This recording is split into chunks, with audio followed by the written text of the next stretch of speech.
The House will be in order. The prayer will be offered by Chaplain McKibben. Would you pray with me? Holy God, you have chosen us, each of us, and called us holy and beloved. When we let that sink in, that you, the Lord of all creation, would love us, we either cannot fathom why you do, or we boast in our presumed worthiness. In the hearts of those who doubt they are lovable, let alone that you would deign to love them through our acts of compassion, our words of kindness, our willingness to forgive whatever wrong they may have done to us. May we plant seeds that bear the fruit of your acceptance, of your mercy, and of your desire to convey to them that nothing can separate them from your love.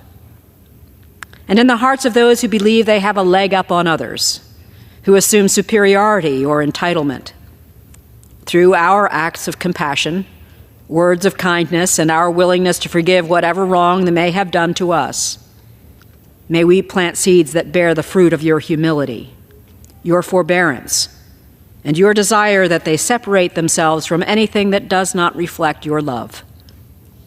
May we all be renewed in the knowledge that we are each made in the image of our Creator, and may we accept your mercy, reflect your grace, and reveal your love this day.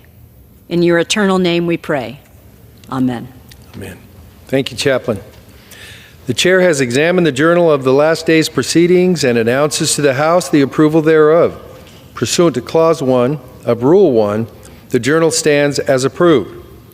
The Pledge of Allegiance will be led by the gentleman from Virginia, Mr. McGuire. Please face our flag and put your hand over your heart for the Pledge of Allegiance. I pledge allegiance to the flag of the United States of America and to the republic for which it stands, one nation, under God, indivisible, with liberty and justice for all. Thank you to the gentleman from Virginia. The chair will entertain up to 15 requests for 1-minute speeches on each side of the aisle. For what purpose does the gentleman from Virginia seek recognition? Mr. Speaker, I ask unanimous consent to address the House for 1 minute and to revise and extend my remarks. Without objection, the gentleman is recognized for 1 minute. We have some amazing people in Virginia's 5th Congressional District that spend their life helping others. I rise today to wish happy birthday to the President of the Danville, Pittsylvania County Chamber of Commerce, Ann Moore Sparks, who celebrated her birthday on March 1st. Ann is a native Danville graduate of Everett University and the Sorensen Institute for Political Leadership at the University of Virginia. She has lived her entire life in service to the citizens of Danville and Pittsylvania County.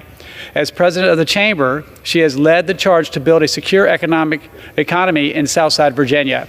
I want to congratulate Ann on her success and wish her a happy birthday. And with that, I yield back. For what purpose does the gentleman from New York seek recognition? I ask unanimous consent to address the House for 1 minute, expand and extend my remarks. Without objection, the gentleman is recognized for 1 minute. Mr. Speaker, I rise to honor the life and legacy of Dr. Hazel Dukes, a former civil rights champion and the former president of the NAACP New York State Conference. After her family migrated to New York from the South, Dr. Dukes became involved in the fight for racial justice and spent more than 7 decades tirelessly fighting for voting rights, economic development, fair housing, and education. She was ultimately selected by Lyndon B. Johnson to head the Head Start program. Dr. Dukes was an active and dynamic leader. She was someone that you will never forget. But if I could describe her, I would say that Dr. Dukes was Harlem, and in many ways, Harlem was her.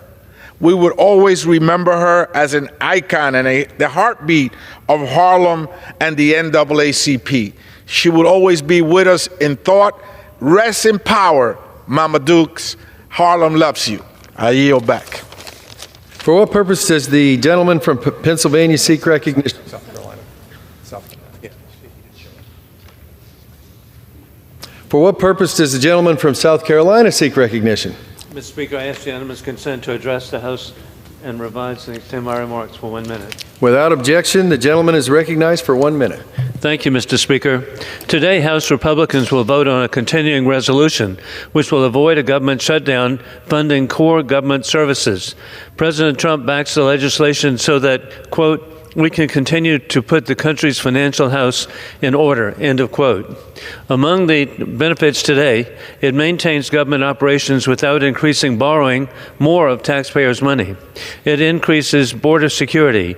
It supports veterans and ensures full funding for their health care services and benefits. It enhances defense investments and includes the largest pay raise for junior enlisted troops in over 40 years. The congressional resolution is necessary to support the agenda of President Trump on behalf of American families and allows Congress to address federal waste, fraud, and abuse. In conclusion, God bless our troops as the global war on terrorism continues. Open borders for dictators puts all Americans at risk of more 9/11 attacks imminent, as warned by the FBI. Trump is reinstituting existing laws to protect American families with peace through strength. I yield back. For what purpose does the gentleman from Kentucky seek recognition? Thank you, Mr. Speaker. As demands, consent to address the House body for 1 minute and soon revise my remarks as necessary. Without objection, the gentleman is recognized for 1 minute. Mr. Speaker, 5 years ago, a young Louisville woman was killed in the middle of the night by police officers who forced entry into her home without warning. Her name was Breonna Taylor. While we will never forget how Breonna Taylor died, we get to choose to remember how she lived. Breonna was a sister, a daughter, a girlfriend. Breonna was a caregiver working at U of L's emergency room to save lives. Breonna was a 26-year-old with her whole life in front of her. She had dreams, including of becoming a mom someday. Breonna loved her family, her community, and more than anything, she loved life. In the face of injustice, we cannot be silent. We must speak up. We must say her name. Breonna Taylor. I yield back. For what purpose does the gentleman from Michigan seek recognition? Request unanimous consent to address the House for 1 minute. Without objection, the gentleman is recognized for 1 minute. Thank you, Mr. Speaker. Over the past few weeks, DOGE has been hard at work locating wasteful spending and improving the efficiency of the federal government, something that has been a priority for me during my time in Congress. For many years, I've worked in bipartisan manner to highlight and target government waste, fraud, and abuse. Over 4 years ago, my legislation, the Taxpayer Right to Know Act, passed the House and became law. This bipartisan legislation required the Office of Management and Budget to publish an online inventory of each agency's federal programs to streamline duplicative programs and prevent wasteful spending on ineffective programs. Last year, the OMB officially launched the federal program inventory, representing a vital first step in increasing transparency and providing us with the tools necessary to eliminate government waste. Along with OMB Director and DOGE, I remain committed to ensuring that taxpayers know how the government is spending their hard-earned money. Mr. Speaker, I yield back. For what purpose does the gentleman from Massachusetts seek recognition? Ask to address the House for 1 minute and revise and extend my remarks. Without objection, the gentleman is recognized for 1 minute. Mr. Speaker, on January 25th, I had the honor of joining Worcester Mayor Joe Petty and former State Senate President Harriet Chandler and other community leaders to present Richard Ritchie Perlman with the key to the city of Worcester. It was a moving ceremony for a man who has spent his life quietly serving others. For over 110 years, 3 generations of Perlmans have provided care and comfort to families during their most difficult moments.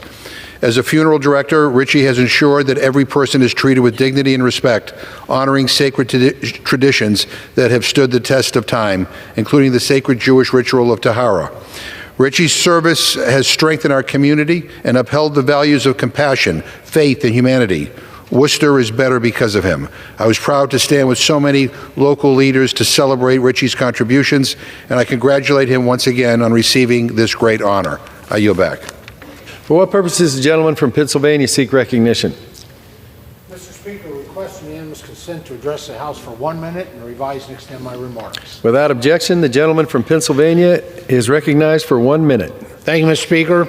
I rise today to recognize March 13th as Canine Veterans Day, honoring the courageous dogs who serve alongside our men and women in uniform. The legacy of military working dogs dates back to Sergeant Stubby, the most decorated war dog of World War I. Stubby served in 17 battles, warning his unit of poison gas attacks, detecting incoming artillery, and finding wounded soldiers. On March 13, 1942, the U.S. military officially established the Canine Corps, recognizing the importance of war dogs. Since then, these highly trained canines have served in conflicts from Korea and Vietnam to Iraq and Afghanistan. Today, over 3,000 military working dogs are deployed worldwide, protecting our troops and supporting critical missions. For decades, however, these heroic dogs were classified as equipment and often left behind after service. Thankfully, since the year 2000, retired military dogs can be adopted, usually by their handlers, ensuring they receive the care and the love that they deserve and have earned. Our canine veterans have served our country with loyalty and bravery. Today, we recognize them as heroes, as the heroes that they are. Thank you, Mr. Speaker, and I yield back the balance of my time. For what purpose does the gentleman from New York seek recognition? The gentleman is recognized without objection and is recognized for 1 minute. Thank you, Mr. Speaker. I rise today to remember the life, the legacy, and the leadership of the legendary Hazel Dukes. Dr. Dukes was a New York icon, a remarkable role model, and an American hero who helped to breathe life into the principles of liberty and justice for all and equal protection under the law. As an iconic president of the NAACP and the leader of our New York chapter for decades, Dr. Dukes was a fierce civil rights champion, a defender of democracy, and a powerful voice for the voiceless. She never hesitated to speak truth to power and always fought for a nation designed to be the best version of herself. The lasting impact of Dr. Dukes will be felt for decades to come, including through her work to launch the Head Start program nationally and her continued support for children and families all across the United States of America, fighting to make sure that every single child had access to a high-quality education so they could experience the American dream. I pray for Hazel's son, Ronald, the entire Dukes family, and all who loved her. May she forever rest in peace.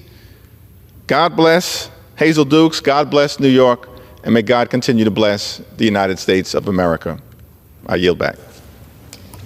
For what purpose does the gentleman from North Carolina seek recognition? Mr. Speaker, I ask unanimous consent to address the House for 1 minute and revise and extend my remarks. Without objection, the gentleman is recognized for 1 minute. Mr. Speaker, I rise today to offer a warning to college basketball teams across our country. The Panthers are coming. For the first time in history, the High Point University men's and women's basketball teams have both punched their tickets to the March Madness tournament. The men's team clinched their spot with a Sunday night victory over Winthrop, coming back from a 15-point deficit. The women's team punched their ticket by winning the Big South tournament against Longwood University. Together, these teams have made history, and they're not stopping now. So to anyone unfortunate enough to be facing the Panthers later this month, good luck, you're going to need it. And to both teams, Guilford County and the entire 6th District of North Carolina are with you. Remember your values: God, family, and country. Let's choose to be extraordinary and bring it home. Mr. Speaker, I yield back. Thank you for that warning to the member from North Carolina. For what purpose does the gentleman from California seek recognition? Mr. Speaker, I ask unanimous consent to address the House for 1 minute and revise and extend my remarks. Without objection, the gentleman from California is recognized for 1 minute.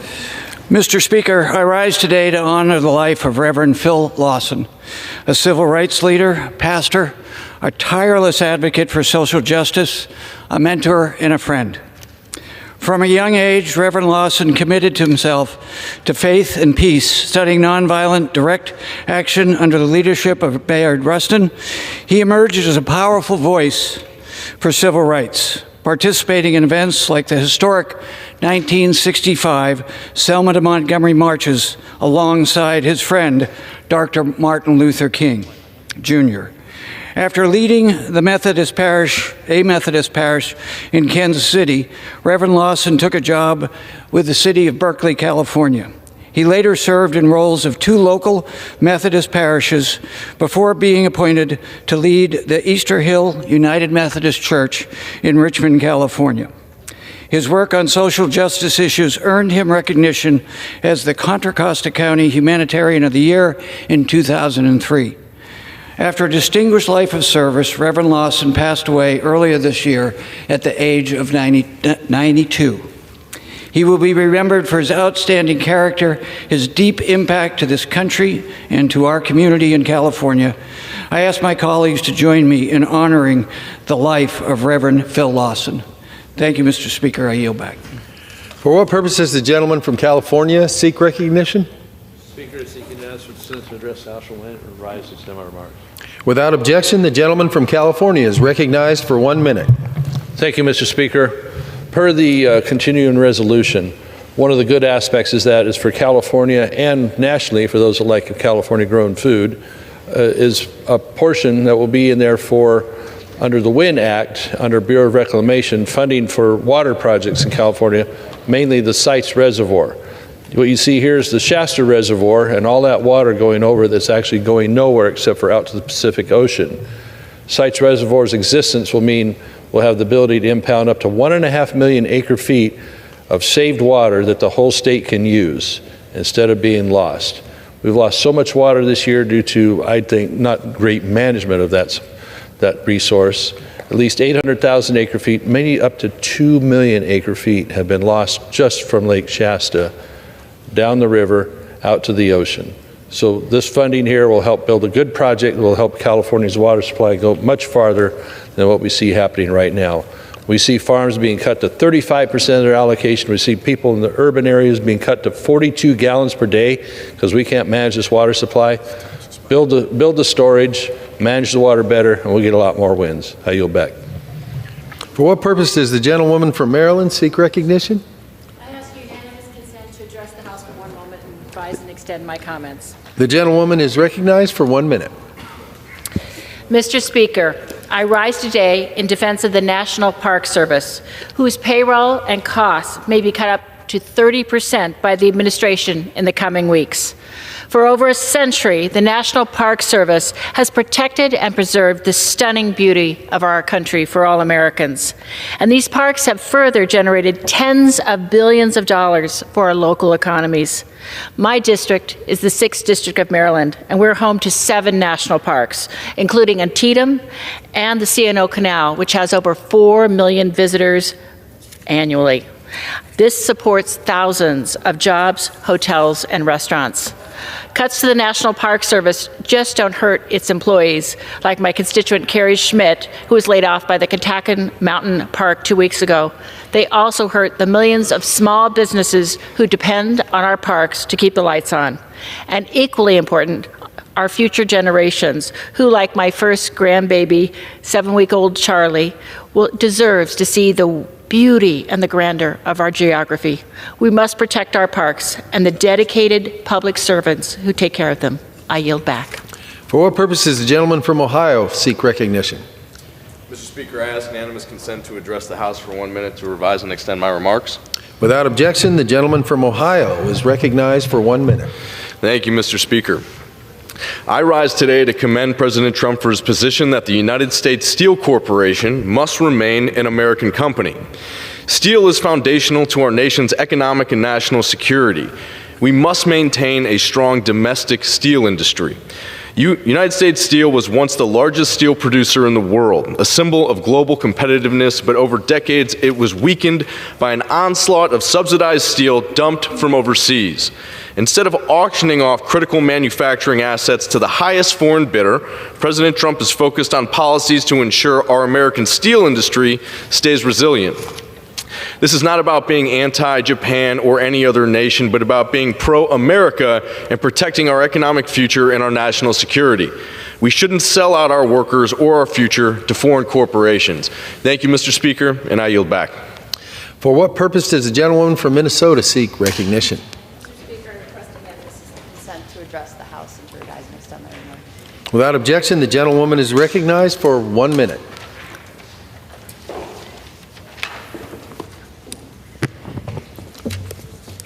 Mr. Speaker, today I rise to recognize Bob Christensen, a resident of a local nursing home in Bloomington, Minnesota. Bob is 85 years old. He bravely served our country in the U.S. Marine Reserve, and he, like millions of seniors across the country, gets his nursing home coverage through Medicaid. When I met Bob, he said he would not be here today were it not for Medicaid. But now congressional Republicans are proposing to gut Medicaid in order to pay for tax cuts for billionaires, which would mean less access to services, less access to care, and worse quality of life for seniors everywhere. Bob told me he is fighting this proposed budget with all the effort he can muster, calling his representatives, joining local organizations, and going to protests, all at 85 years old. It shouldn't be this way. Bob should not have to be spending his days protesting just to get the health care and nursing home coverage he needs. Remember, 62% of all nursing home residents in the United States are covered by Medicaid. We cannot put our seniors' care on the chopping block to pay for tax cuts for billionaires. I implore my Republican colleagues to work with us on a budget that will give our seniors the care they need and deserve. Thank you, Mr. Speaker. I yield back. For what purpose does the gentleman from New York seek recognition? Mr. Speaker, I ask unanimous consent to address the House for 1 minute and to revise and extend my remarks. Without objection, the gentleman from New York is recognized for 1 minute. Mr. Speaker, I rise today to honor a towering figure in the fight for justice, civil rights, and equality, Dr. Hazel Dukes, a trailblazer whose impact will be felt for generations to come. A dear friend and mentor. For decades, Dr. Dukes was a force of nature, dedicating her life to the advancement of people of color and all Americans in the unyielding pursuit of social and economic justice.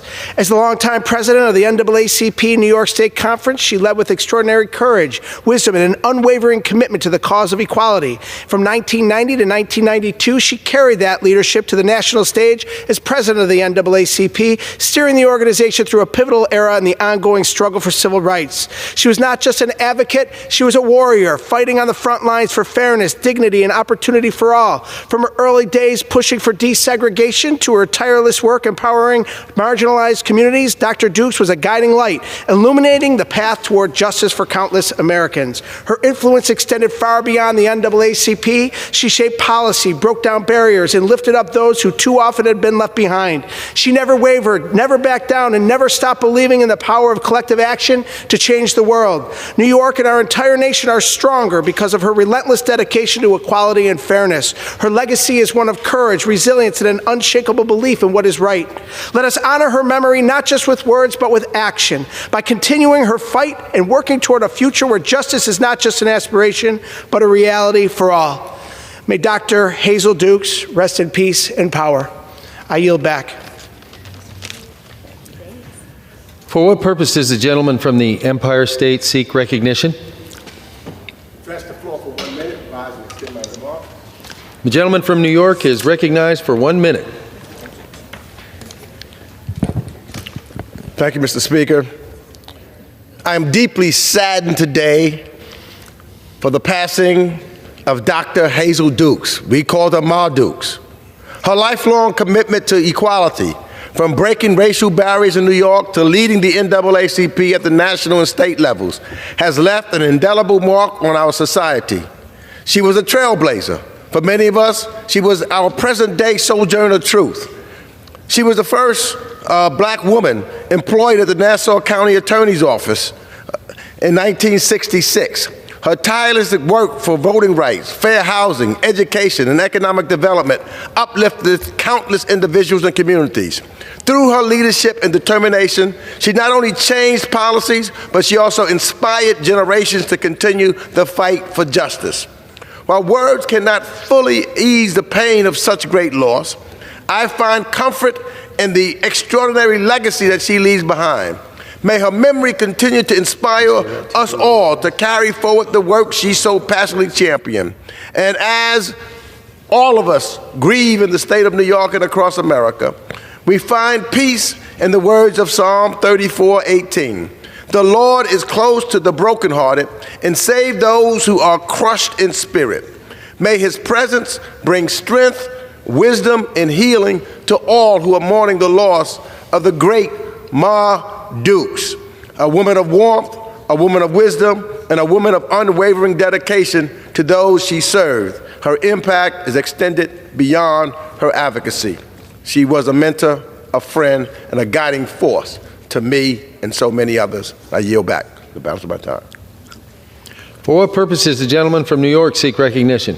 Thank you, Mr. Speaker. I request 1 minute to make comments about Dr. Hazel Dukes. Without objection, the gentleman from New York is recognized for 1 minute. Thank you so much. Like many who have met Dr. Hazel Dukes, you will remember the first time that you meet her, for she is a force and her presence is pronounced. For me, it was at a dinner at the Rome NAACP, Rome, New York, which was an area which was new to me. But when I had a chance to speak with Dr. Dukes, she was warm and welcoming, held my hands and said to me, "You are on the right side of history, and it is always the right time to do what's right. I'm confident that you'll be successful." And like many words that Dr. Dukes spoke in her lifetime, she was also correct, just, and right. I thank her for her service, her faith in me, and her faith in the American dream and American values. Thank you, Mr. Speaker. I yield back. For what purpose does the gentlewoman from Minnesota seek recognition? Mr. Speaker, by the direction on the Committee on Rules, I call up House Resolution 211 and ask for its immediate consideration. The clerk will report the resolution. House Calendar Number 8, House Resolution 211. Resolved that upon adoption of this resolution, it shall be in order to consider in the House the joint resolution, House Joint Resolution 25, providing for congressional disapproval under Chapter 8 of Title 5 United States Code of the rules submitted by the Internal Revenue Service relating to gross proceeds reporting by brokers that regularly provide services effectuating digital asset sales. All points of order against consideration of the joint resolution are waived. The joint resolution shall be considered as read. All points of order against provisions in the joint resolution are waived. The previous question shall be considered as ordered on the joint resolution and on any amendment thereto to final passage without intervening motion except 1 hour of debate equally divided and controlled by the chair and ranking minority member of the Committee on Ways and Means or their respective designees, and 2, 1 motion to recommit. Section 2. Upon adoption of this resolution, it shall be in order to consider in the House the bill, H.R. 1156, to amend the CARES Act to extend the statute of limitations for fraud under certain unemployment programs and for other purposes. All points of order against consideration of the bill are waived. The amendment in the nature of a substitute recommended by the Committee on Ways and Means, now printed in the bill, shall be considered as adopted. The bill as amended shall be considered as read. All points of order against provisions in the bill as amended are waived. The previous question shall be considered as ordered on the bill as amended and on any further amendment thereto to final passage without intervening motion except 1 hour of debate equally divided and controlled by the chair and ranking minority member of the Committee on Ways and Means or their respective designees, and 2, 1 motion to recommit. Section 3. Upon adoption of this resolution, it shall be in order to consider in the House the bill H.R. 1968, making further continuing appropriations or other extensions for the fiscal year ending September 30th, 2025, and for other purposes. All points of order against consideration of the bill are waived. The amendment printed in the report of the Committee on Rules accompanying this resolution shall be considered as adopted. The bill as amended shall be considered as read. All points of order against provisions in the bill as amended are waived. The previous question shall be considered as ordered on the bill as amended and on any further amendment thereto to final passage without intervening motion except one. 1 hour of debate equally divided and controlled by the chair and ranking minority member of the Committee on Appropriations or their respective designees, and 2, 1 motion to recommit. Section 4. Each day for the remainder of the first session of the 119th Congress shall not constitute a calendar day for purposes of Section 202 of the National Emergency Act 50 U.S.C. 1622 with respect to a joint resolution terminating a national emergency declared by the President on February 1, 2025. The gentlewoman from Minnesota is recognized for 1 hour. Thank you, Mr. Speaker. For the purposes of debate only, I yield the customary 30 minutes to the gentleman from Massachusetts, pending which I yield myself such time as I may consume. The gentlewoman is recognized. During consideration of this resolution, all time yielded is for the purposes of debate only. I ask unanimous consent that all members have 5 legislative days to revise and extend their remarks. Without objection, so ordered. Thank you, Mr. Speaker. Mr. Speaker, we are here to debate the rule providing for consideration for H.J. Res. 25, H.R. 1156, and the continuing resolution. The rule provides for H.J. Res. 25 and H.R. 1156 to be considered under a closed rule. 1 hour of debate for each bill shall be equally divided and controlled by the chair and the ranking member of the Ways and Means Committee for their designees. The rule provides for a motion to recommit for both bills. The rule also provides for H.R. 1968 to be considered under a closed rule. 1 hour of debate shall be equally divided and controlled by the chair and ranking member of the Appropriations Committee or their designees. The rule provides for 1 motion to recommit for this bill. Mr. Speaker, House Republicans want to keep America open for business. I would like to believe nobody in this chamber wants a government shutdown. And the bill we are considering today would keep the government fully funded through September 30th. This will ensure that there are no disruptions to veterans' health care services and benefits or to Social Security, Medicare, or Medicaid. It invests in defense personnel with the largest pay raise for junior enlisted troops in over 40 years.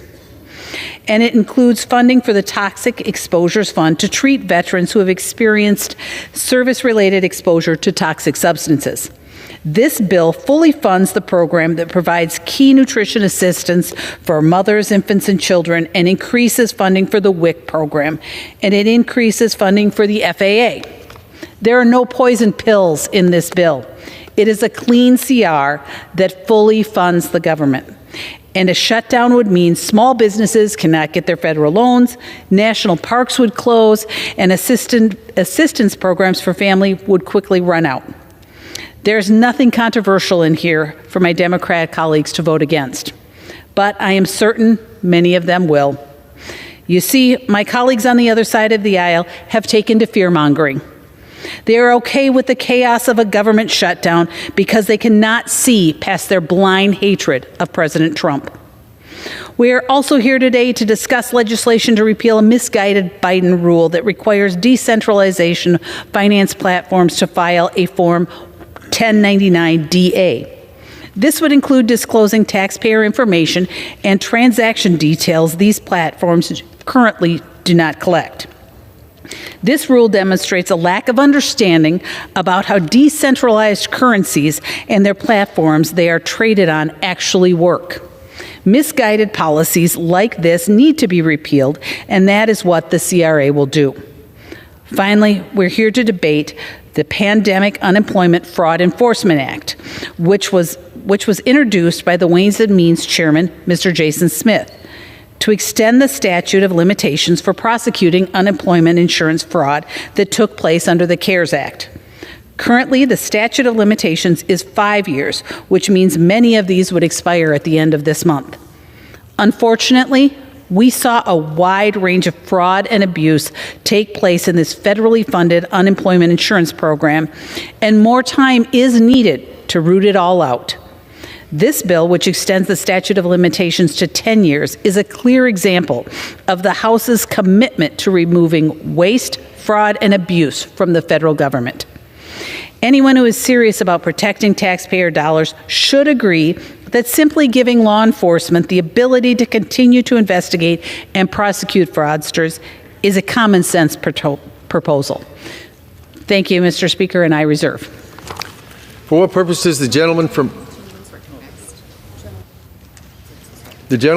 Massachusetts is recognized? Thank you very much, Mr. Speaker, and I thank the gentlewoman from Minnesota for yielding me the customary 30 minutes, and I yield myself such time as I may consume. The gentleman is recognized.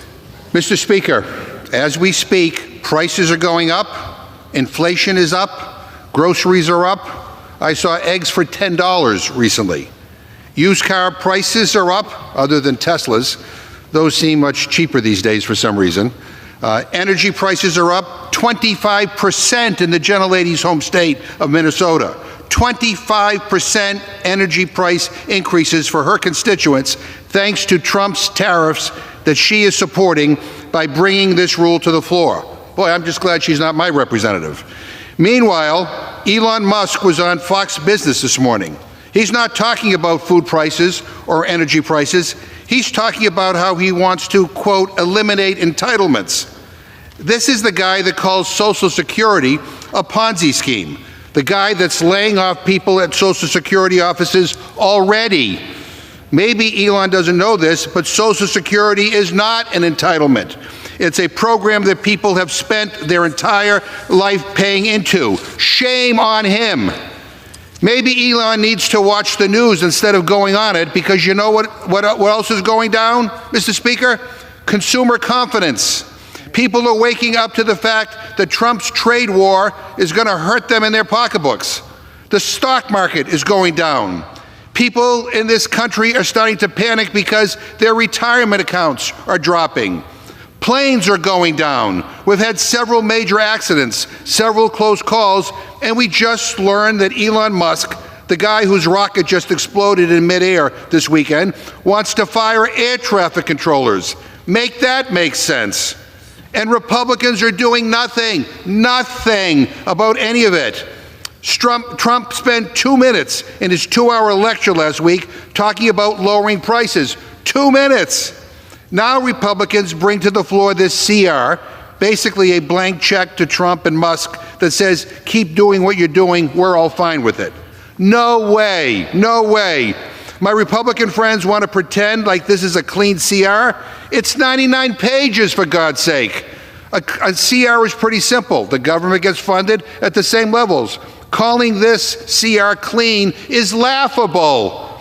This bill cuts health care for veterans, $23 billion ripped away from veterans exposed to burn pits and Agent Orange. This bill defunds the police. I guess my Republican friends only care about the police when they need their votes, because this CR takes money away from the police. You know what's another word for taking money away? Defunding. This CR helps fire thousands of Social Security workers, forcing seniors to wait longer for their benefits that they have earned. That is what House Republicans are trying to jam through on the floor right now. And the brazenness that Musk and Trump have when going after Social Security takes my breath away. They tried to close down a Social Security office in Chairman Tom Cole's district in Oklahoma. That's nuts. He's one of the most senior Republicans in Congress, a Republican, chairman of the Appropriations Committee, and Elon went after his constituents. Now, Chairman Cole was able to stop it, but what about the rest of the country? God help you if your congressperson doesn't run a powerful committee, because that means there's nothing to stop Elon Musk from coming after your Social Security. And Republicans are really hoping, really hoping I don't bring up this last part. Guess what they tucked into this rule, hoping that nobody would notice? They did this after everyone went home. They slipped in a little clause letting them escape from ever having to debate or vote on Trump's tariffs. Isn't that clever? Trump's trade war will result in one of the largest, if not the largest, tax increase on American families ever. And this rule gives him the ability to do it without a vote in Congress. I get it. They're already hiding from their voters, running away from their own town halls, slipping out the back doors because they're afraid of being held accountable by their own actions. But guess what, Mr. Speaker? People don't send us here to hide. They send us here to fight for them, and they send us here to vote. And Democrats are not going to be complicit in voting to screw over America's veterans. We are not going to be complicit in voting to screw over our senior citizens on Social Security. We're not going to be complicit in taking money away from first responders. And we're sure as hell not going to be silent when it comes to this administration's BS and their corruption. Because what we are going to do is we're going to show up in our communities. We're going to stand up for veterans. We're going to speak up for people on Medicaid and Social Security. And we're going to put up one hell of a fight when it comes to the middle class families who are counting on us to fight for them. I urge a no vote on the disgraceful rule, a no vote on the underlying legislation, and I reserve the balance of my time. Gentleman reserves. The gentlelady from Minnesota is recognized. Mr. Speaker, I would just like to take a minute just to address one thing out of that entire rant, because it's categorically false. The Community-Oriented Policing Services, COPS program, maintains a consistent level under this CR. The only variation in levels reflect the removal of previously enacted FY24 community project funding allocations, which are separate from the main programming. Claims that the COPS program has been defunded to zero are categorically false. Unlike the Democrats, Republicans remain committed to supporting law enforcement and ensuring public safety. I just wanted to address that one thing, and I would also like to yield as much time as he may consume to my rules colleague from South Carolina. The gentleman from the Palmetto State is recognized for as much time as he may consume. Thank you so much. You know, it's really laughable, and as the listening audience and those watching on TV, to hear my good friend, Mr. McGovern, talk about defunding the police. They're the party that wanted to defund the police. Their vice presidential candidate put up money to pay the rioters to get out of jail. He talks about the military. We've had 4 years of a Biden administration that ran the military off with the wokeness and DEI. Enrollments are up at record levels. President Trump has been in office now for, what, 49 days? Look what he's done. The fact that he mentioned cutting Social Security. There's nothing about Social Security that's in this bill. He mentions, I guess we'll mention cutting Medicaid. There's nothing about cutting Medicaid in here. So what they're doing is just using scare tactics, but the American people aren't buying it. They had 4 years to have their way with the government, and look what it brought. High taxes, high gas prices, high egg prices. Why? Why did the 77 million vote them out of office? Because of their policies. And President Trump in 49 days is bringing it back. If they get back in control, the main thing they will try to get a concession on is to defund, they keep saying, the billionaire Elon Musk.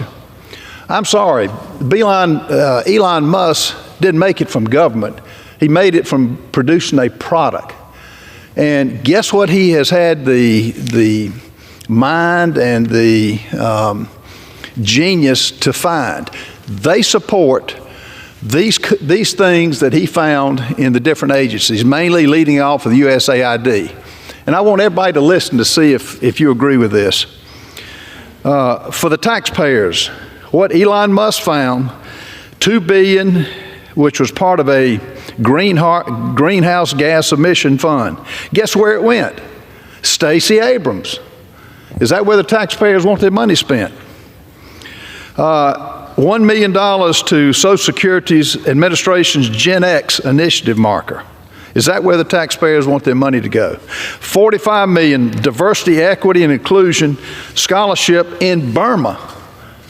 In Burma. How does that work? 182 million health and human services contracts, including 168,000 for an Anthony Fauci exhibit at the NIH. Folks, this would be funny if it wasn't so serious. 2.5 million to promote inclusion in Vietnam. I'm not going to waste the time, but this is just a short list of how this president under Elon Musk is identifying waste, fraud, and abuse.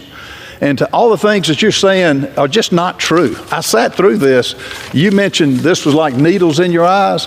Hearing you say these things is worse than that because it's just untrue. What this bill does, it extends the funding, and I'm typically not for CRs. There's no way to do business. But it extends funding with fixed spending of 2024 levels. It includes anomalies requested by the Trump administration to support immigration enforcement efforts, to deport criminals. Their party was the one that opened the gates to America. How's that working out? How about the deaths? And we had the mothers and fathers in this audience. Guess who didn't stand? Anybody in your party. No one didn't have the decency to stand up for the little boy with cancer who wanted to be a police officer. These total anomalies, which increase defense discretionary spending by $6 billion, it cuts non-defense discretionary spending by $13 billion. It reduces the overall federal spending for fiscal year 25 below the 24 levels. And guess what? Y'all remember you remember the 87,000 IRS agents that are going to harass the taxpayers? This bill cuts $20 billion out of it. It does away with it. And this president is just getting started. I doubt we will have any support from the Democrat side, which I don't expect. This bill is going to pass, and the country is in better shape. You had your time 4 years ago. And how did that work out for the American people? Not too good.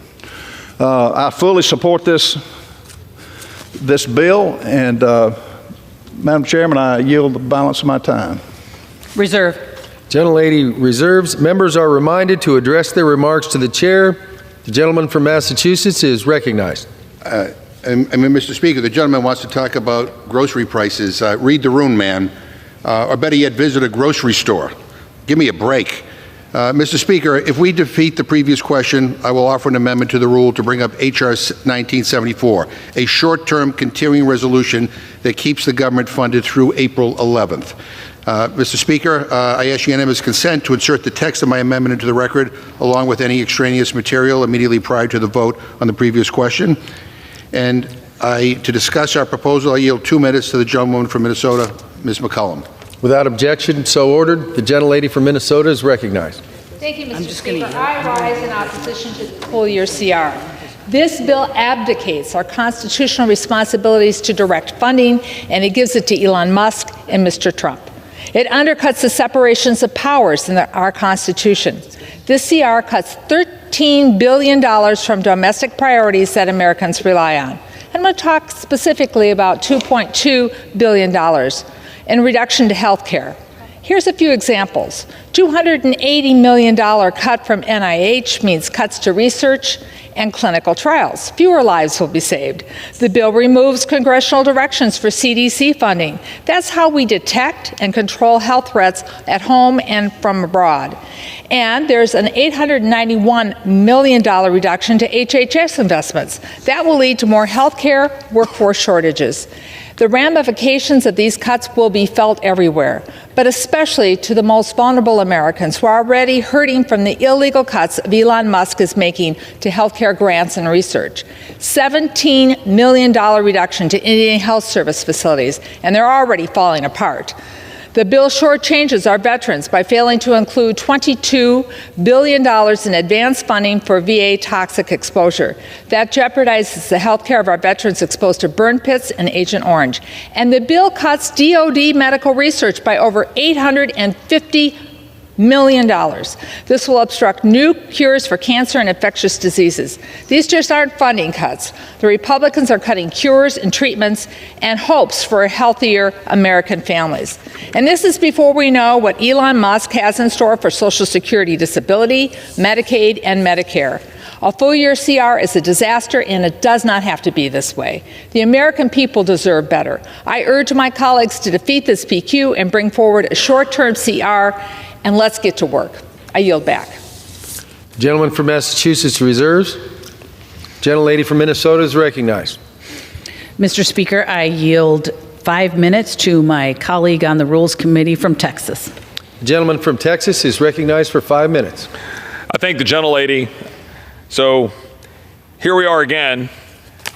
My colleagues on the other side of the aisle who constantly always talk about the need to support a CR to, quote, keep the lights on, now find themselves in the curious position of not wanting to have the lights on because they don't like what's happening.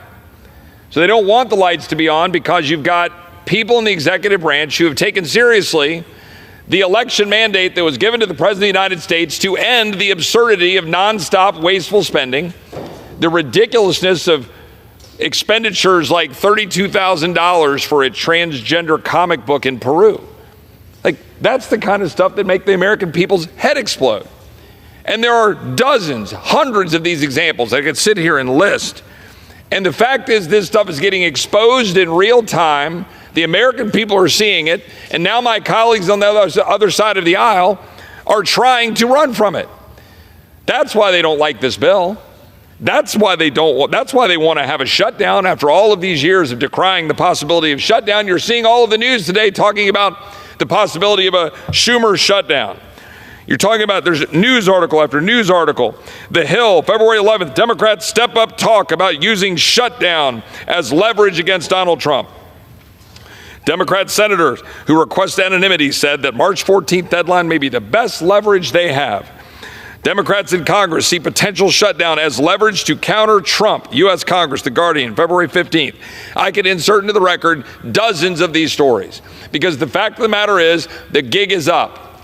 Much like the American people were able to see the absolute and rampant corruption in our education system during COVID, when everything was shut down and they were watching their kids and they saw these screens and they said, what on earth are they being taught? And suddenly the American people saw the reality of our broken education system. They saw the fraud that was perpetrated by Anthony Fauci on the American people and shutting down their way of life. And now you've got Democrats who are now being exposed for having continuously funded this largesse and this bureaucracy that is completely indefensible. The American people are tired of having their tax dollars taken and dollars being borrowed by an endless stream of borrowing by this Congress. And now you've got a Congress that is willing to work with the president to stop it, to stand up and say enough. And what are we putting in place? Oh, the horror, a spending freeze? Oh, can you believe it? That the federal government might need to tighten its belt and have a spending freeze? And then my colleagues on the other side of the aisle want to bring out these parade of horribles, and somehow that is a massive number of cuts. Because only in Washington is that a cut. When you've got a spending freeze and holding basically spending in check from 2024, and we have a bill that, by the way, pulls out earmarks, which are often replete with special wish lists. By the way, that's both sides of the aisle. And we've got a bill here that is going to hold spending in check to allow us to do our job for the fiscal year 26 appropriation cycle between now and September. By the way, it was Republicans who passed 5 appropriations bills off of the House floor last year and 12 appropriations bills out of committee last year. The previous year, it was Republicans who passed 7 off the floor and all 12 out of committee. The Democrat-led Senate passed 0. You want to know why we are where we are right now? It's because our Democratic colleagues in the Senate passed 0 appropriations bills, not 1. So we came in here, now Republicans have control of the House, the Senate, and the White House, and now we're trying to get things moving in the right direction, and our Democrat colleagues don't want to have any part of it. So we're putting forward a common sense measure that, look, I understand why some of my conservative flank fiscal conservatives have concerns about a CR. I don't love CRs. But when you can have a CR that extends spending at 2024 levels for the next 6 months and empowers the president to be able to continue to do what they're doing, shining the light on spending restraint, shining the light on waste so that we can do our job and implement that. And by the way, I'll say that to both sides of the aisle. Both sides of the aisle need to take in that information and implement it when we do appropriations this year. Move spending down, eliminate the waste, try to do something about the fact that in 2019, our entire budget was $4.5 trillion. Today, it is $7 trillion. My colleagues on the other side of the aisle have no answer to that besides, magic tax cuts. You could literally confiscate the wealth of the wealthiest 1% of America and not dent what we've got in terms of $36 trillion in debt when you would kill jobs and destroy the economy in the process. But that's the only answer my colleagues have to $7 trillion in spending. The fact of the matter is this CR is responsible. It's fiscally appropriate. It'll leave the lights on so that the president and Doge and Elon and Russ Voter and OMB can do their job. And I hope that my colleagues on this side of the aisle will support the rule. I yield back. Gentlelady reserves? Reserved. Gentleman from Massachusetts is recognized. Mr. Speaker, that was an awful lot of words from the gentleman to announce that he's caving and changing his position and finally supporting a CR. I now yield 2 minutes to the gentleman from Florida, Mr. Moskowitz. Gentleman from Florida is recognized for 2 minutes. Thank you, Mr. Speaker. No, that's exactly right. It's CR Day on Capitol Hill, and what is going on with the Republicans? I mean, President Trump puts out a tweet and says, please, and all of a sudden, just flip-flops.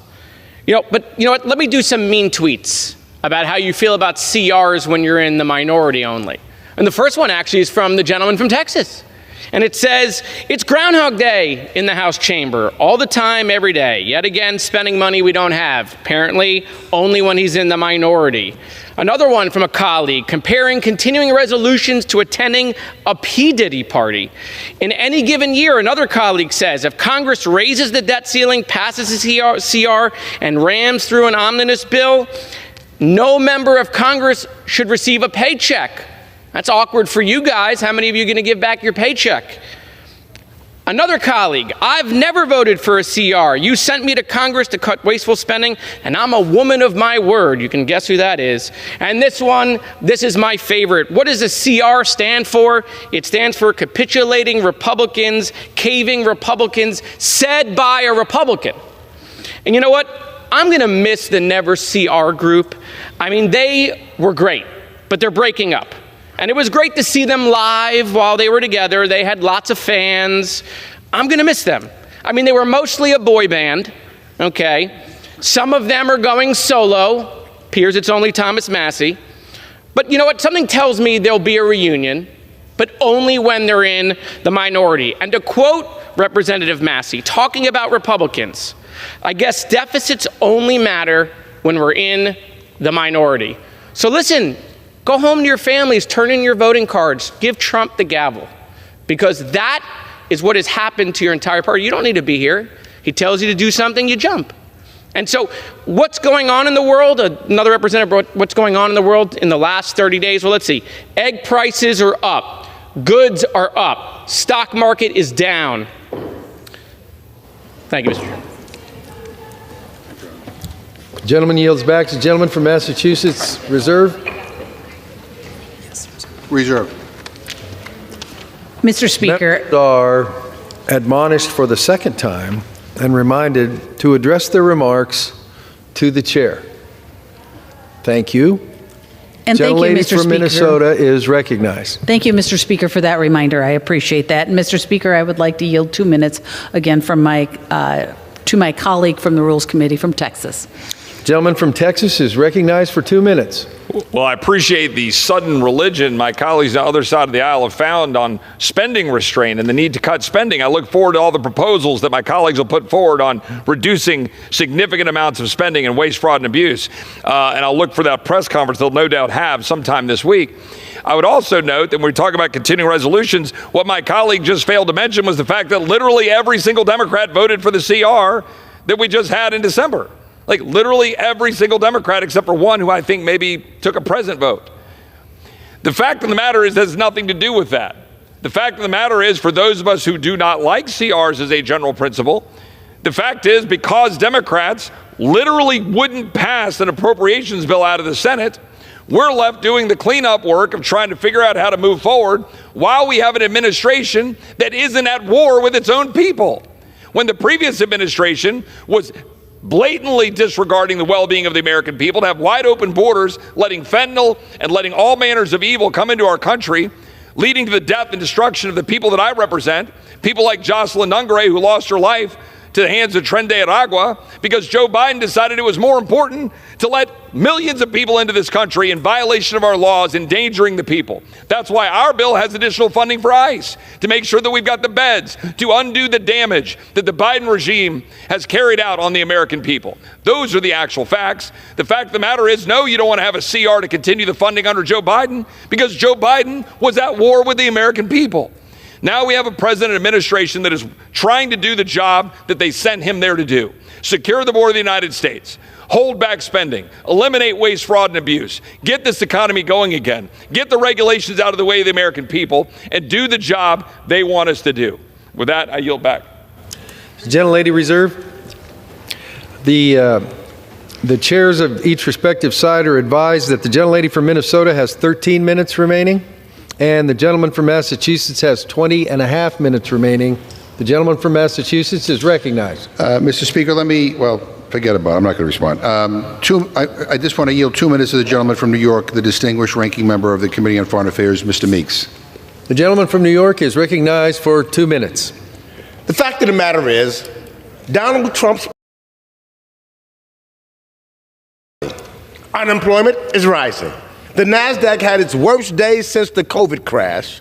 Millions of dollars in retirement savings have been wiped out in just weeks. And the reason is clear. The Trump administration's reckless tariffs on our allies. To impose these tariffs, Trump declared a made-up national emergency under the International Emergency Economic Powers Act, or IEPA. But the law has a safeguard. Any member can force a vote to terminate the emergency. But what happened? Speaker Johnson doesn't want to vote. Why? Because it would force Republicans to go on the record about Trump's tariffs. So instead, Speaker Johnson has rewritten the law in real time. And here's what the rule says, and I quote, "Each day for the remainder of the first session of the 119th Congress shall not constitute a calendar day." What? If you don't think that makes any sense, neither do I. House Republicans are declaring that the days are no longer days and that time has literally stopped. The Speaker is petrified that members of this House will actually have to take a vote on lowering costs on the American people. This is what the American people elected us to do. But now, because it's Donald Trump's tariffs and Republicans would have to take a tough vote, Speaker Johnson is stopping us from voting. If Congress can't act to lower prices, protect retirement savings, and hold the president accountable, what are we even here? What are we doing here? A yes vote on this rule is a vote for Trump's tariffs. A yes vote on this vote is a vote to keep prices high for American families. A yes vote is a vote to block Congress from doing its job to lower costs. If you actually care about lowering costs, you should vote no on this rule. And with that, I yield back the balance of my time. Gentleman from Massachusetts reserves. Gentlelady from Wisconsin is recognized. Minnesota. Thank you. Thank you, Mr. Speaker. You were close. But, Mr. Speaker, I just want to point out, Democrats love to claim foul when Republicans for shutting off national emergencies, but they're cherry picking the facts. Let's take a look back at when they were in charge in the 117th Congress. They never allowed a vote on terminating the COVID national emergency.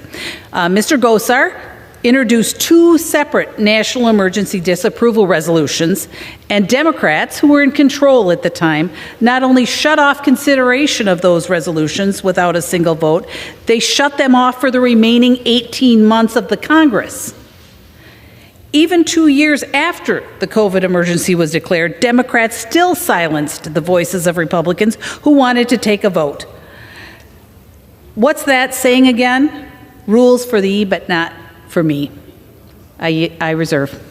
Gentlelady reserves.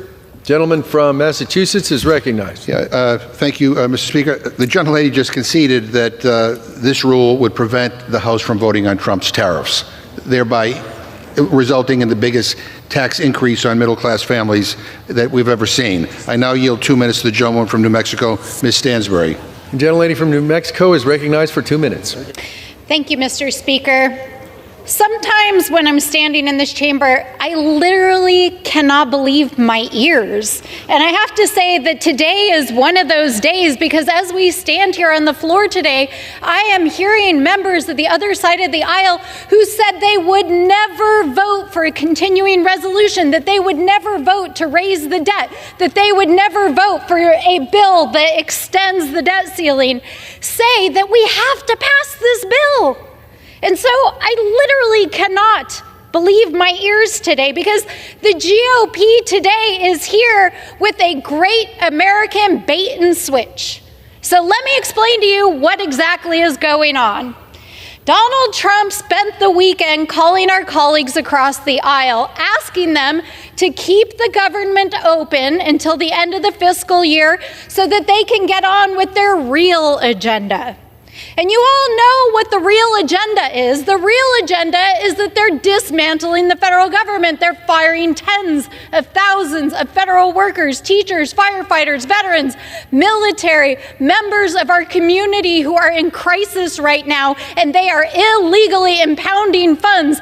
And meanwhile, my Republican colleagues who said they would never vote for anything like this are saying that they are going to vote for it because on the side, Donald Trump is winking at them, and his people are telling them, don't worry, if you pass this bill, we're going to continue to do all of that illegal activity. And then we can get on to the real work, which is dismantling our basic programs that support our communities. They want to take away your Medicaid. This weekend, Elon Musk said he wants to take away your Social Security. They want to dismantle housing programs. They want to dismantle food assistance programs. They are literally bait and switching the American people and abdicating their fundamental responsibility as representatives of the people, because the people have spoken, my friends, and there are no number of town halls that you can run away from to know that your people in your communities do not support your bait and switch. So I say to my GOP colleagues, do your jobs. The gentlelady yields back. The gentleman from Massachusetts reserves. I want to commend the previous speaker on setting an excellent example on addressing remarks to the chair. Thank you very much. Add to that list now, members are reminded to refrain from engaging in personalities towards the president. The gentlelady from Minnesota is recognized. Thank you, Mr. Speaker. And I do want to remind everyone that the people have spoken. They spoke in November. The Republicans are the majority in the House. The Republicans are the majority in the Senate, and they elected President Trump. The people have spoken. And we are talking about, I'd like to bring it back to what we're actually talking about today, and that's the rule in front of us, and we're discussing the rule and the continuing resolution. And as my colleague from Texas mentioned, there was not a single no vote from Democrats for the continuing resolution in December. And they're standing here today willing to shut down the government, not because of anything substantive in the bill, but because they believe that as long as they are acting against the Trump administration, against the elected president and Republicans' agenda, then they must be doing the right thing. Motivation by blind hatred. That is the Democrat Party that we have before us today. And with that, I reserve. Gentlelady reserves. The gentleman from Massachusetts is recognized. Mr. Speaker, this rule contains tariffs, and I don't understand why the gentlelady supports these tariffs. She represents a district with over 250,000 farmers, the second most of any member of Congress. And during the last trade war started by Trump, American farmers lost $27 billion in agricultural exports.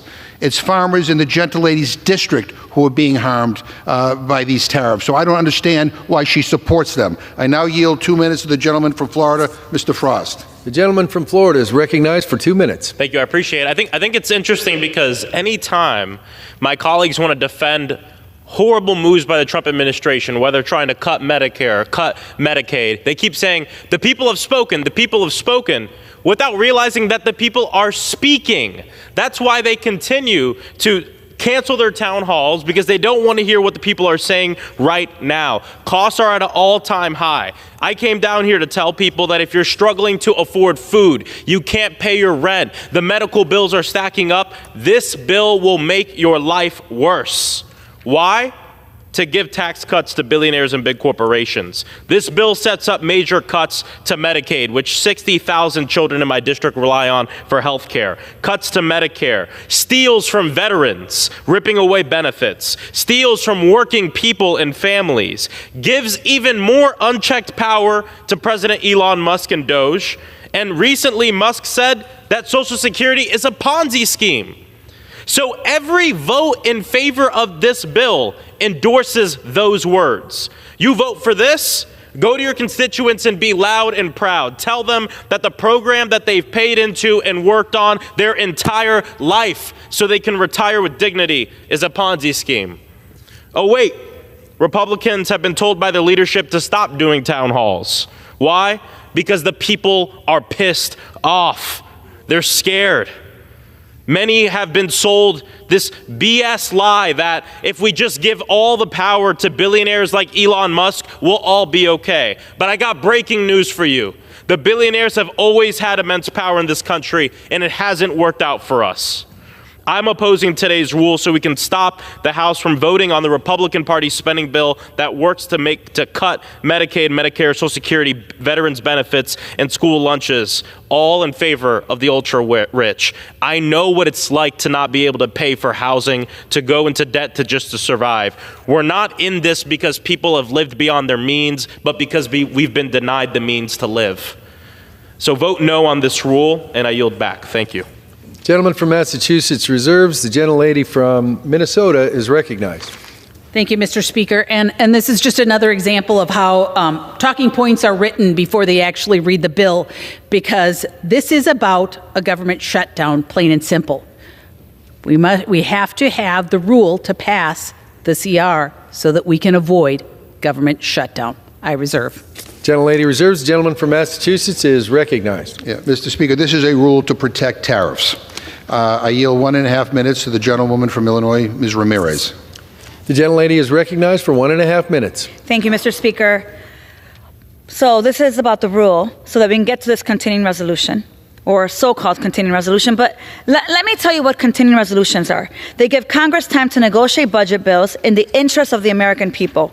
Let me be very clear. That is not what Republicans want to do here. They're proposing we skip budget negotiations and we give the Musk-Trump administration a slush fund. Their actions prove that they have more respect for their billionaire bosses than they do for the Constitution. They are more willing to hand over their power to Trump and Musk than they are to defend the power of the people. And they're more committed to enabling a bully than to stand up for their constituents. And that is what Trump and Musk are. They're bullies who use intimidation and retribution to get what they want. And Musk, or, Trump under Musk, as my colleague said, they want it all. They want to disregard the law. They want to dismantle the agencies that serve the American people, and they want to destroy the programs and the services that Americans rely on. Bottom line, Republicans are using a shutdown to bully us into giving Trump a blank check. No guardrails, folks, and 6 months to plunge us into further chaos. Yes, if we are in chaos, it's your fault. You control the House, you control the Senate, and you have your guy in the White House. So let me be honest, I will not be bullied. The full year slush fund CR they call is the red line, and I call my colleagues to vote no on the rule and on the Republicans' slush fund CR. I yield back. Gentleman reserves. The gentlelady from Minnesota is recognized. Mr. Speaker, the House Appropriations Committee worked in good faith throughout the FY25 process, and it was the Democrats that weaponized this process, holding up negotiations on demands that were completely unrelated to funding. If my colleagues choose a Democrat shutdown simply because they hate Donald Trump and his administration, they are showing they have still learned nothing from the results of last year's elections. I reserve. Gentlelady reserves. Members are again reminded to refrain from engaging in personalities towards the president. The gentleman from Massachusetts is recognized. Mr. Speaker, we are opposed to the tariffs and a tax increase on American families. I yield 2 minutes to the gentlewoman from Pennsylvania, a distinguished member of the Rules Committee, Ms. Scanlon. The gentlewoman from Pennsylvania is recognized for 2 minutes. Thank you, Mr. Speaker. Today, House Republicans are trying to avert a funding crisis of their own making by passing a partisan Republican spending bill they drafted behind closed doors. It cuts $13 billion from programs like low-income housing, agricultural inspections, and election security.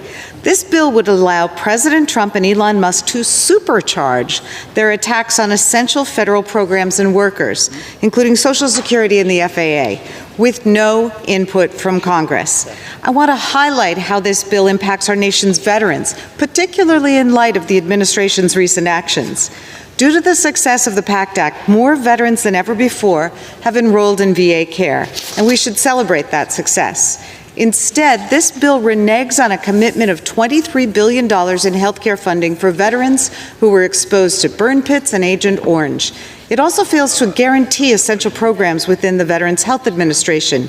Programs like homelessness assistance, mental health care, rural health initiatives, opioid and substance abuse treatment, oncology services, and caregiver support are left undefined and therefore subject to cuts or elimination by DOJ or Trump.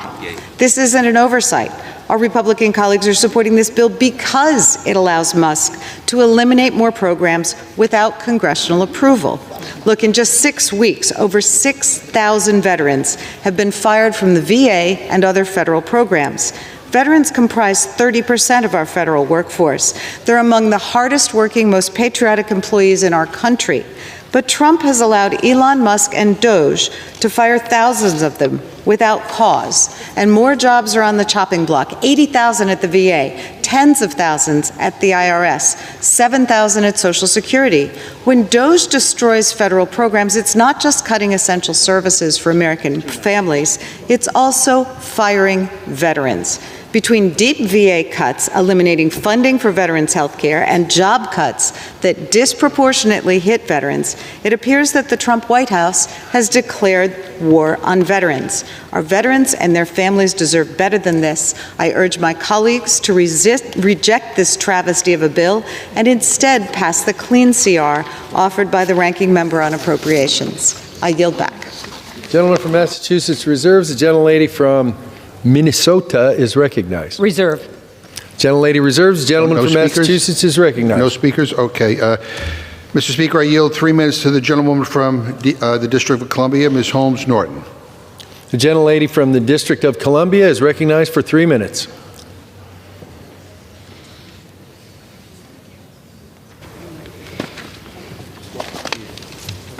I thank my friend for yielding. I strongly oppose this rule and the full-year funding resolution. The CR is an act of fiscal sabotage against D.C. and is an abuse of power over a disenfranchised jurisdiction. The consequences be damned.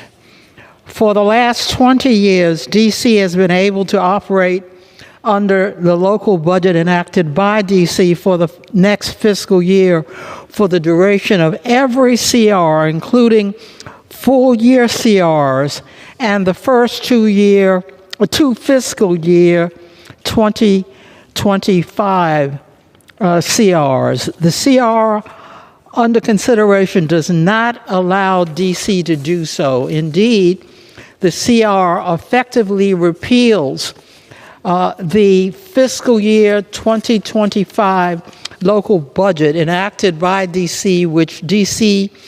has been operating under for the last 6 months and restores the fiscal year 2024 local budget enacted by D.C., which D.C. stopped operating under 6 months ago. This unprecedented budget substitution will result in an immediate cut of more than $1 billion from D.C.'s $21 billion budget. This cut will likely force D.C. to immediately terminate programs and to lay off or furlough police officers, firefighters, other first responders, and teachers. This cut does not save the federal government any money because D.C.'s local budget consists entirely of locally raised revenues such as taxes and fees. The CR also fails to exempt D.C. from a federal government shutdown in fiscal year 2026. Since the 2013 federal budget shutdown, Congress has exempted D.C. from federal government shutdowns because Congress recognized that shutting down a city of more than 700,000 people was harmful to the operations of both D.C. and the federal government. I ask unanimous consent to enter into the record a memorandum from D.C. Mayor Miriam Bowser's office detailing the impacts of this CR on D.C. I urge members to vote no. I yield back. Without objection, so ordered. The gentleman from Massachusetts. Gentlelady from Minnesota is recognized. Reserves. Gentleman from Massachusetts is recognized. Still no speaker? Okay.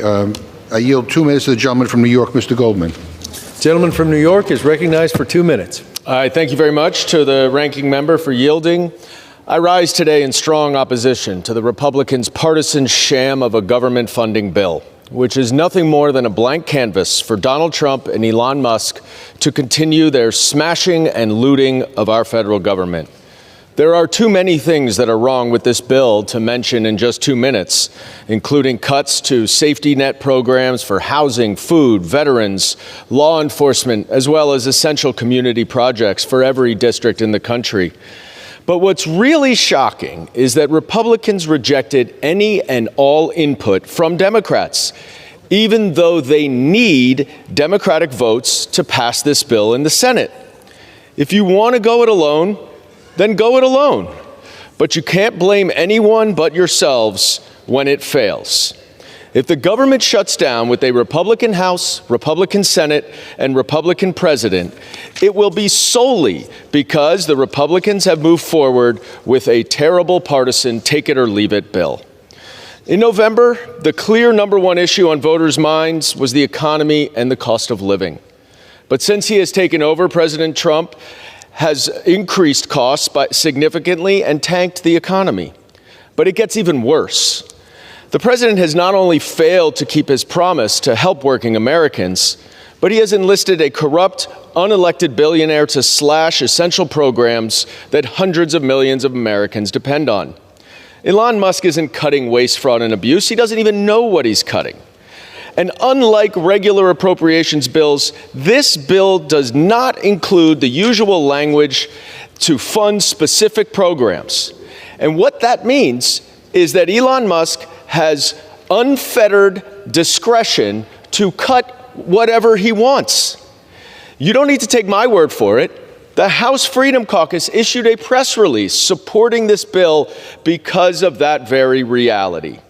With this bill, Republicans are handing the power of the purse to Congress and not working with Democrats. We continue to stand ready to work together, but this bill does not do that. And I yield back.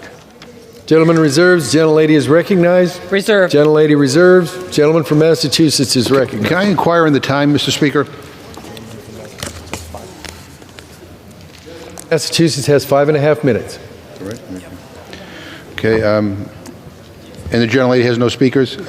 Okay, all right. I yield 2 minutes to the gentlewoman from New Mexico, a distinguished member of the Rules Committee, Ms. Ledger Fernandez. Gentlelady from New Mexico is recognized for 2 minutes. Mr. Speaker, Americans across the country are angry about Elon Musk illegally firing employees and freezing federal funds. Rather than stand up to Musk, Republicans are giving him the power to shut down the government programs Musk doesn't like. Remember, just last night, Musk said he wants to eliminate the big programs like Social Security and Medicare. Musk also wants to fire thousands of VA employees. This bill cuts $22.8 billion for veterans care. It cuts housing. It cuts programs that protect our food supply so we can bring down the cost of eggs. This rule also endorses Trump's tariffs under the guise of a national emergency. Yesterday, Trump's tariffs caused the markets to plummet, taking Americans' retirement savings with them. That's the real national emergency. A vote for this rule is a vote for Trump's tariffs. Is that why Republicans are hiding from their constituents? Because they're backing unpopular tariffs that will cost the average family $2,000 a year? Or maybe they're hiding because this funding bill cuts $15 billion from community projects. We're losing first responder and water infrastructure projects in New Mexico. Republicans are also defunding the police in Hazelton, Pennsylvania, in Representative Bresnahan's district. And how about eliminating the water project in Lehigh County in Representative McKenzie's district? Just to name a few of the many projects that are being gutted in Republican and Democratic districts alike. This is not a clean CR. It's as dirty as it gets. I yield back. Gentleman from Massachusetts reserves. Gentlelady from Minnesota is recognized. Mr. Speaker, I am prepared to close. Gentlelady reserves. The gentlelady has 10 minutes left remaining, and the gentleman from Massachusetts has 3.5 minutes remaining. The gentleman from Massachusetts is recognized. Mr. Speaker, I'm proud to yield 1.5 minutes to the gentleman from California, the Speaker Emerita, Ms. Pelosi. The Speaker Emeritus from California is recognized for 1.5 minutes. Thank you very much, Mr. Speaker. I thank the gentleman for yielding and for his extraordinary leadership. Mr. Speaker, today Republicans will vote to pass a continuing resolution that hollows out our nation's commitment to the health, education, economic security of America's working families. Instead of working constructively in a bipartisan way to meet the needs of the American people, Republicans are trying to starve the domestic budget with a partisan bill, and I'm going to focus on veterans here, that cuts nearly $23 billion in veterans' benefits, in addition to slashing even more money from health care and affordable housing. Indeed, the Republican CR is a betrayal of our nation, America's veterans, with devastating cuts to initiatives that care for our veterans exposed to burn pits, Agent Orange, and other toxic substances. Our nation's sacred promise is just as the military says, on the battlefield we leave no soldier behind, and when they come home, we leave no veteran behind. With this bill, Republicans have broken that promise. I urge my colleagues to vote no on this betrayal of our veterans, and urge my colleagues, Republican colleagues, to join Democrats at the negotiating table to get us serious about the people's business. Vote no. I yield back. Thank you, Mr. Chairman. Gentleman from Massachusetts reserves. Gentlelady from Minnesota is recognized. Reserve.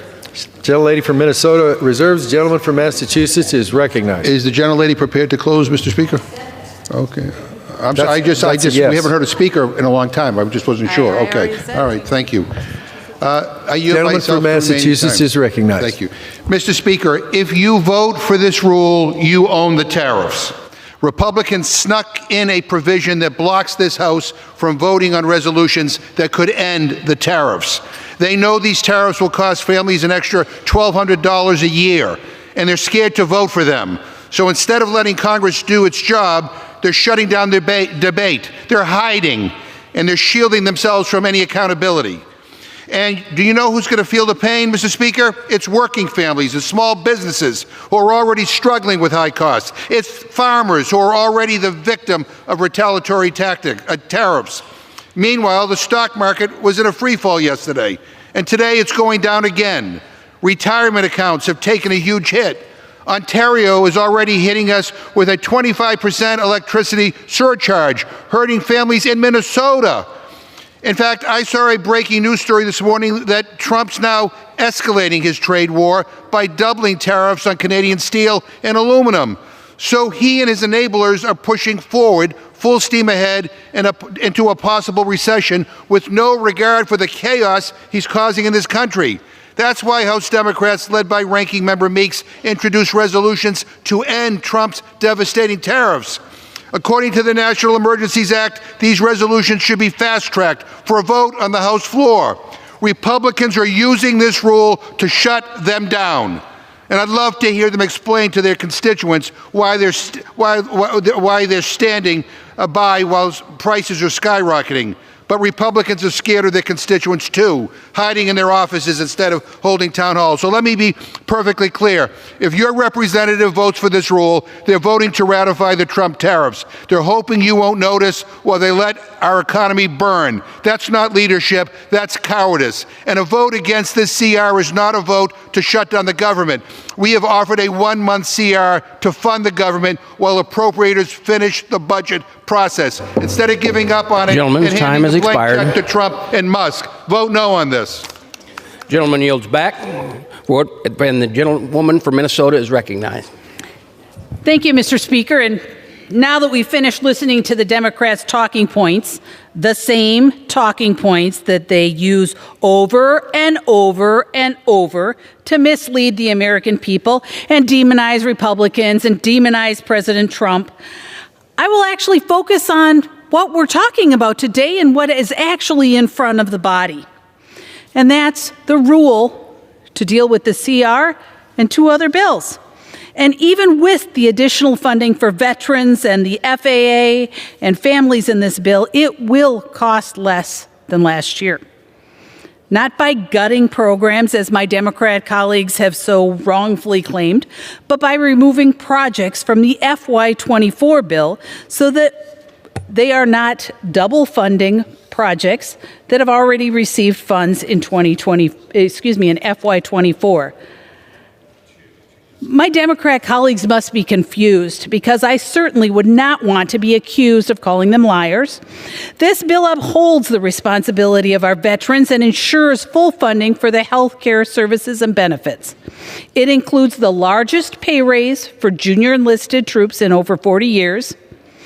It supports federal wildland firefighters. It increases funding for air traffic controller priorities. It does not cut grants for law enforcement. It does not cut spending on family assistance programs. In fact, it increases spending for WIC by more than $500 million. And it includes an additional $6 billion for the Toxic Exposure Fund to treat veterans who have experienced service-related exposure to toxic substances. This bill can increase spending on these critical needs by making sure that we are not double funding existing programs. It is really that simple. Avoiding government shutdown ensures that the administration can continue to identify waste, fraud, and abuse. It also allows ICE to continue deporting criminal migrants. This clean CR will allow us to focus on one big, beautiful reconciliation bill. Furthermore, this rule provides a way for us to continue to remove waste, fraud, and abuse right now by extending the time to prosecute those who committed unemployment insurance fraud during the COVID CARES programming. I would ask my Democrat colleagues to spare us the speeches about President Trump and the Department of Government Efficiency trimming some of the bloated bureaucracy from our federal departments. They are about to vote against a continuing resolution in the hopes of shutting our government down and sending every single federal employee home without a paycheck. Maybe my Democrat colleagues just don't think DOGE is going far enough. The truth is that there are more than 25,000 federal employees in the state of Massachusetts whose paycheck will be put on an indefinite hold if the government shuts down. And that's what my Democrat colleagues are going to vote for. My Democrat colleagues keep complaining how unfair this CR is to the D.C. residents. But there are over 160,000 federal employees in the District of Columbia, which quite frankly is more than there should be. But you are going to make every one of their paychecks go away if you succeed in shutting the government down. I thank my colleagues, Mr. Carey and Mr. Cole and Mr. Smith, for introducing these thoughtful pieces of legislation, and I encourage every single one of my colleagues to vote for this nonpartisan continuing resolution to keep our government fully funded and hold fraudsters accountable. A no vote, and I'll make it very clear, a no vote on this rule is actually a no vote to shut down government. With that, Mr. Speaker, I support the rule and the underlying legislation and yield back the balance of my time. The gentlewoman yields back. The question on the resolution. Gentlewoman moves the previous question. The question is on. Ordering the previous question on the resolution. Those in favor say aye. Those opposed, no. In the opinion of the chair, the ayes have it. Mr. Speaker, I ask for the yeas and nays, please. The yeas and nays are requested. Those favoring the vote for yeas and nays will rise. A sufficient number having risen, the yeas and nays are ordered. Members will record their votes by electronic device. Pursuant to Clause 9 of Rule 20, the chair will reduce to 5 minutes the minimum time for any electronic vote on the question of adoption of a resolution if ordered. This is a 15-minute vote.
Okay, so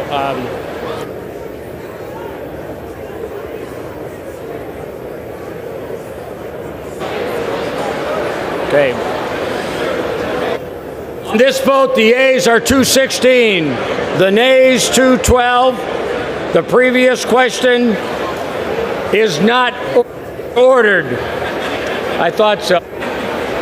The question is on the adoption of the resolution.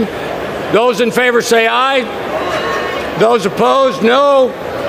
In the opinion of the chairs, the ayes have it. Mr. Speaker. Few of the many projects are there being gutted in Republican and Democratic districts alike. The resolution.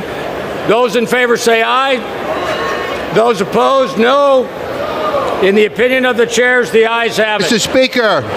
Mr. Speaker. For what purpose does the gentleman from Massachusetts seek recognition? I ask for a recorded vote. A recorded vote is requested. Those favoring a recorded vote will rise. A sufficient number having risen, a recorded vote is ordered. Members will record their votes by electronic device. This is a 5-minute vote.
members voted? Does any member wish to change their vote?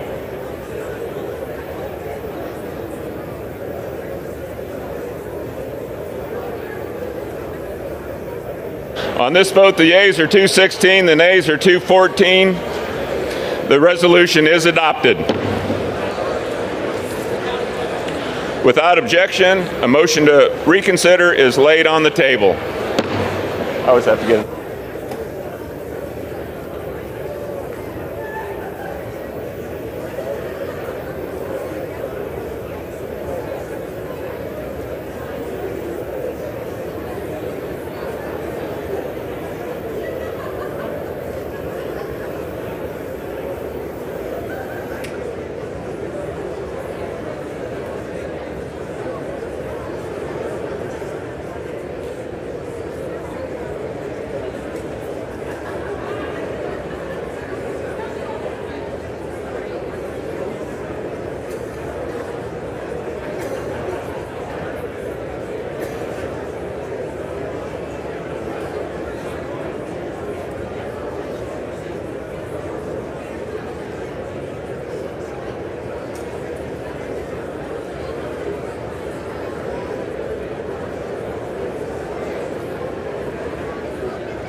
House will come to order.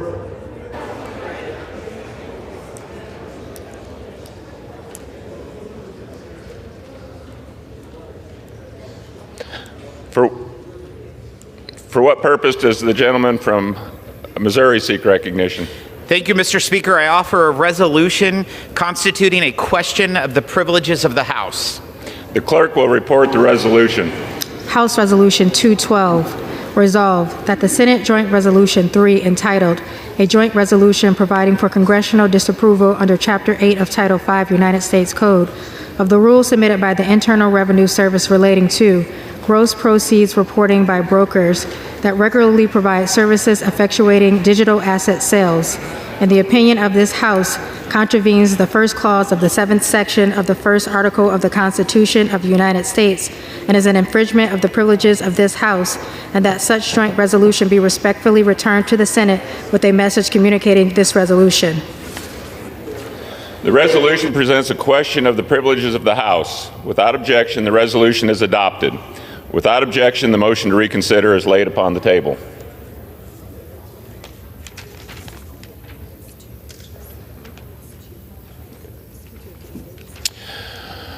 For what purpose does the gentleman from Missouri seek recognition? Mr. Speaker, pursuant to House Resolution 211, I call up the bill H.R. 1156, the Pandemic Unemployment Fraud Enforcement Act, and ask for its immediate consideration in the House. The clerk will report the title of the bill. Union Calendar Number 2, H.R. 1156. A bill to amend the CARES Act to extend the statute of limitations for fraud under certain unemployment programs and for other purposes. Pursuant to House Resolution 211, the amendment in the nature of substitute recommended by the Committee on Ways and Means printed in the bill is adopted, and the bill as amended is considered read. The bill as amended shall be debatable for 1 hour, equally divided and controlled by the chair and ranking minority member of the Committee on Ways and Means or their respective designee. The gentleman from Missouri, Mr. Smith, and the gentleman from Illinois, Mr. Davis, will each control 30 minutes. The chair recognizes the gentleman from Missouri. Thank you. I ask unanimous consent that all members have 5 legislative days to revise and extend their remarks and submit extraneous material on the bill under consideration. Without objection. Thank you, Mr. Speaker. I yield myself such time as I may consume. The gentleman is recognized. Thank you, Mr. Speaker. The American people supported President Trump in November because he pledged to eliminate waste and fraud in government. There is no better example of what President Trump is talking about than the rampant fraud the Ways and Means Committee has uncovered in the COVID-era unemployment insurance program. This money was supposed to help workers and their families through a crisis. Instead, it was stolen. It was stolen by fraudsters and criminals. According to government estimates, between 100 and 135 billion of UI benefits were stolen during the pandemic. Outside estimates range as high as 400 billion. That's higher than the economy of my home state of Missouri and about 20 other states. It is the greatest theft of tax dollars in U.S. history. So far, the government has only recovered about $5 billion. As we stand here, there are over 157,000 open UI fraud hotline complaints and more than 1,600 ongoing fraud investigations. This is a must-pass bill. The statute of limitations for these investigations start to run out in 16 days on March 27th. If we don't extend it, the criminals who stole money from the pockets of taxpayers and continue to do so to this day will get away. The Pandemic Unemployment Fraud Enforcement Act is simple. It doubles the statute of limitations from 5 to 10 years so we can prosecute and recover hundreds of billions of stolen tax dollars. We did this in the 117th Congress when Republicans and Democrats voted unanimously to extend the statute of limitations for fighting fraud in other COVID-era programs plagued by criminal theft. This legislation deserves the same strong bipartisan support. Yet during our markup, not a single Ways and Means Democrat voted for this bill. Let me preview some of the fear-mongering you're going to hear today on this floor. First, committee Democrats will argue that giving law enforcement more time to prosecute fraud will lead to surprise bills or targeting of innocent Americans who accidentally received an overpayment. This is completely false. DOJ is focused on prosecuting sophisticated criminals who maliciously defrauded the government, including international crime rings, online scammers, and gangs that are using tax dollars to illegally purchase firearms and commit crimes. This is not about going after grandma who made a mistake on her form. Anyone making that claim is simply not telling the truth. That isn't happening today, and it won't happen tomorrow. All this bill does is simply extend the investigations ongoing today. Second, Democrats claim that rescinding $5 million to offset the cost of this bill is a bridge too far. This is money sitting over at Department of Labor unused. With over 1,600 open investigations, Democrats should be more concerned about what their constituents and American taxpayers have to lose if this doesn't get done. Third, you will hear complaints about items completely unrelated to this bill, like DOJ, or the streamlining of the federal government to make it work better for the American taxpayer.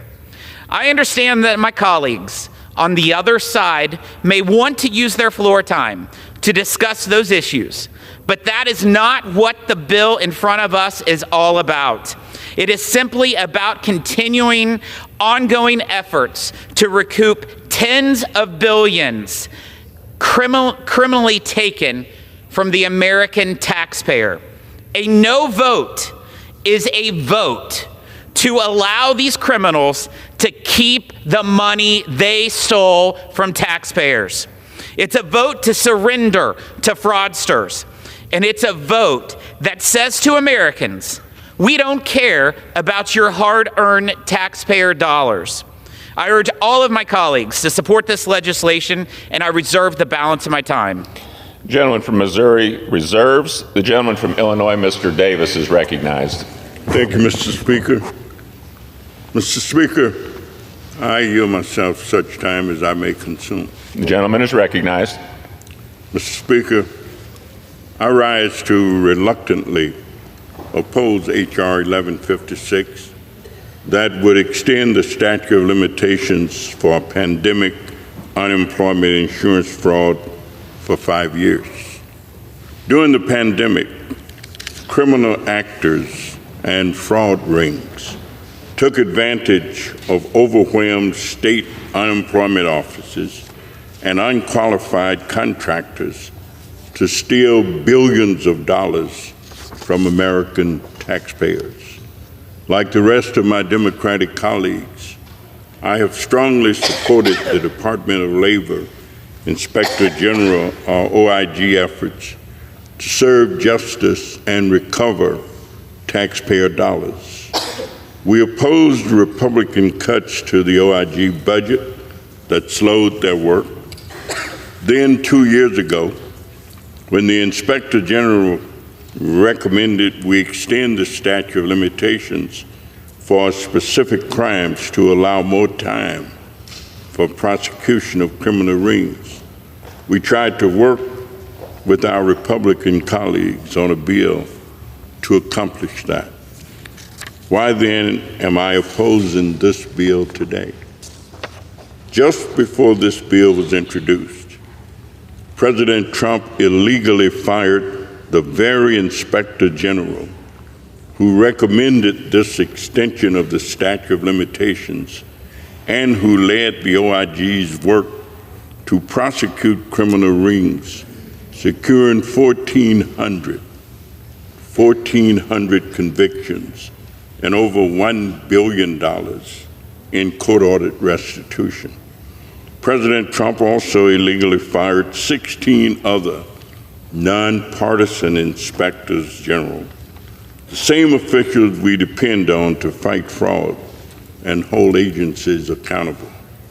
And since that time, we've seen Elon Musk and his dog team sweep through federal agencies, firing experts, demanding access to American citizens' most sensitive identity and financial information, and levying unfounded accusations of fraud, federal program beneficiaries, even at Social Security recipients.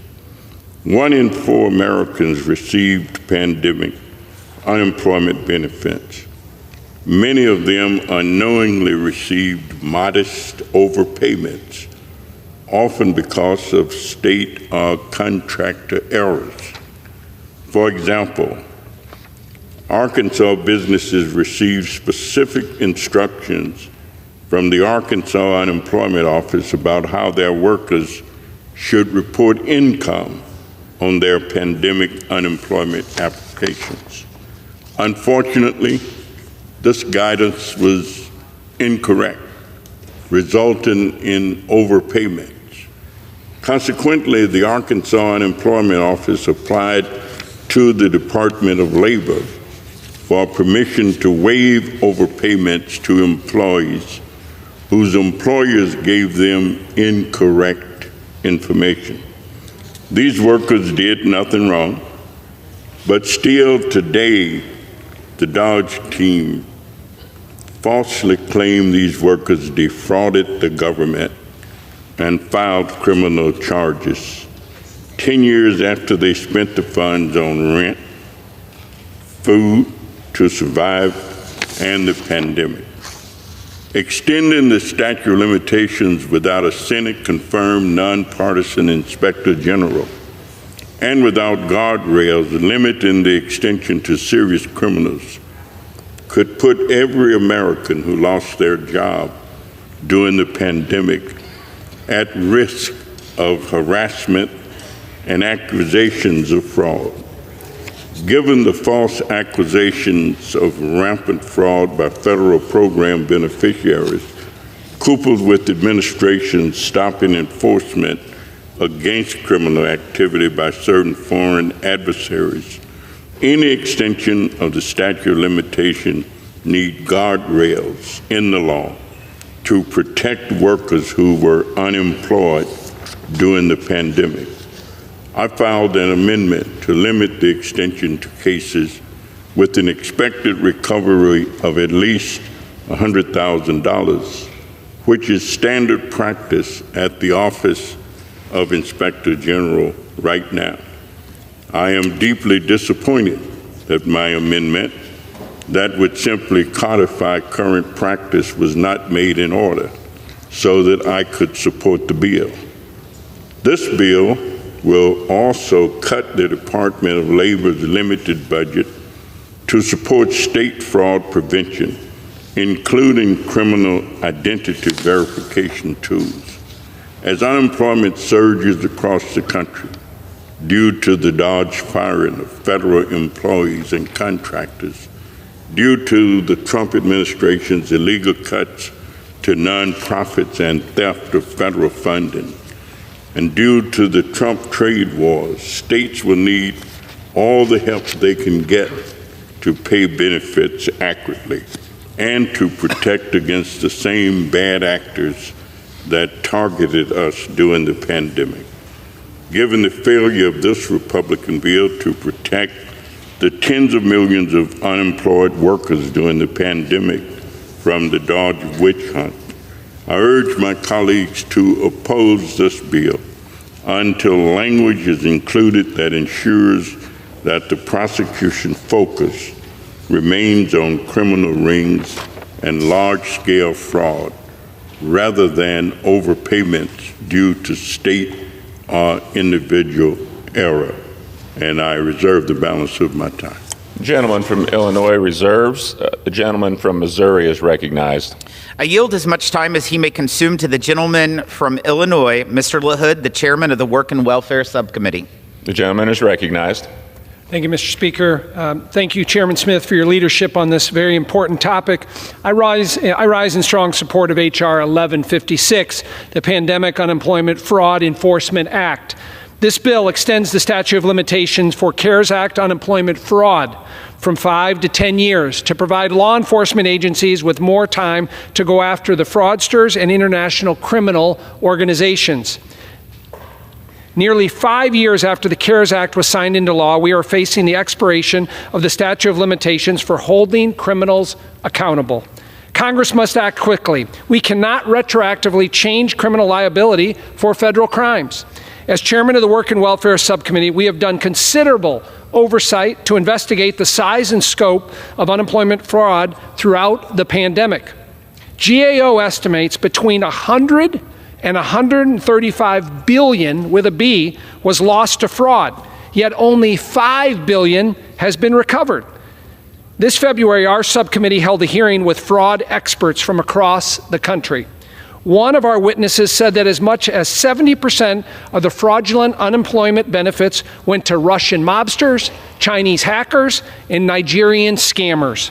A recent DOJ case involved a Pennsylvania man obtaining $59 million in public benefits and laundering the proceeds to China.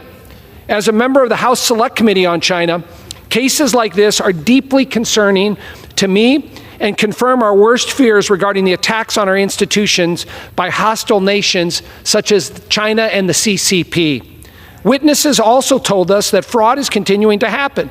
Fraudsters are now targeting the disaster unemployment benefit using stolen identities of California fire victims. The Pandemic Unemployment Fraud Enforcement Act is a common sense bill that doubles the statute of limitations so we can recover hundreds of billions of stolen taxpayer dollars. Prosecuting bad actors has a ripple effect that will deter crime and prevent additional losses to the government and American taxpayers.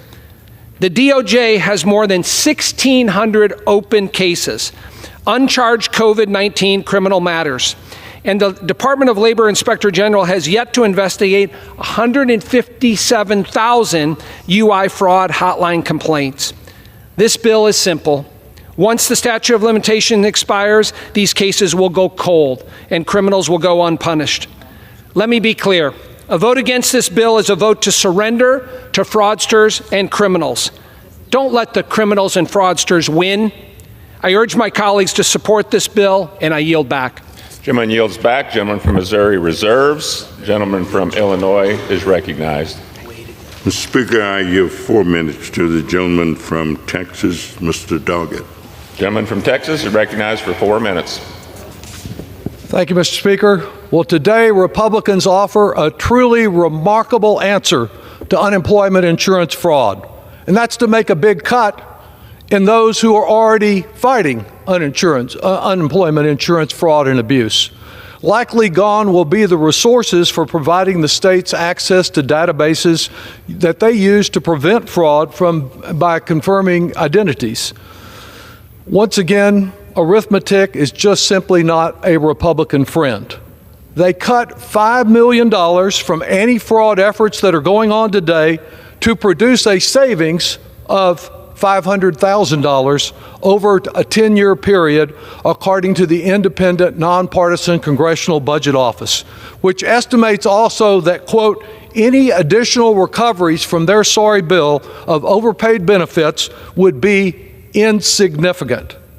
And this rash Republican move comes on top of Elon Musk's slash and burn rampage through our government. Who knows how many civil servants have already been fired whose principal responsibility is to fight fraud.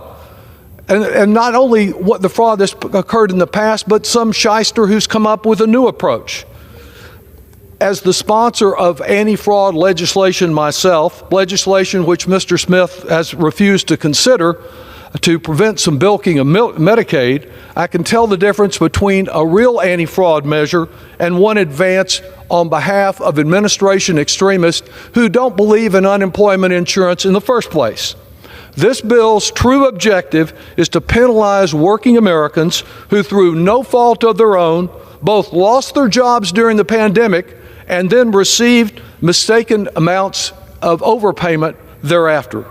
Now, years later, instead of accepting responsibility for the failure of the first Trump administration to improperly making those overpayments, done first by the Trump administration itself, and in failing to establish safeguards so that there would not be overpayments, Republicans instead are shifting the blame from Trump's wrong to workers, to wrongs that the workers did not commit in the first place. This bill is just another part of the Trump-Musk fake war on waste, fraud, and abuse. Big claims, big claims. No proof of genuine savings.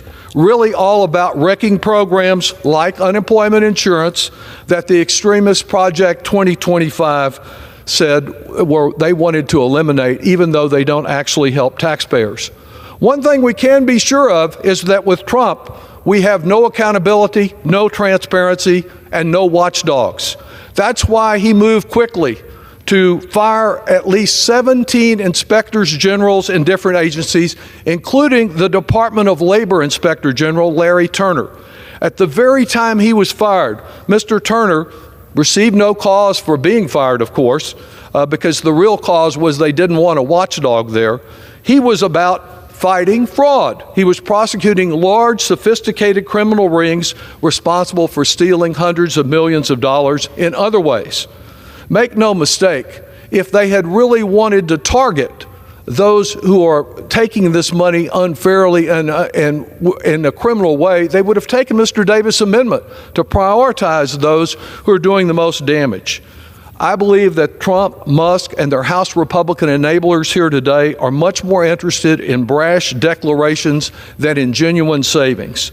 They have made clear that their number one priority in our committee is not unemployment fraud, but more tax breaks for plutocrats by shifting more of the tax burden to working families and irresponsibly increasing by trillions of dollars the size of our national debt. I would urge a rejection of this bill, and I yield back the balance of my time. Gentleman yields. Members are reminded to refrain from engaging in personalities towards the president. Gentleman from Illinois reserves. Gentleman from Missouri is recognized. Mr. Speaker, yesterday my colleagues introduced an amendment that would limit prosecution of fraud cases with at least $100,000 in stolen funds. Apparently, Mr. Speaker, Democrats want to give some criminals a get-out-of-jail-free card. Let me give you an example of what that looks like. A woman from Rockford, Iowa, was sentenced to more than a year in prison for receiving $45,000 in unemployment benefits from 8 different states using stolen identities and laundering the proceeds through cryptocurrency. I ask for unanimous consent to submit for the record a September 20th, 22 release from the United States Attorney's Office, Northern District of Iowa, quote, Iowa woman sentenced to federal prison for fraud and money laundering. Without objection. A criminal, Mr. Speaker, is a criminal, no matter how much they steal from the American taxpayers. H.R. 1156 is a must-pass bill for anyone interested in enforcing the rule of law. I yield as much time as she may consume to the gentle lady from New York, Ms. Malliotakis. Gentlelady from New York is recognized. Thank you, Mr. Speaker. Thank you, Mr. Chairman. It's unconscionable to me that our colleagues on the other side are actually continuing to fight to protect fraudsters, going so far as to even say that if they just stole $500,000, that they should not be prosecuted. But we, House Republicans, we're fighting for transparency. We're fighting to protect taxpayers. We're exposing the waste, the fraud, and the abuse, including an estimated $100 to $135 billion in pandemic unemployment fraud. Money that was paid for by the hardworking taxpayers of this country to help people who are going through a tough time during the COVID pandemic. Sadly, my state of New York ranks near the top of the list with an estimated $11 billion in fraudulent unemployment payment benefits. The precious taxpayer dollars went to fraudsters, many overseas, including China, Russia, and Nigeria. They even went to dead people and inmates in prison. Criminals spent their money on luxury items like Rolex watches, fancy furnishings, items from Louis Vuitton, Burberry, Gucci, and even a $10 million villa in the Dominican Republic. One spent $3.5 million on a mansion in New Jersey, a chartered private jet, Porsches, Ferraris, Bentleys, BMWs, and Mercedes-Benz. Another received over $1.5 million over a span of 10 months. Meanwhile, my district office in Staten Island and Brooklyn had to help dozens of constituents who had their identities stolen and could not get unemployment benefits they desperately needed. This is about fixing something that went badly wrong, to not just recoup taxpayers' money, but to ensure it doesn't happen again. This bill will help crack down on this type of fraud, and would extend the statute of limitations that law enforcement needs to pursue criminal charges or civil actions. And it also incentivizes states to help us crack down and recover these fraudulent payments. And it puts checks and balances to stop future unemployment insurance payments from going to incarcerated and deceased people. To date, only $5 billion or less, about 4% of this massive fraud, has been recovered.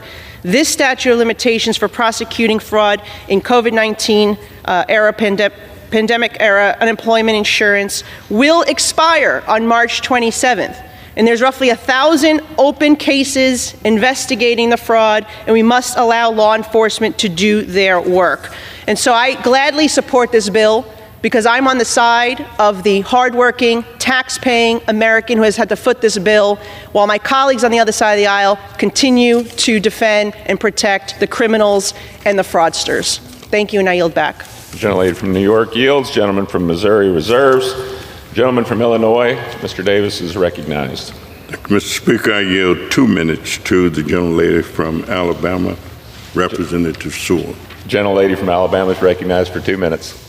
Mr. Speaker, I rise in opposition to this bill. This partisan charge bill targets innocent workers who lost their jobs during the pandemic, received unemployment benefits, spent them in good faith to pay for necessities, and had no idea that their states made mistakes in paying their benefits. Sadly, my Republican colleagues are using this bill to throw millions of Americans' lives and livelihoods into instability. This financial attack on my constituents required them to then reimburse the federal government for a mistake that they did not make, upending their ability to pay their rent, leaving families homeless, upending their ability to purchase school supplies or make a car payment, resulting in the loss of transportation that gets them to their jobs. For people living on the margins of poverty, they don't have a financial cushion to fall back on when a surprise bill like this one is thrown into their family. It will cause major disarray. This bill is not about addressing fraud. Republicans are simply using this opportunity to wage war on individuals themselves who did no wrong. I encourage my colleagues to vote against this bill, and I yield back the balance of my time. Thank you. Gentleman from Illinois reserves. The gentleman from Missouri. Thank you. I yield as much time as he may consume to the gentleman from Kansas, Mr. Estes. Gentleman from Kansas is recognized. Well, thank you, Chairman Smith, for yielding, and I want to thank you for introducing this common sense piece of legislation. Mr. Speaker, I rise today in strong support of the Pandemic Unemployment Fraud Enforcement Act. But before I get into my planned remarks, I want to fact check some of the colleagues on the other side of the aisle attacking President Trump, claiming that laid off federal workers are being prevented from receiving unemployment. We've been in touch with the Department of Labor, and they've published documented guidelines describing filing and eligibility requirements that make it clear federal workers are eligible for unemployment. The biggest risk to federal workers is not being able to claim their benefits at all because fraudsters got there first. There have been multiple data breaches at agencies across the government, including the Office of Personnel Management, exposing the personal information of millions of federal workers. Democrats should be supporting this bill to catch fraudsters that are still out there using stolen identities to file illegitimate claims. My colleagues on the other side of the aisle have insisted, despite their pushback on Trump's administration's actions, they want to cut waste, fraud, and abuse. Well, today they can prove it. The bill we're debating is really pretty simple. We know that during the COVID-19 pandemic, many Americans benefited from unemployment insurance, but fraudsters took advantage of an overwhelmed system, resulting in more than $100 billion in sham UI payments, including $466 million of UI fraud in my home state of Kansas. But the statute of limitations is fast approaching on March 27th, and if Congress doesn't act, these scammers are off the hook. Our legislation today extends the statute of limitations from 5 to 10 years. With nearly 1,700 open cases, this bill gives the Labor and Justice Department the tools they need to go after these criminals. This should be an easy yes for everyone in the chamber. And with that, Mr. Speaker, I yield back. The gentleman from Missouri reserves. The gentleman from Illinois is recognized. Thank you, Mr. Speaker. It's my pleasure to yield 2 minutes to the gentle lady from California. Gentlelady is recognized for 2 minutes. I rise today in strong opposition to H.R. 1156. Since the COVID-19 pandemic start, Democrats have gone after the criminal fraud rings who stole from our pandemic unemployment insurance programs and empowered our partners across the federal government. But today's Republican bill is so hypocritical. It completely ignores President Trump's illegal termination of the nonpartisan Inspector General responsible for that very work. Before he was fired, it was Inspector General Larry Turner's leadership investigating UI fraud that resulted in over 2,000 individuals charged, 1,400 convictions, and more than $1 billion in taxpayer dollars recovered. In fact, it was IG Turner who had recommended that Congress extend the statute of limitations in the first place. It's outrageous that Republicans now want to act on the IG's recommendation, but refuse to address the illegal firing of IG Turner and 18 other nonpartisan inspectors general across the federal government. Further, Republicans refuse to even consider my and Congressmember Del Benny's amendment, which would have extended the statute of limitations for 6 additional months and would have allowed for the full 10-year extension only if the president either reappoints IG Turner or appoints another Senate-confirmed individual for the role. This would have been the responsible thing for Congress to do, keep the door open for now on investigating and prosecuting this fraud, while also ensuring we have a competent Senate-confirmed Inspector General leading the charge. I urge my colleagues to vote no on this bill, and I yield back. The gentleman from Illinois reserves. The gentleman from Missouri is recognized. I yield as much time as he may consume to the gentleman from Indiana, Mr. Yocum. Gentleman from Indiana is recognized. Thank you, Mr. Speaker, and thank you, Mr. Chairman. I rise in strong support of H.R. 1156, the Pandemic Unemployment Fraud Enforcement Act. Unemployment insurance, or UI fraud, ran rampant during the pandemic. The Government Accountability Office estimates that pandemic-era unemployment insurance fraud totaled $135 billion. That's about 15% of total UI benefits during the pandemic. Other estimates estimate that UI fraud ran up to $400 billion. California alone accounts for $20 to $33 billion of fraudulent pandemic UI payments. One estimate put the state's improper payment rate at almost 37% during the first 6 months of the pandemic. This fraud isn't just a blatant waste of hardworking taxpayer dollars. It completely undermines Americans' faith in the system and our management of taxpayer-funded programs. The Hoosiers that I represent expect more from their government, as they should. Despite these egregious levels of fraud, we've only recovered $5 billion of it, or less than 4% of fraudulent payments. As of January, the Department of Justice had over 1,600 open, uncharged criminal matters relating to COVID-19 fraud. Additionally, the Department of Labor has approximately 157,000 open UI fraud complaints assigned to its hotline office. Unfortunately, the statute of limitations for prosecuting these fraudsters expires at the end of March. This bill would extend that deadline for another 5 years so that we can continue to hold these criminals accountable and recover the stolen funds. One of our most important responsibilities as members of Congress is to be good stewards of taxpayer money. It would be irresponsible not to take every possible step to recover these fraudulent funds. This is a common sense bill, and I am proud to be a co-sponsor of it. I urge its support. Thank you, Chairman Smith, for your leadership on this bill. And Mr. Speaker, I yield back. Gentleman from Missouri reserves. The gentleman from Illinois is recognized. Speaker, I reserve. Gentleman reserves. Gentleman from Missouri. Thank you, Mr. Speaker. I yield as much time as he may consume. The gentleman from Florida, Mr. Bean. Gentleman from Florida is recognized. Thank you, Mr. Speaker, and thank you, Chairman Smith, for yielding. Mr. Speaker, the COVID pandemic is over, and so have many of our problems that have disappeared with it, but the mushroom cloud of fraud still lingers in the air. The COVID-19 pandemic didn't just reveal cracks in the U.S. relief programs. It turned them into sinkholes. Due to a lack of guardrails, fraudsters stole hundreds of billions of taxpayer dollars from numerous pandemic-era programs, $135 billion. That's how much was stolen from the American people in unemployment insurance programs alone. As of today, only a paltry $5 billion has been recovered. Meanwhile, the statute of limitations is set to expire March 27.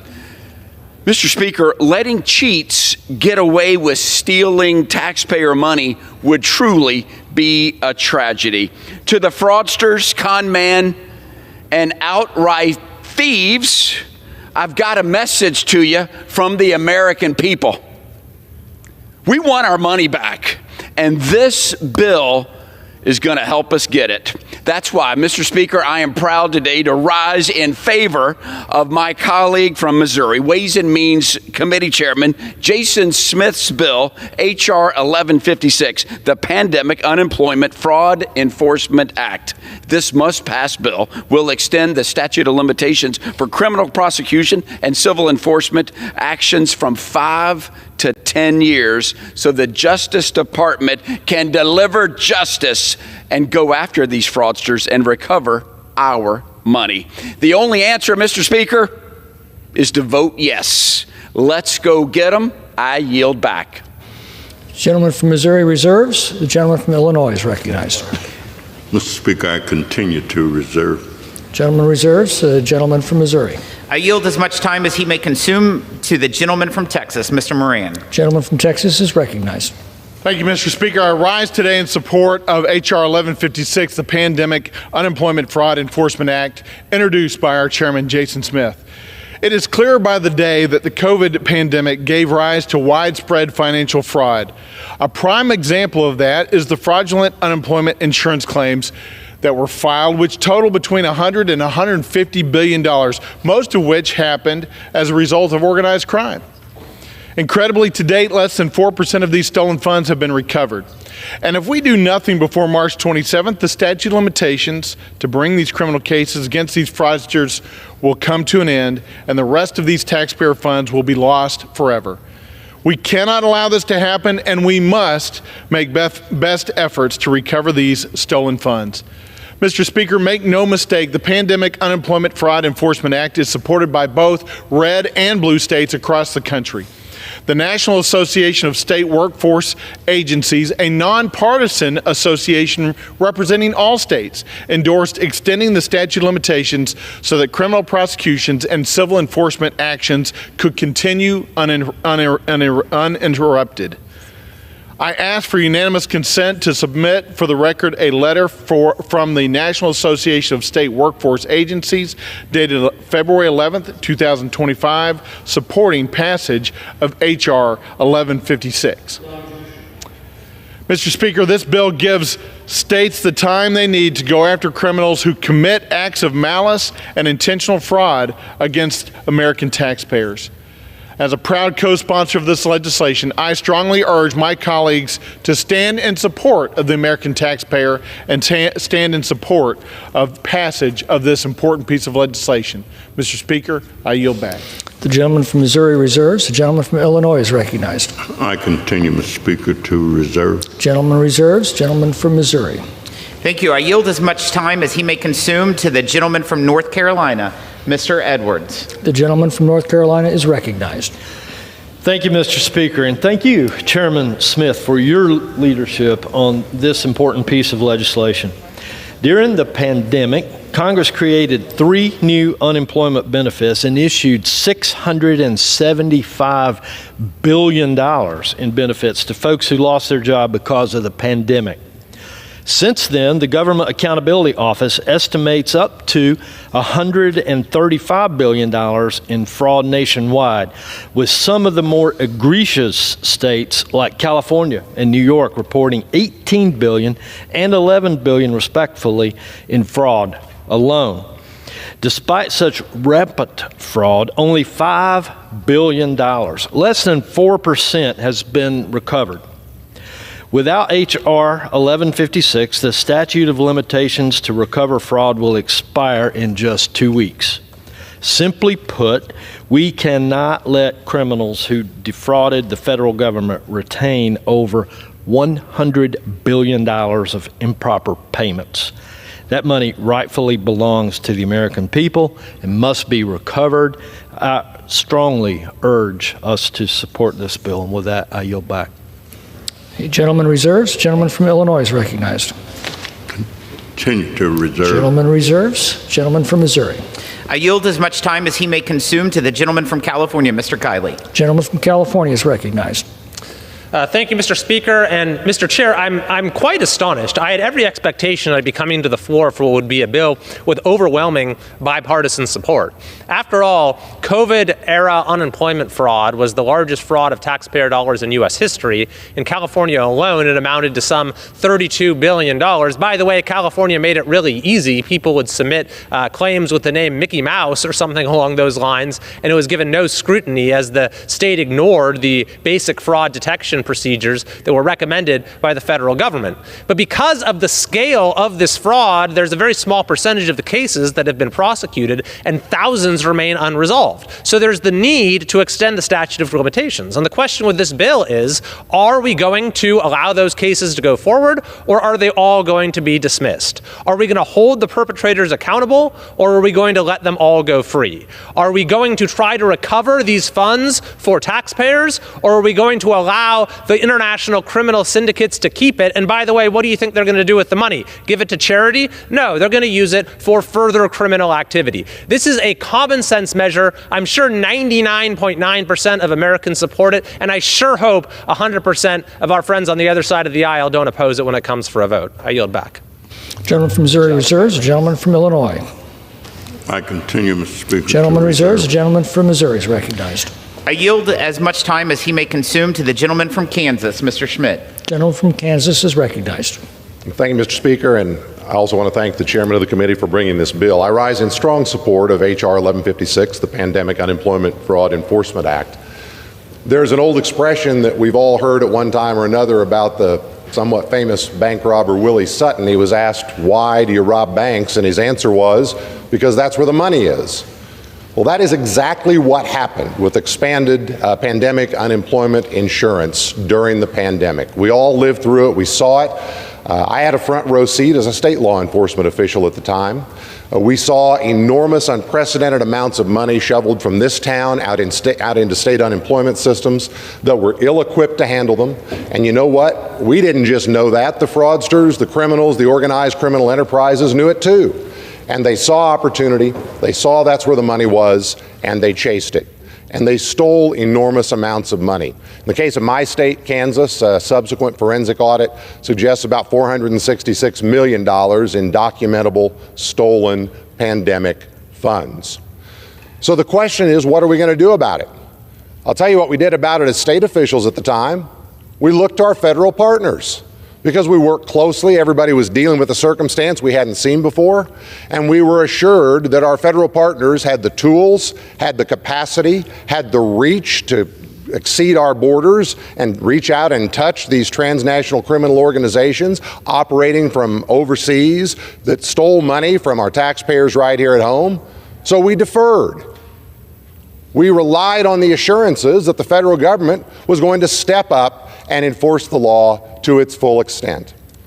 And now here we are 5 years later. And not just by happenstance, but because of decisions made in this body by people who came before us, the sun is about to set on the ability of the federal government to do what it promised to do, because there is a statutorily enacted statute of limitations that shuts the door on further prosecutions in only a few short days. It is within our power to change that decision, to let the federal government follow through on its promise, to bring to bear whatever tools we have to try to recover whatever portion of that remaining stolen money is available to be recovered. Why on earth would we not do that? It is the right thing to do for our taxpayers. It is the right thing to do for the rule of law. It is just the right thing to do. We should abandon the see no evil, hear no evil, speak no evil approach that is the status quo. We should adopt this bill, extend the statute of limitations, let our dedicated federal law enforcement authorities do their jobs, keep chasing this money, and bring back whatever they can find. I support the bill. I'm grateful for the leadership, and I yield back. Gentleman from Missouri reserves. The gentleman from Illinois. Speaker, I have no further speakers, so I'm prepared to close. Gentleman reserves. The gentleman from Missouri. We're prepared to close. All right. Gentleman from Illinois is recognized. Thank you, Mr. Speaker. Then I will close. After listening to the comments of Chairman Smith and my Republican colleagues, it's pretty clear to me that they don't intend to stay the course that led to 1,400 convictions. It appears that they really intend to prosecute everybody, the whole group, everybody involved. So I want to thank my Democratic colleagues for their thoughtful comments and ongoing efforts to fight fraud while protecting workers from harassment. I urge my colleagues to vote no on this bill so that we can incorporate the guardrails needed to balance our goals of prosecuting criminals and protecting innocent workers from harassment by the DOGE or others who might misuse this authority. I trust that those individuals will not endure or have to endure the harassment that often comes. So I thank you, Mr. Speaker, and yield back the balance of my time. The gentleman yields back. The gentleman from Missouri is recognized. Thank you, Mr. Speaker. The folks on the other side of the aisle was referring to President Trump firing the Department of Labor Inspector General earlier. President Trump campaigned on changing Washington. He is well within his power to remove members of the executive branch at will. And it is understandable. It's understandable, Mr. Speaker, that he wants people in his administration that reflects his views. The Labor Department's Inspector General plays an important role in identifying fraud, but does not charge cases or decide which ones to prosecute. The Department of Justice and U.S. Attorney's offices handle prosecution of federal crimes. This bill extends the statute of limitations to ensure Department of Justice and has the time they need to go after criminals who committed acts of malice and intentional fraud against American taxpayers. The criminal activity in the COVID-era unemployment insurance program represents the largest theft of tax dollars in U.S. history. This money was supposed to help American families through a once-in-a-lifetime crisis. Instead, thousands of criminals, including foreign crime rings, made off with hundreds of billions of dollars. We know that some of these same groups are continuing to perpetrate UI fraud targeting disaster victims. Fraudsters are filing claims on behalf of individuals impacted by fires in your state, Mr. Speaker, and North Carolina floods, then using the money for criminal activity. The statute of limitations to prosecute these crimes is set to expire this month, with just 4% of the stolen funds having so far been recovered.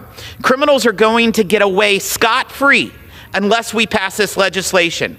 Over the past few weeks, Democrats have sued and stonewalled President Trump, Elon Musk, and Doge over the broader investigation into how our tax dollars are being spent. The American people are tired of words. It is time for action. The Pandemic Unemployment Fraud Enforcement Act will buy prosecutors and law enforcement more time to go after criminals and recoup the money taxpayers are rightfully owed. It's no wonder this legislation is widely supported by federal law enforcement agencies and states. The American people deserve justice, and now it's up to Congress to deliver it. I yield back. All time for debate has expired. Pursuant to House Resolution 211, the previous question is ordered on the bill as amended. The question is on engrossment and third reading of the bill. Those in favor say aye. Aye. Those opposed say no. The ayes have it. Third reading. A bill to amend the CARES Act to extend the statute of limitations for fraud under certain unemployment programs and for other purposes. The question is on the passage of the bill. Those in favor say aye. Aye. Those opposed say no. The ayes have it. And without objection, the bill is passed, and without objection, the motion to reconsider is laid. For what purposes the gentleman from Illinois seek recognition? Yeas and nays. The yeas and nays are requested. Those favoring a vote by the yeas and nays will rise. A sufficient number having risen, the yeas and nays are ordered. Pursuant to Clause 8 of Rule 20, further proceedings on this question will be postponed.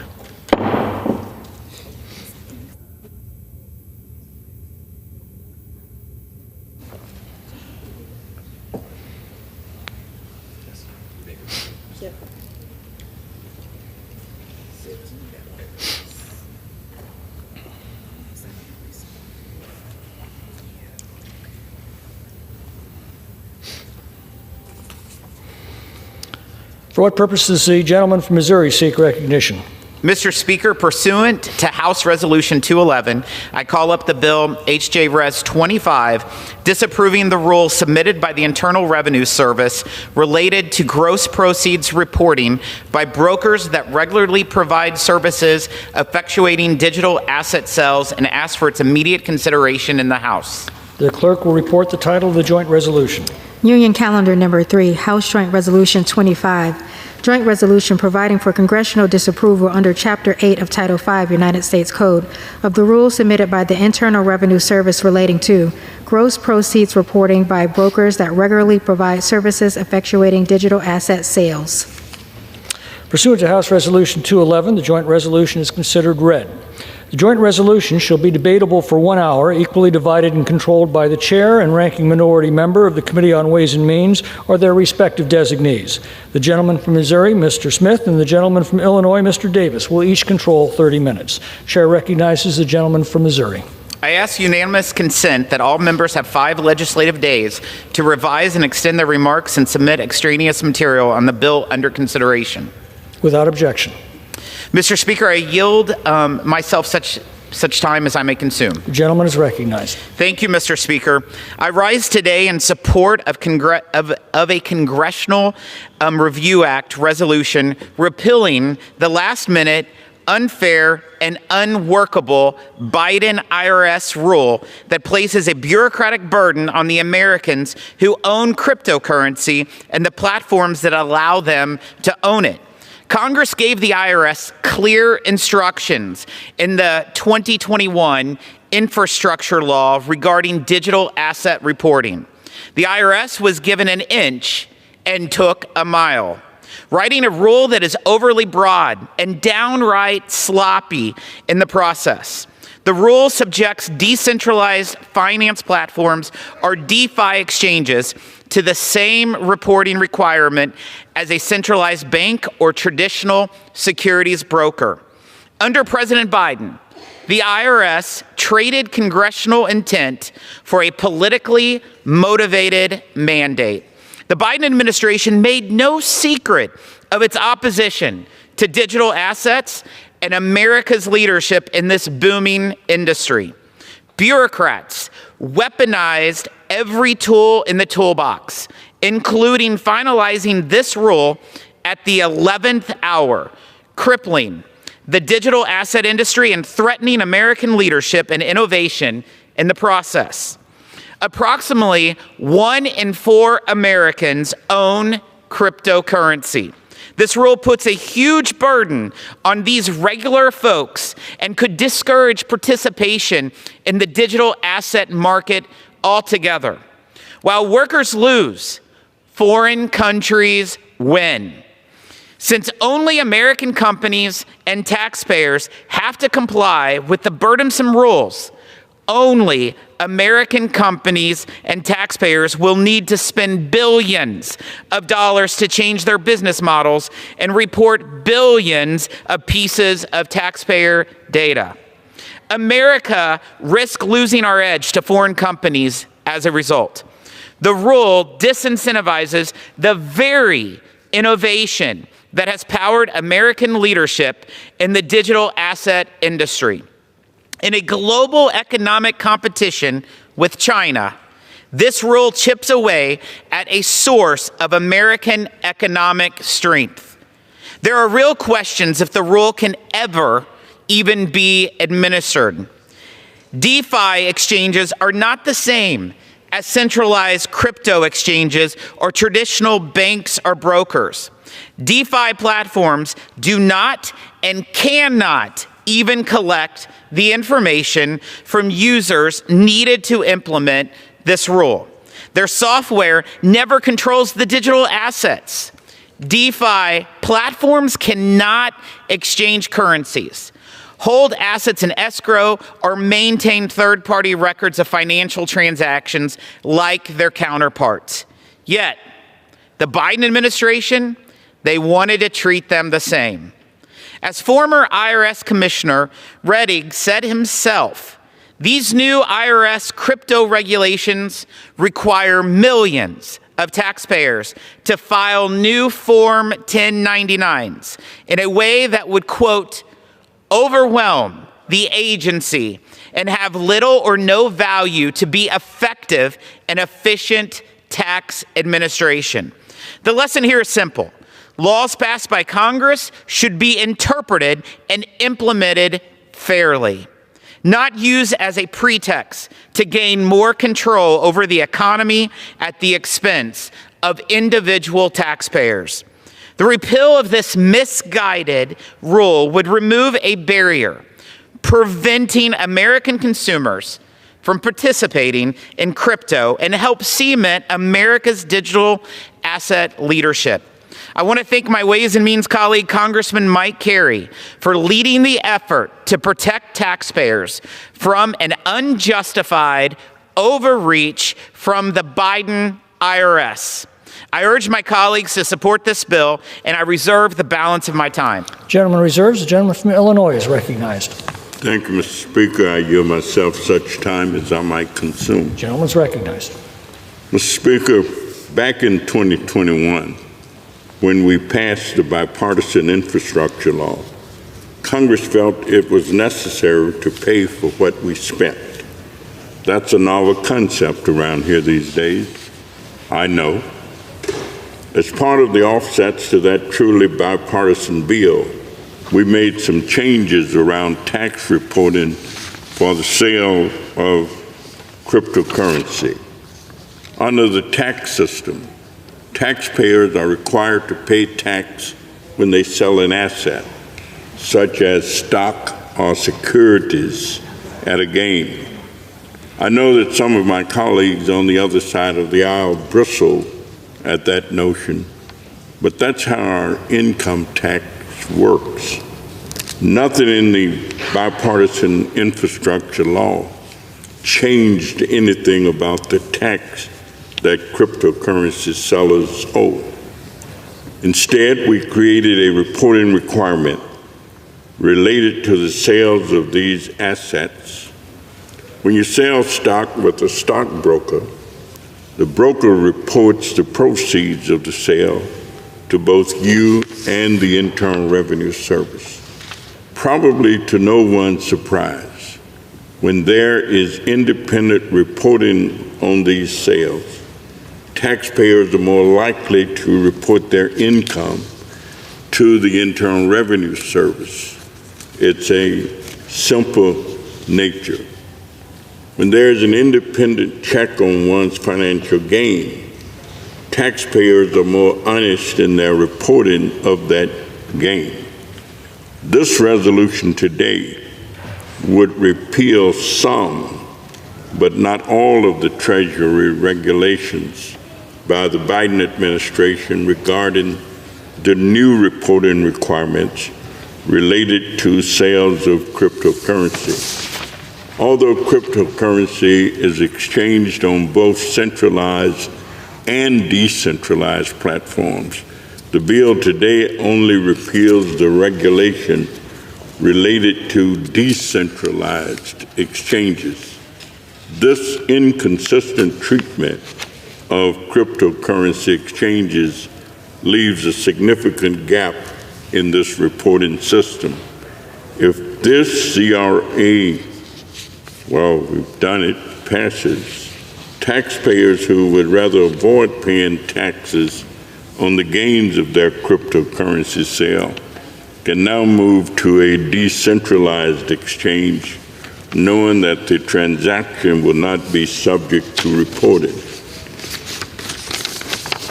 In fact, the Joint Committee on Taxation estimates that this bill will cost the federal government $4 billion in tax revenue. That is, this bill is expected to cost $4 billion in tax cheating. It is clear to me that this bill weakens the Internal Revenue Service's ability to detect and reduce cheating. Further, I'm deeply troubled by the potential of this bill to bolster nefarious criminal activity. Decentralized exchanges are far less regulated than other exchanges.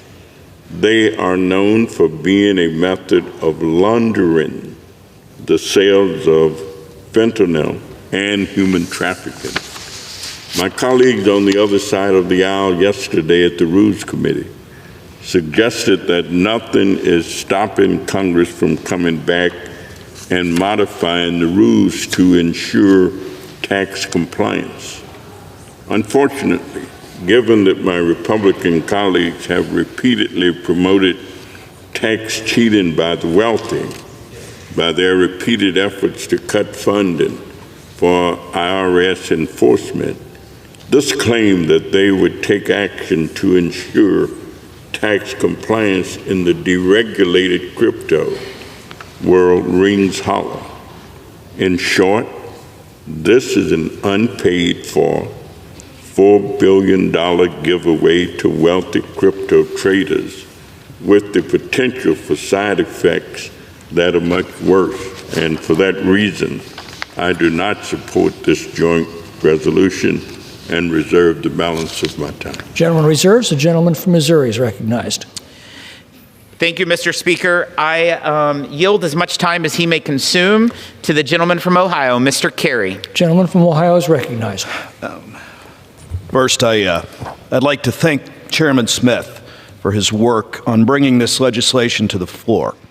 I would also like to thank the Ways and Means Committee staff for their efforts in moving this list of very important legislation forward. This common sense, bipartisan resolution would overturn the IRS digital asset sale and exchange rule, otherwise known as the DeFi broker rule. This legislation has broad bipartisan support. And how we know this? In the Senate last week, 51 Republicans were joined by 18 Democrats and 1 independent who favored it. The DeFi broker rule, which came out of the end of 2024, implements stringent reporting requirements on decentralized finance exchanges or DeFi exchanges. DeFi exchanges were subject to the same reporting requirements as traditional brokers and centralized exchanges, despite the fact that DeFi exchanges don't have the ability to collect any information that the IRS requires from individuals using their platforms. This goes well beyond the scope of the Infrastructure and Investment and Jobs Act instructions to the IRS and Treasury regarding establishing rules for digital asset exchanges. Through this rule, the IRS effectively imposed consumer and technology-related regulatory policies through the tax code in absence of an explicit delegation of legislative authority. The DeFi broker rule invades the privacy of tens of millions of Americans, hinders the development of an important new industry in the United States, and would overwhelm the IRS with over 8 billion new information returns on Form 1099-DA. DA stands for digital asset. To put this in perspective, this is more than double the amount of information returns the IRS currently receives on all forms of 1099 combined. This rule will push American companies, jobs, and tax revenue overseas into foreign countries because American cryptocurrency owners would seek DeFi platforms outside the United States. It establishes what we passed this. It is essential that we pass this legislation today to avoid this nightmare from the IRS and for the American taxpayers, while ensuring that the United States is in a position to lead the world in innovation with the digital asset and cryptocurrency sector. That is why I am proud to have introduced House Joint Resolution 25, and I encourage my colleagues on both sides to vote yes on this important legislation. With that, I yield back.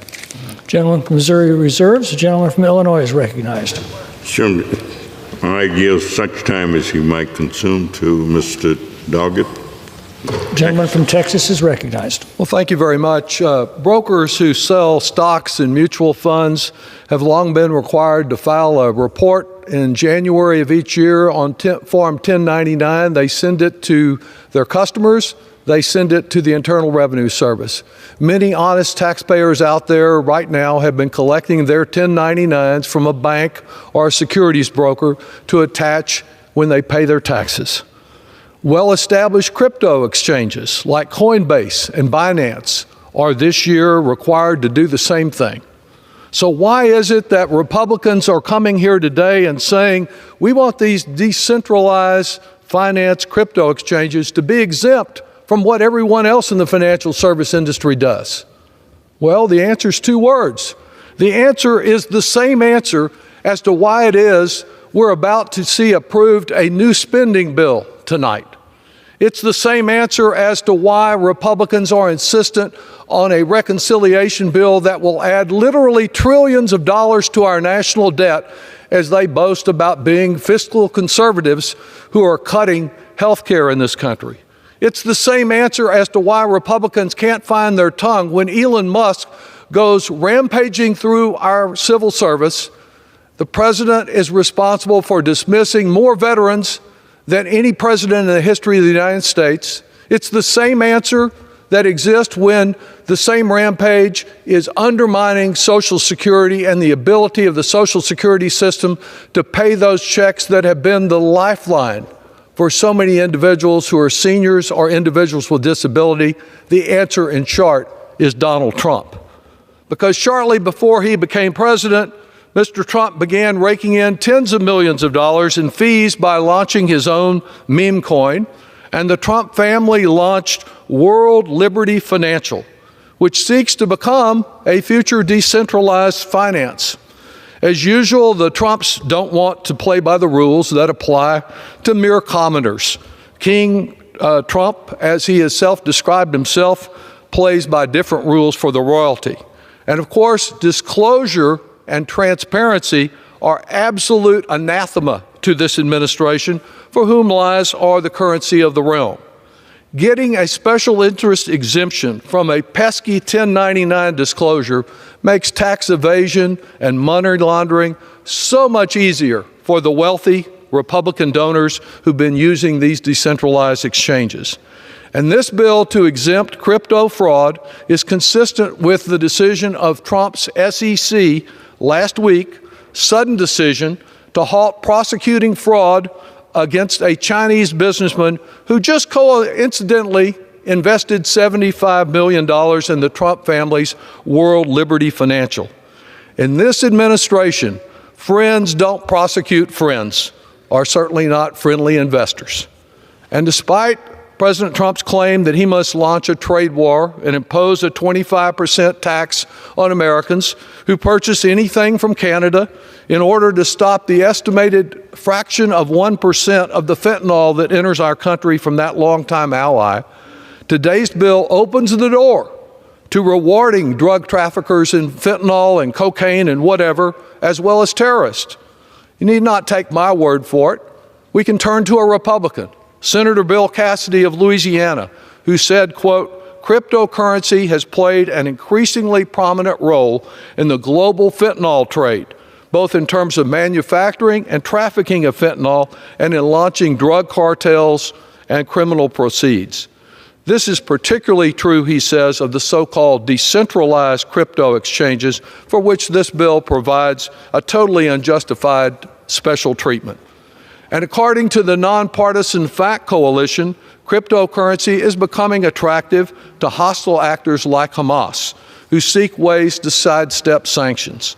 The risks are especially severe with decentralized finance platforms, which are enabled to operate outside the traditional regulatory oversight that applies to others. The further note when we talk about fiscal responsibility, this bill, $4 billion. $4 billion added to our national debt, they can't even question that. It's like the $8 billion in one of the gifts they gave to the oil industry last week. So $4 billion here and $8 billion there and $4 trillion or so with the Republican tax bill to provide more tax breaks to people like Elon Musk and the people that were there on the front row of the president's inauguration. It adds up.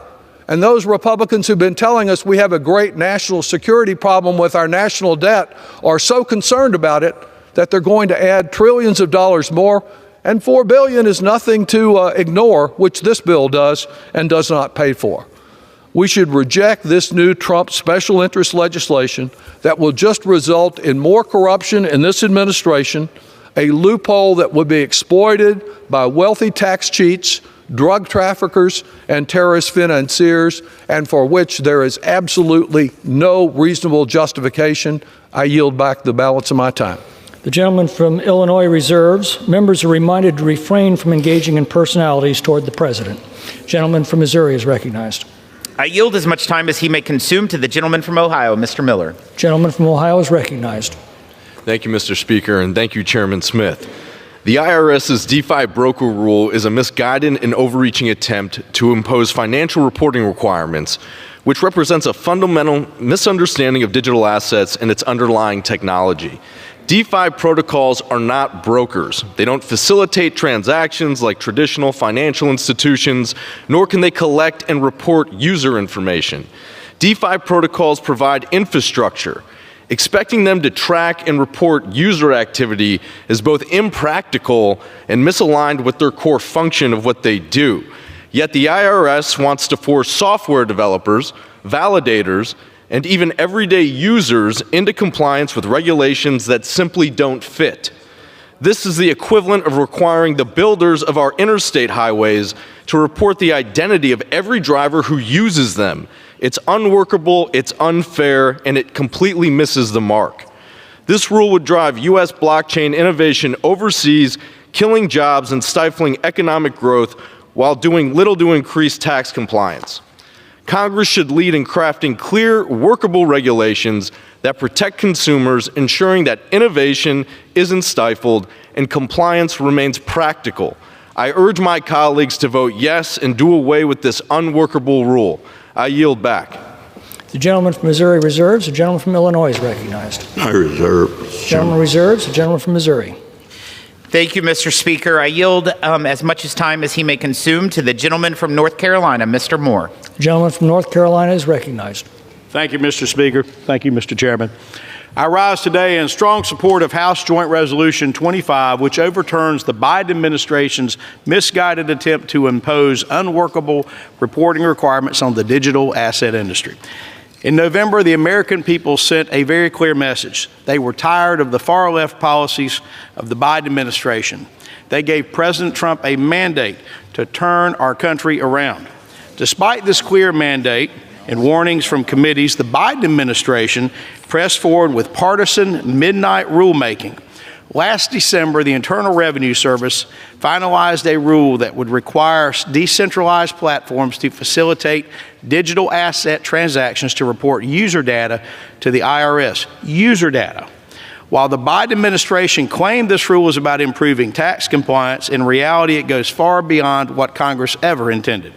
This rule would place impossible burdens on software developers, threaten American leadership in digital asset innovation, and ultimately drive entrepreneurs and investors overseas. We cannot continue the Biden-era policies that crush innovation and put American companies at a disadvantage. That's why I support House Joint Resolution 25, which repeals this harmful IRS rule and allows Congress to develop a targeted, common-sense framework that protects both consumer privacy and American innovation. This resolution is backed by over 117 industry leaders, including the Blockchain Association, Coinbase, and the Crypto Council for Innovation. Empowering innovation, not stifling it, is key to keeping America competitive.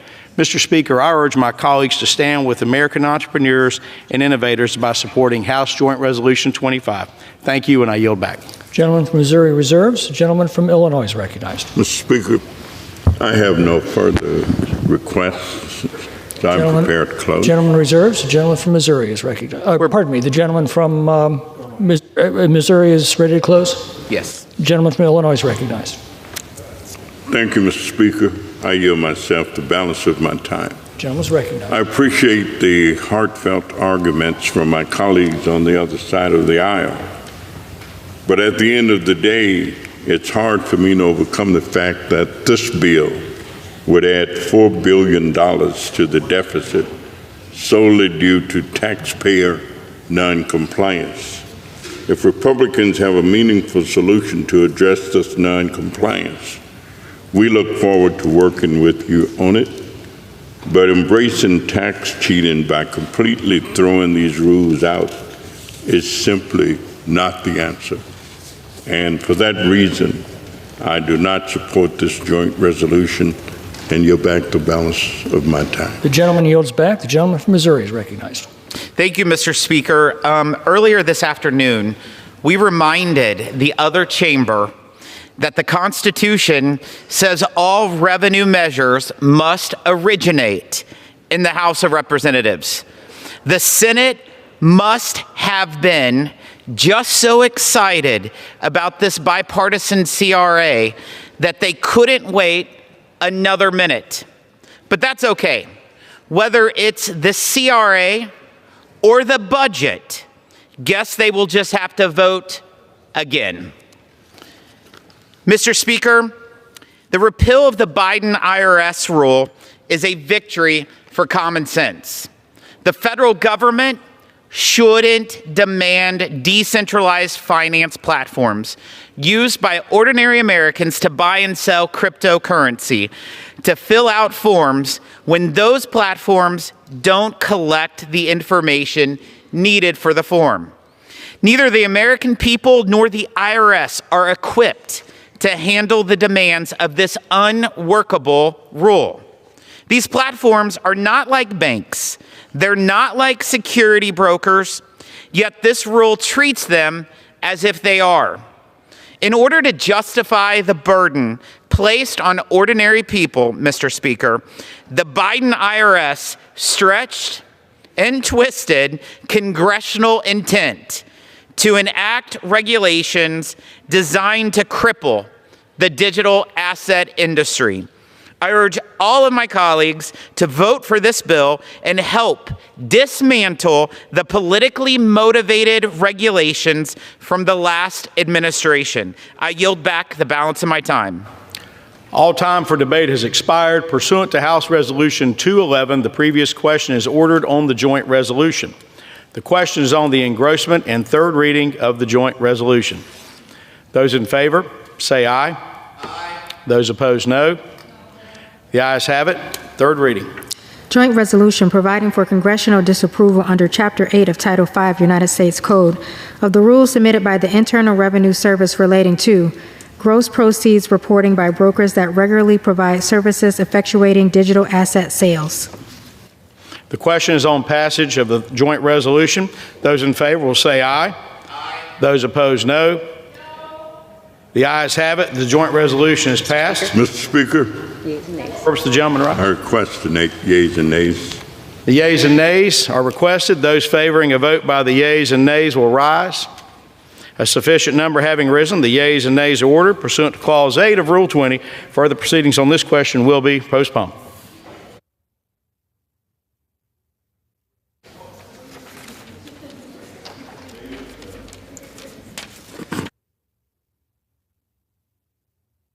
Okay.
Does the gentleman from Oklahoma, Chairman Cole, seek recognition?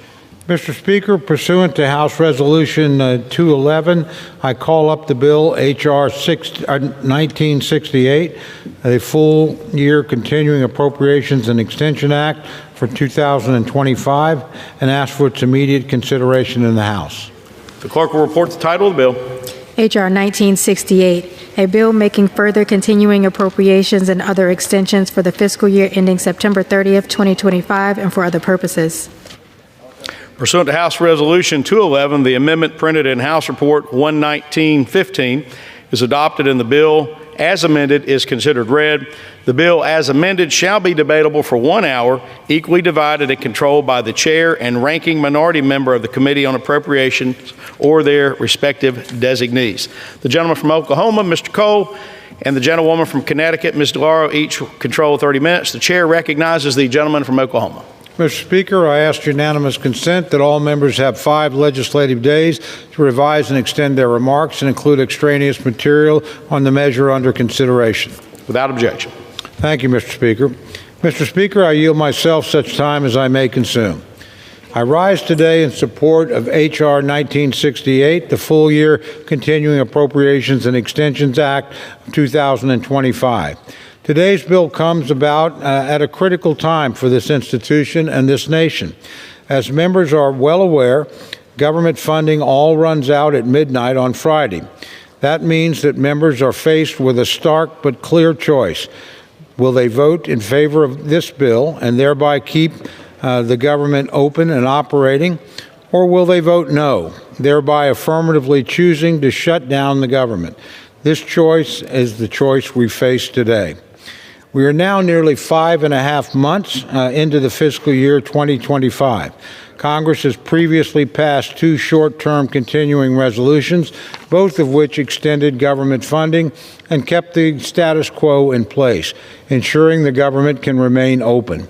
Today's bill is really no different than the CR passed in December. Other than the most essential and critical anomalies, it simply maintains current conditions through the end of the fiscal year. For those who supported the CR in December, you should have no qualms about voting for the same way on today's bill. There are no policy differences, no poison pills, and no reason to vote against keeping the government open and operating. A year-long CR is not how I hoped that FY 2025 appropriations process would end. The Appropriations Committee and the House did their work. Indeed, the committee reported out all 12 appropriations bills by midsummer, and the House passed 5 of those bills, covering over 70% of discretionary spending across the floor by the end of July. Sadly, despite our best efforts, we were unable to come to a final agreement on the full-year appropriations bills. Although we were very close on a final dollar figure, my colleagues in the minority made additional demands that would restrict the legitimate authority of the executive in the appropriations process. These are restrictions that the minority would never accept for a Democratic president, nor are they provisions that President Trump would or should sign into law. It is deeply unfortunate and disappointing that the minority chose to make these unreasonable demands. Republicans never left the negotiating table and indeed worked diligently with Democrats to reach a bicameral bipartisan deal. Sadly, the minority allowed their opposition to the president to cloud their judgment, giving in to a political temper tantrum rather than voting to keep the government open. That truly is the choice before us, Mr. Speaker.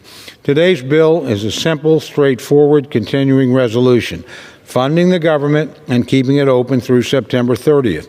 It maintains the status quo, providing flat funding for the government and including only legitimate anomalies.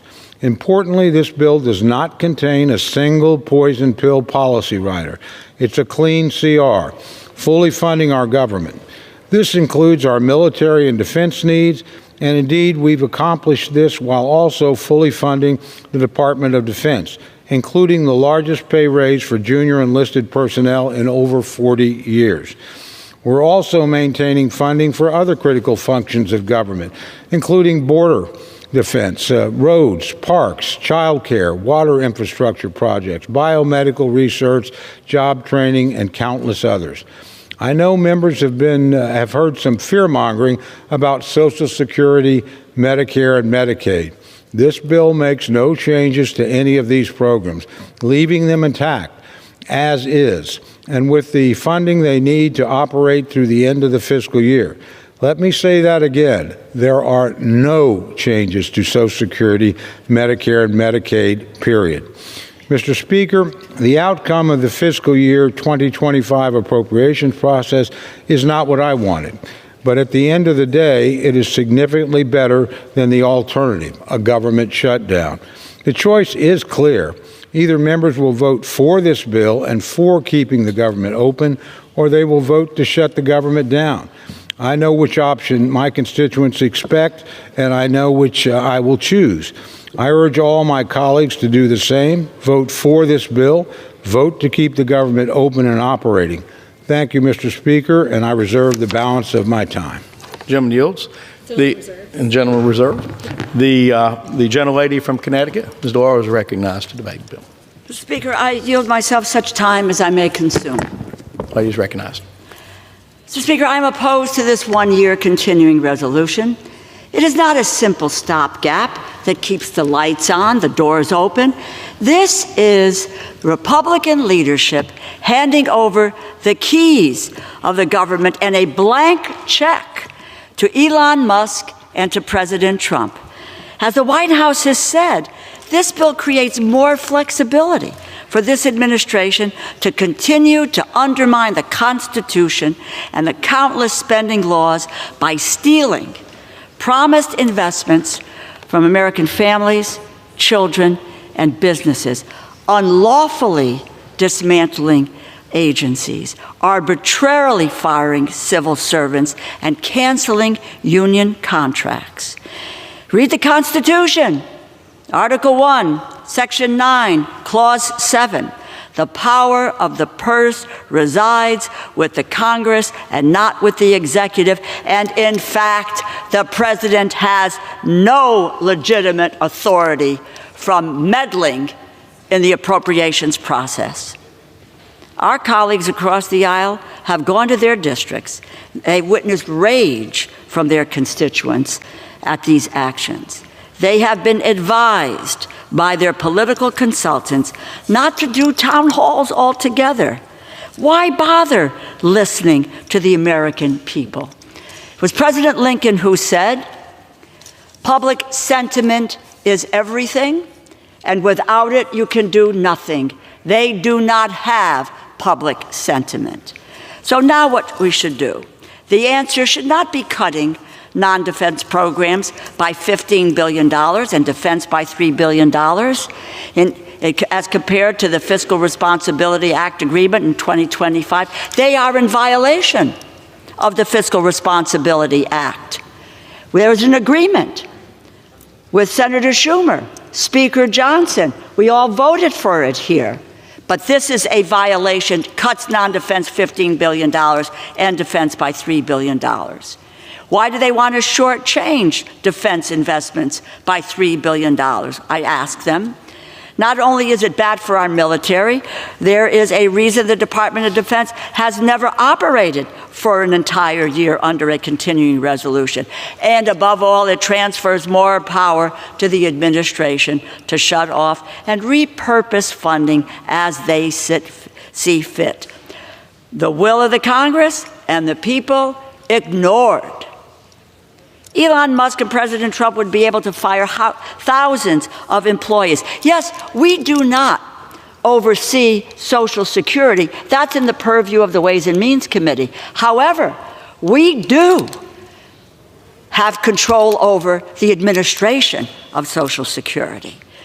And the president and Elon Musk would be able to fire thousands of employees at the Social Security Administration. Just witness, they're talking about 7,000 positions gone. What does that result in? Office closures, longer wait times, unacceptable backlogs for Americans trying to access their earned benefits. In effect, you remove the staff and the personnel, thereby crippling the agency to be able to do its job and, yes, to provide benefits. And it's nice if you can individually negotiate with the administration on your own to keep your Social Security office open. 47 are on the docket to get closed. If one stays open, why not all 47? The Army Corps of Engineers construction projects would be cut by $1.4 billion, 44%. And President Trump, not the Congress, would determine who gets the funding, what city, state, locality, and how much money that is there. Instead of helping address housing costs, the bill cuts rent subsidies by over $700 million. It leaves landlords to foot the bill or to evict. We will evict more than 32,000 households. This bill breaks promises to veterans. House Republicans wisely proposed $23 billion in advance funding for the Toxic Exposures Fund to care for veterans that were exposed to burn pits, Agent Orange, other toxic substances in their own bill. Their bill last summer was in there. We voted for the PACT Act on a bipartisan basis. But that $23 billion in advance funding has now disappeared. It is gone. We do advanced funding here. We do it with veterans programs, others. We do it with the Indian Health Service. We do it for public broadcasting. Why do we not want to do it for veterans' care and their health care and their treatment? Why? If I were a veteran and they said no to my advanced program, and we do advanced program funding, so issues like veterans' medical care doesn't get caught up in the political whims of this organization, of this body. Veterans today have to understand that that $23 billion for them is not there. There is uncertainty about that. And there's no emergency funding in this bill for disaster relief. It abandons American families who have had their lives turned upside down by extreme weather. You know, the funding for the disaster relief runs out in the spring. What about Kentucky that just had a winter storm in February? Families will not be able to get back on their feet and recover. Neither will businesses who have been shut down because of a disaster, a natural disaster. You know, the decisions about investments that we make cannot be entrusted in one single office holder. This Congress must decide, do we have the authority to control spending as we were granted and is laid out in Article 1 of the Constitution? Why? Why would we want to relinquish this, to give this administration, which is already doing massive harm, dismantling agencies, firing people, telling them today they're no longer needed? The chaos and confusion that has been caused by Elon Musk and President Trump. Why would we want to turn over our authority to appropriate bills? I implore my colleagues, join me. Stand up for our constituents against an unelected billionaire, Elon Musk, who was stealing taxpayers' dollars from American families, children, and businesses. Oppose this giveaway to the administration. Pass a short-term CR, which I introduced yesterday, which would take us to April 11th to continue negotiations and pass regular bills. Let us finish the regular bills that we agree on. That would be such an improvement over a full year continuing resolution. And I would just say to my colleagues on the other side of the aisle, a shutdown will be the result of the Republican majority walking away from negotiations. We were that close. They pulled the rug out from under us and said, stop negotiating, because Musk and Trump want to have the control with a full year continuing resolution. I reserve the balance of my time. Gentlewoman reserves. The gentleman from Oklahoma is recognized. Thank you, Mr. Speaker. I yield 3 minutes to my very good friend, distinguished member of the Appropriations Committee, Mr. Alford of Missouri. Gentleman's recognized. Thank you, Mr. Speaker, and thank you, Chair. And I just want to preface this by saying how much respect I have for the ranking member and her passionate arguments. Although we don't agree, I do respect her highly. Mr. Speaker, America broke up with the progressive Democrats, but they just can't let it go. And in the words of Glenn Close, they will not be ignored. They're like the ex in the 1987 movie Fatal Attraction. The ex who got dumped and is stuck in a deranged reality, refusing to move on. They're causing chaos, spreading mistruths, and doing everything they can to disrupt what the American people voted for, all because they cannot accept that their big government, open border, America Last agenda is over. We saw it just last week in this very chamber, Mr. Speaker. We see it when we go back home to try to have conversations with our constituents. It's quite simple. House Republicans are here to govern. We are passing a continuing resolution to keep America open for business, freeze wasteful spending, and secure our border. This continuing resolution gives President Trump the time and power to continue draining the swamp and undoing the damage the radical left did to our country for the past 4 long years. And what is the far left doing? Throwing a tantrum. A childish, petulant tantrum full of fear-mongering and gaslighting of the American people, rooting for a shutdown just so that they can point fingers.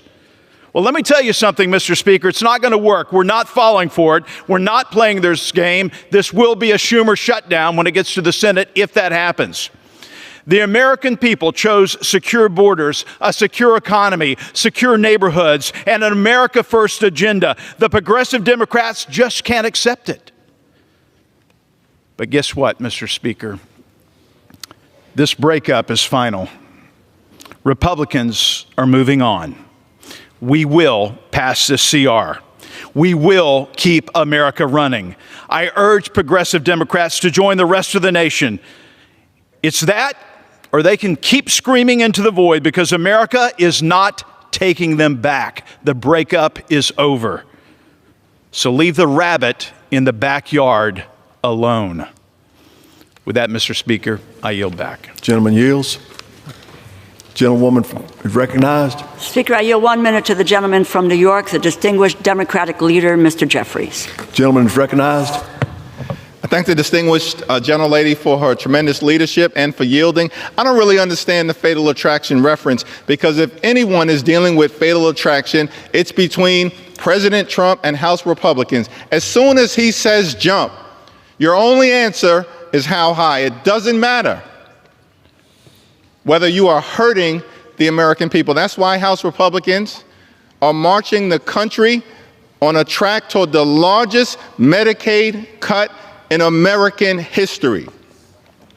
You hurt children, hurt families, hurt Americans with disabilities, hurt seniors, close nursing homes and close hospitals. When Donald Trump says jump, extreme MAGA Republicans say how high. That's the fatal attraction. That's hurting the people of the United States of America. And by the way, the core promise that you made last year was about lowering costs. All you talked about was how you were going to lower the high cost of living. Democrats believe that America is too expensive. Housing costs are too high. Grocery costs are too high. Child care costs are too high. Utility costs are too high. And insurance costs are too high. America is too expensive. We believe that that, in fact, is the case. But Republicans have done nothing to lower the high cost of living. No bill, no executive order, no administrative action. That's the broken promise. We were told by President Trump that costs were going to go down on day one. Grocery prices haven't gone down, they've gone up. Inflation is up. You know what's going down? The stock market. Because President Trump and House Republicans are crashing the economy in real time and marching us to a possible Republican recession. That's what's confronting the American people. And so now we have this partisan, reckless spending bill that we're being asked to consider on the floor today. Bipartisan negotiations were underway. Rosa DeLauro was at the table, working to reach an agreement consistent with the Fiscal Responsibility Act that was passed by Republicans and Democrats and then signed into law in 2023. But when Donald Trump says jump, extreme MAGA Republicans say how high. And he ordered the Republicans to leave the negotiating table to try to jam this far-right extremist bill down the throats of the American people. There are so many challenges with this bill, too many to detail. But let me just articulate a few. The House Republican highly partisan, shutdown threatening bill is an attack on veterans, it's an attack on families, it's an attack on seniors. It cuts funding for veterans, including billions of dollars in funds that will be cut from veterans in desperate need of health care for people who serve this country, who are suffering from painful exposure to toxic substances, Agent Orange and burn pits. And this bill, before this House, cuts billions of dollars in that health care that is desperately needed. That's an attack on veterans. It's an attack on children and families in America because this bill cuts funding for nutritional assistance that would otherwise be available for everyday Americans to put food on the table. When people are already struggling because grocery prices aren't going down, they're going up under this administration. And yet, this Republican bill will cut funding for nutritional assistance. That's an attack on children and families here in America. It's an attack on seniors, an attack on everyday Americans, an attack on housing, an attack on health care, which cuts funds from things like Alzheimer's research to help older Americans battle these challenges. That's what this extreme Republican bill is all about. It will hurt families, hurt seniors, and hurt veterans.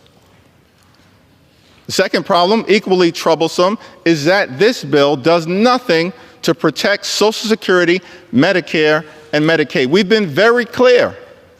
As Democrats, we look forward in this Congress to protecting these vitally important priorities for the American people. Why is the bill silent on these priorities?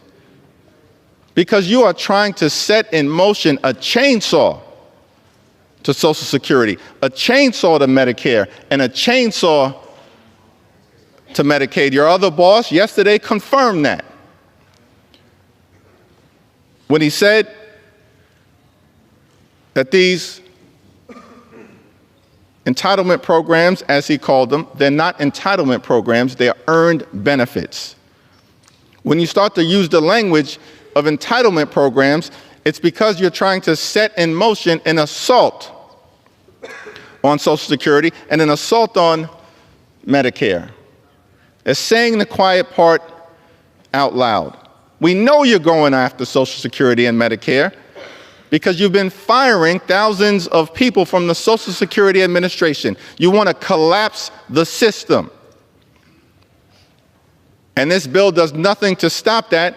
All it does is facilitate the collapsing of Social Security by dismantling the Social Security Administration. And of course, we know what's going on with your assault on Medicaid, $880 billion. Assaulting the health care of the American people. We've been very clear. We'll work together to protect Social Security, protect Medicare, protect Medicaid. You have no interest in doing that because you want to take a chainsaw to these priorities. And by the way, it has nothing to do with waste, fraud, and abuse. As Democrats, we've been very clear. We want to build a federal government, make sure that we have a federal government that's effective, that's efficient, and that's equitable, delivering services all across the country in a manner that spends taxpayer dollars wisely. But that's not what this effort is all about. This bill will unleash fury on the American people. It will facilitate the ongoing effort that is currently underway. The average Social Security recipient in this country receives $65 a day. They have to survive on $65 a day. But you want to take a chainsaw to Social Security. When Elon Musk and his tens of billions of dollars of government contracts essentially makes at least $8 million a day from the taxpayers. If you want to uncover waste, fraud, or abuse, start there. Don't start with the $65 a day that Social Security recipients receive from their earned benefits, from their hard work throughout their entire lives. Start there. Elon Musk is $8 billion a day feeding at the trough of the American taxpayer. This has nothing to do, this bill right here, with waste, fraud, and abuse. It's all part of a broader scheme to pass massive tax cuts for billionaire donors, the wealthy, the well-off, and the well-connected, and then to stick working-class Americans with the bill. This entire scheme. And as Democrats, we want no part of it, because we're fighting hard to make life better for everyday Americans, to make sure that when you work hard and play by the rules in the United States of America, you should be able to provide a comfortable living for yourself and for your family. Educate your children, purchase a home, have access to health care. Go on vacation every now and then. One day retire with grace and with dignity. That's the American dream. As House Democrats, we're fighting to preserve. This Republican shutdown bill does nothing to enhance the American dream. It undermines it. Which is why we are strongly opposed to this effort, part of a power grab from those who are unelected, unaccountable, unhinged, and then working at the direction of this administration, which again has done nothing to improve the economy, nothing to lower costs, nothing to make life better for everyday Americans. And this reckless Republican bill will make things worse. I was in Selma over the weekend. We had an opportunity to once again cross the Edmund Pettus Bridge. Think about the fact that John Lewis and Amelia Boykin Robinson and Hosea Williams and so many others, as they stood on that bridge, knew that there was trouble on the other side. But even though there was trouble on the other side, they believed that their cause was righteous, and it was. It was a just one. It was designed to make America the best version of herself. And we stand here today, standing on their shoulders, continuing that effort. How do we make sure that the American dream is alive and well for everyone,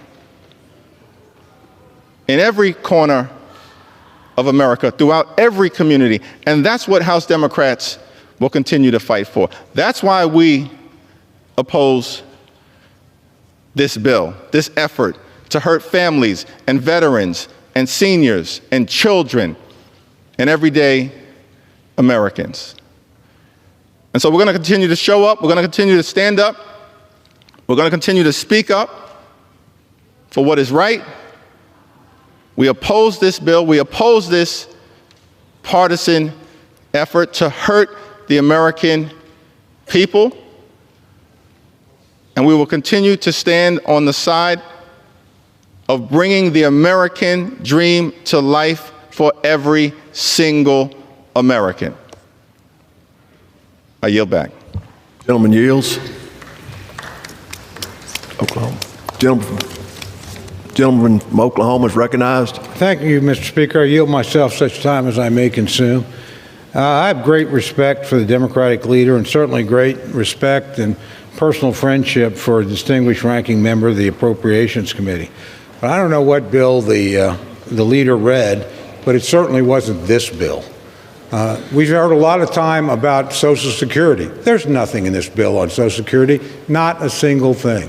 We heard a lot about Medicare. We don't deal with Medicare on the Appropriations Committee.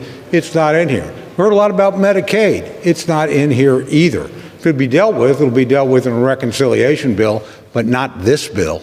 This bill is about keeping the government open, something my friends pride themselves on and have often patted themselves on the back on. You got the opportunity to do it today, because that's all this bill does. It does a couple of other interesting things. It actually, my friend said, we cut funds for food support. It doesn't do that. It actually adds $500 million to WIC. You said you cut support for housing. It doesn't do that. It actually adds money to the housing accounts. If you actually go through the bill, the charges made simply don't have much to do with what's in this bill. The simple reality is we're either going to keep the government open or we're going to shut it down. If you want to keep the government open, keep working on these problems, you vote yes. If you want to shut the government down, throw the country into chaos, you vote no. It's certainly the privilege of my friends on the other side to vote how they care to vote, but don't say there are things in this bill which simply are not there.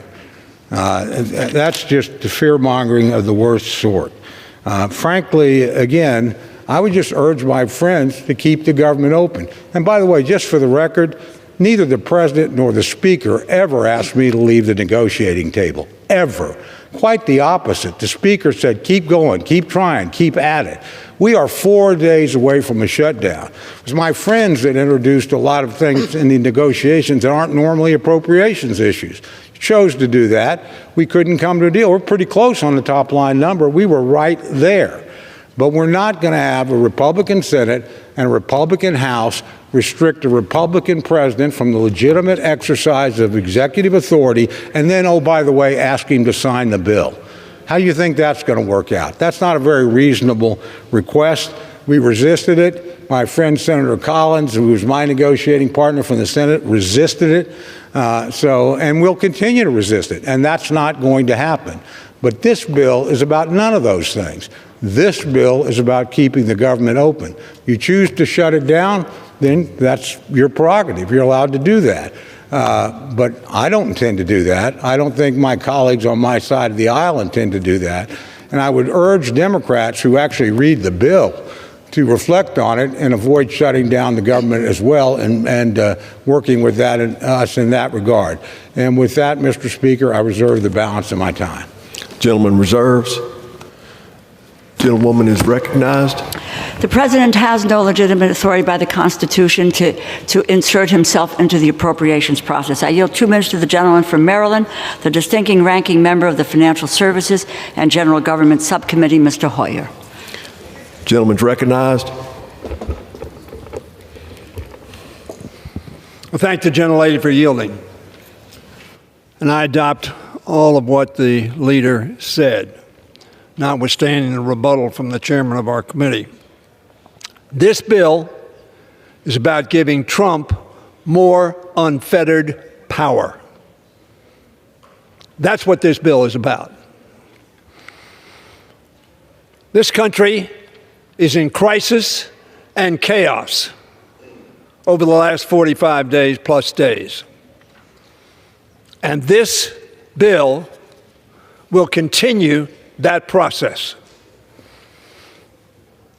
The Congress, if it passes this bill, will have failed. We should have passed all of our bills by September 30th of last year. We didn't. We then passed, as some of the Republicans have said, some appropriation bills. All of them were partisan bills. This is a partisan bill. In a Congress that is that close, you would think that we would come together and work together. But one of our members said, if Trump says, pat our heads and jump up and down, that's what we'll do. Welcome to the pat our heads and jump up and down CR. A CR is failure. The majority puts forth its partisan CR that helps this administration dismantle vital services for the American people, outlined by our leader, rejecting any guardrails on these illegal and unconstitutional actions by Mr. Musk and Mr. Trump. That chainsaw that they want to take to federal employees and the federal government. This bill requires the District of Columbia, for instance, to take a $1.1 billion cut, not out of federal funds, out of their own funds that they tax their people. It defunds the police. I wish I had more time to say how bad this bill is. Vote no. Oklahoma is recognized. Mr. Speaker, I yield 1 minute to the distinguished Republican Majority Leader, my good friend Steve Scalise of Louisiana. Gentleman is recognized from Louisiana. Thank you, Mr. Speaker, and I thank my friend from Oklahoma, the chairman of the House Appropriations Committee, Mr. Cole, for his leadership at helping negotiate a really important bill to keep government funded. As has been duly noted along the way, over these past year, roughly 6 months, this House, the last majority in the last Congress, passed over 70% of the government funding bills, Mr. Speaker. We passed them to the Senate, and back then, Chuck Schumer and the Democrats were in charge, and they chose not to pass a single House Appropriations bill, not one. The House, under Republican majority, not always with help from the other side, but we still got it done on our own, passed over 70% of the government funding bills, and then eventually got to a point where we had to let the Senate try to get something done, which unfortunately they didn't, and then we got to the verge of a shutdown, and we said we are not going to let that happen, and we had a short-term funding bill. And here we are again, we're on the eve of another potential shutdown, and this Republican majority said we're not going to let that happen. In fact, this Republican president, Donald Trump, said we're not going to let that happen either. It would be irresponsible to have a government shutdown. And maybe it's because Donald Trump said he's for it that then the Democrat leadership decided they were going to be against it. And when did they decide they were going to be against this bill? Before the bill was even written. Before it was filed, they came out against it and started saying things that were in the bill when it wasn't even written, Mr. Speaker. You heard them talking about cuts to Medicare, cuts to veterans. The bill wasn't even written, and they were already making up stories to try to figure out how to vote no and shut the government down. That's sadly where this Democrat Party has gotten. The Democrat Party of today is a leaderless, rudderless ship. They don't have an agenda. You saw it at the State of the Union, Mr. Speaker, when you saw President Trump not only laying out his agenda that 77 million people, a majority of Americans, went to the polls to elect. The mandate that President Trump got, not just with a majority of Americans and a majority of the Electoral College, but all seven out of 7 swing states all voted for President Trump because they wanted that agenda implemented. And what irates the Democrats the most? The fact that President Trump is following through on the promises that he made, actually doing the things he said he would do. He's securing the border. That was the #1 issue all across this country. No matter which state you went to, people wanted a secure border, and he's following through on it. And yet the Democrat Party is criticizing him for doing that part of his job. Rooting out waste, fraud, and abuse in government, something that should be bipartisan. In fact, it used to be bipartisan to root out waste, fraud, and abuse, but now because Donald Trump is doing it, the Democrat Party of today up here in Washington is so consumed with hatred that they oppose even rooting out waste, fraud, and abuse. That has been not only highlighted up here, but people around the country are talking about getting rid of that waste once they've seen it. A lot of this was a veil that was pulled down where people couldn't even find out what was going on because the payment systems were being hidden by the Biden administration. We couldn't even find out about a lot of that spending that we were anecdotally hearing about. But finally, you saw it on full display. And it was so embarrassing that some of those employees have left. Fortunately, a lot of that taxpayer money that was being wasted is now being saved. And the money is being recouped so that we can shore up programs that work vitally for people. The president talked about Social Security, a program that we help protect. When you've got somebody that's listed as 300 years old in the Social Security system, that shows you the kind of fraud and abuse that's going on. And the fact that President Trump is willing to confront that and take it on so that people actually paid into the program their whole lives can get the benefits they deserve. That's what people elected President Trump and this majority on the Republican side to do. But you would think Democrats would want to join in and help accomplish that. And yet here they are on this floor talking about things that aren't even in the bill, trying to scare people, talking about cuts to veterans in the bill. And maybe because they just didn't read the bill, it's only 99 pages long, I would urge them to go read it. They might actually vote for this bill in the next hour because they'll realize, in fact, the cuts that they're talking about are not true. They're not in the bill. There's an increase for veterans in this bill. You know what else is in this bill, Mr. Speaker? And I want to applaud, again, the chairman of the Appropriations Committee and his members for negotiating something that's been needed for a long time, and that is the largest pay raise for our junior enlisted military personnel in over 40 years. Now, if somebody doesn't think our men and women in uniform deserve that pay raise, maybe they'll vote no. I'm proud to say I'm going to be voting yes to support our men and women in uniform who've been waiting for that raise and deserve it. How can you justify a no vote on that, Mr. Speaker? That's actually in the bill.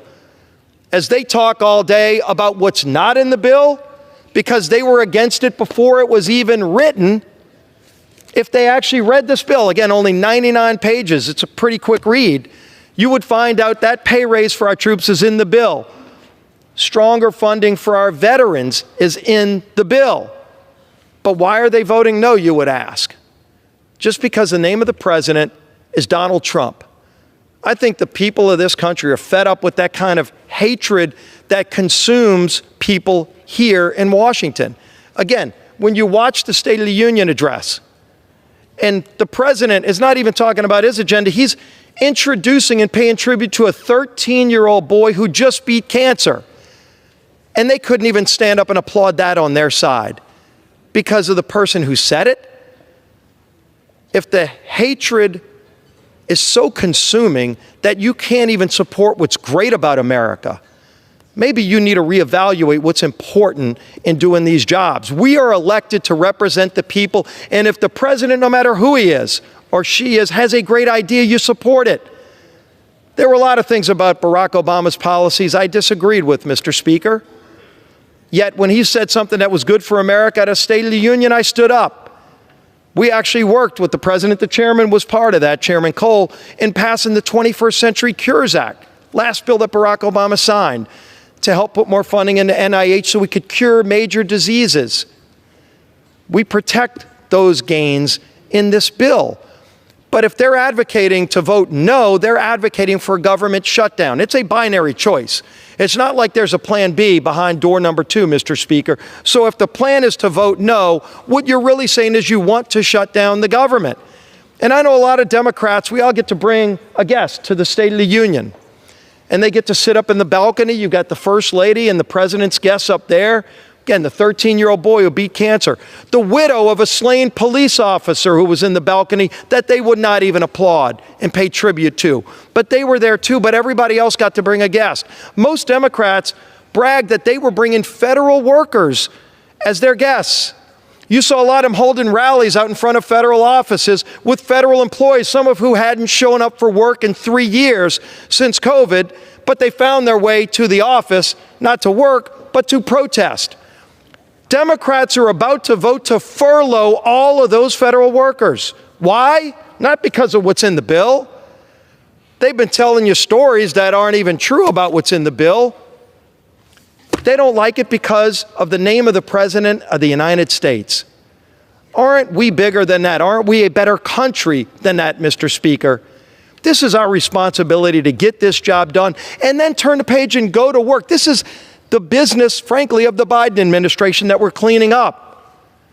And we all ought to join together and finish that and then come together and start a real appropriations process where we move not just 70% of the bills in the House and 0 in the Senate. And Senator Thune, to his credit, as the new majority leader, has vowed to actually work on a true appropriations process so we're not working at the midnight hour on CRs. but where we can actually have a full functioning appropriations process, something we haven't seen in this town in a long time. We have to first take care of yesterday's business before we can start on tomorrow's appropriations process. And so it's critical that we get this job done, not to vote to lay off and furlough all the federal workers, the TSA agents. You won't even be able to go to the airport or your favorite federal park if they got their way.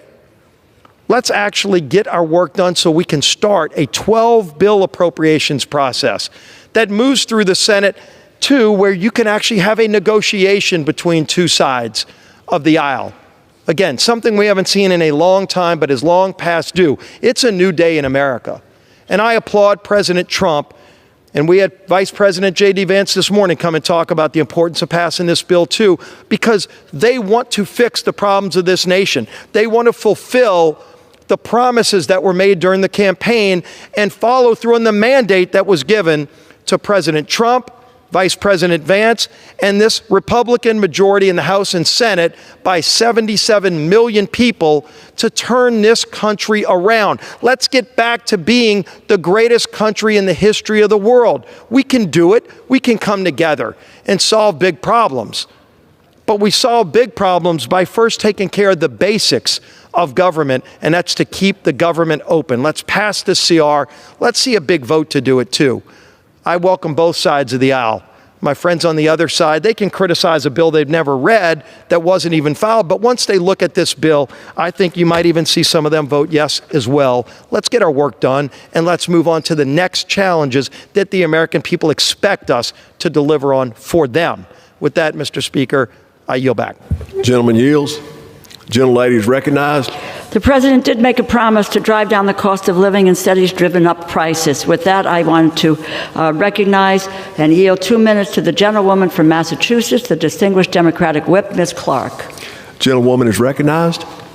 Thank you, and I thank the gentlelady from Connecticut for yielding. Republicans made a promise to the American people. We're going to build a stronger economy, we're going to lower costs, and we're going to have safer communities.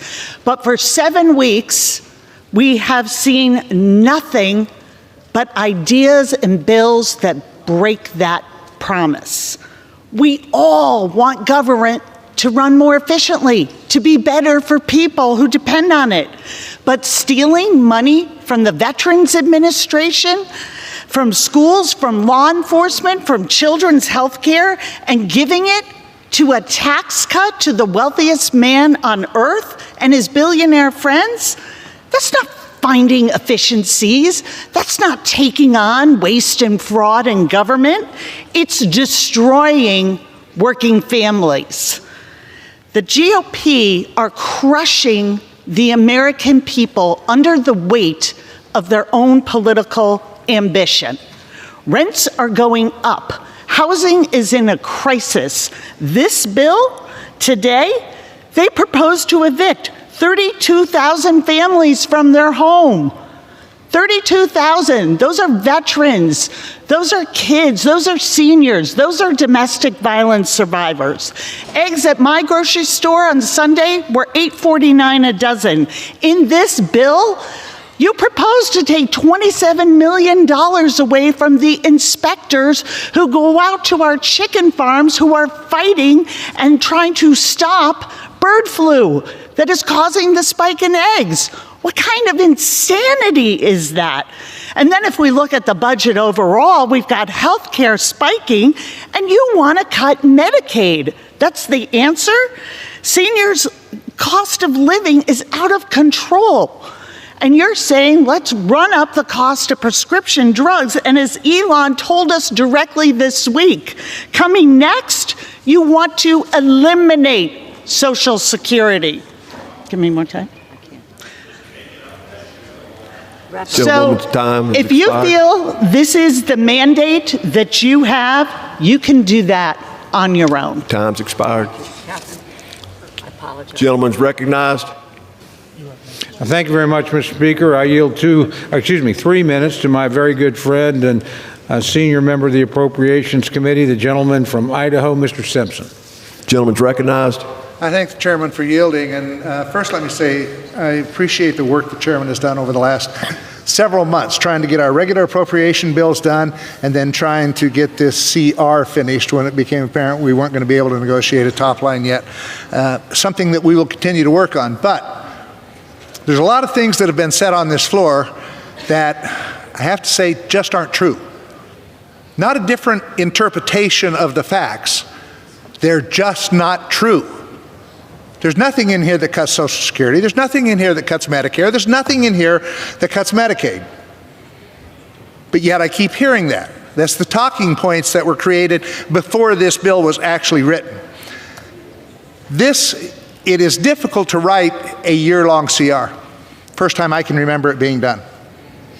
It's almost harder writing that than it is writing the regular appropriation bills because we have to put anomalies in it. Things that have to be done as we move on with the regular funding. The reason I've been able to support this CR and will vote for it is because of the work that our chairman, Mr. Cole, has done with some of these anomalies that were absolutely necessary. In the interior arena, there were 4 anomalies that really needed to be addressed to get this CR done. One is it fully funds PILT payments, which is an estimated level of $600 million, $85 million above what was the current level. In Indian country, the CR increases funding for Indian health services to expand availability and direct health care services, funding the Bureau of Indian Affairs, BIA, BIE programs are held at 2024 enacted levels. The CR removes the 2024 earmarks with BIA and HIS, but the overall net effect on tribal programs is still a $25 million increase.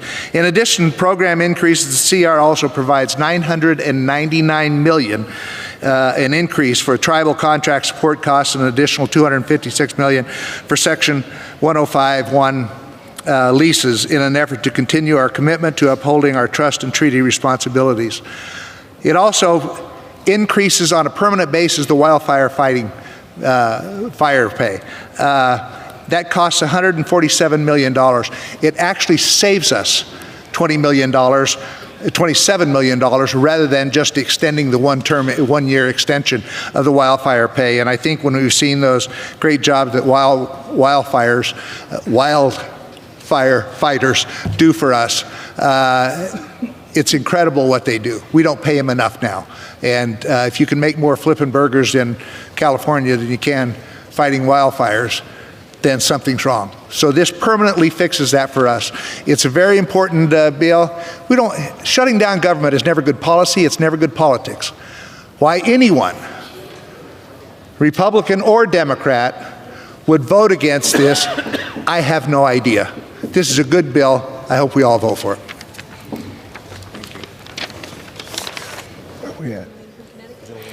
Gentlewoman is recognized from Connecticut. I yield 2 minutes to the gentlewoman from Ohio, the distinguished ranking member of the Energy and Water Subcommittee, Ms. Capter. Gentlewoman is recognized for 2 minutes.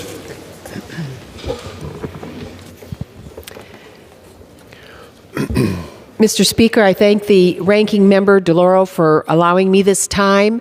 This bill was drafted by Musk's greed machine and seeks to put its claws even deeper into the pockets of our people. Why?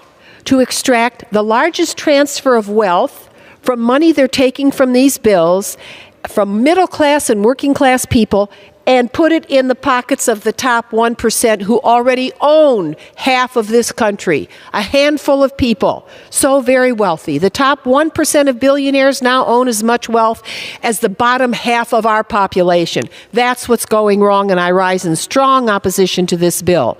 Elon Musk and his Doge boys don't need Medicaid, Social Security, veterans benefits. Our Constitution assigns our legislative branch the responsibility to direct federal spending, not unelected billionaires and the 1%. In our subcommittee area of energy and water development, this Musk bill would stifle American prosperity by cutting nearly half of the Army Corps' budget.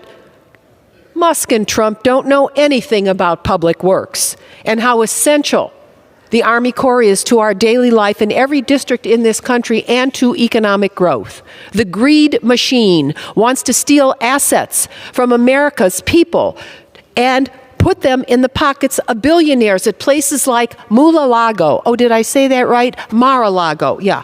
Okay.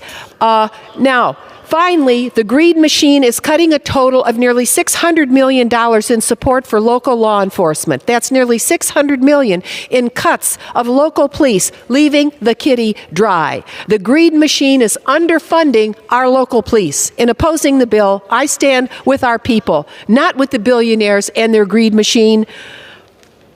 Think about it. Why rob Main Street to dole out even bigger tax breaks and more contracts for the Mar-a-Lago crowd and billionaires whose crew haven't got a clue what working life is like for American men and women? It's overtime for them to pay their fair share. Vote no on this horrendous bill, and I yield back. Time's expired.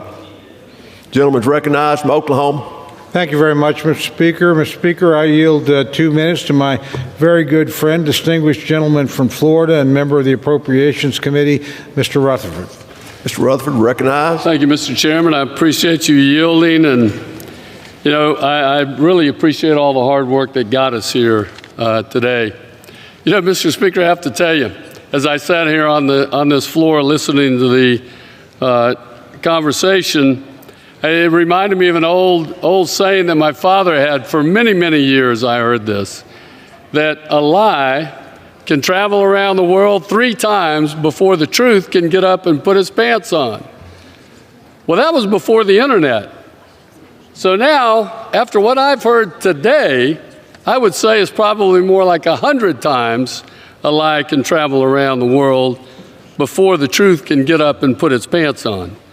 And I happen to know that House Republicans have been working diligently to fully fund the core federal government services so that President Trump and his administration can continue to identify the waste, fraud, and abuse of American tax dollars, protect our border, and support Americans, including our veterans, contrary to what you heard, our military families, first responders, of which I'm a former, and our seniors.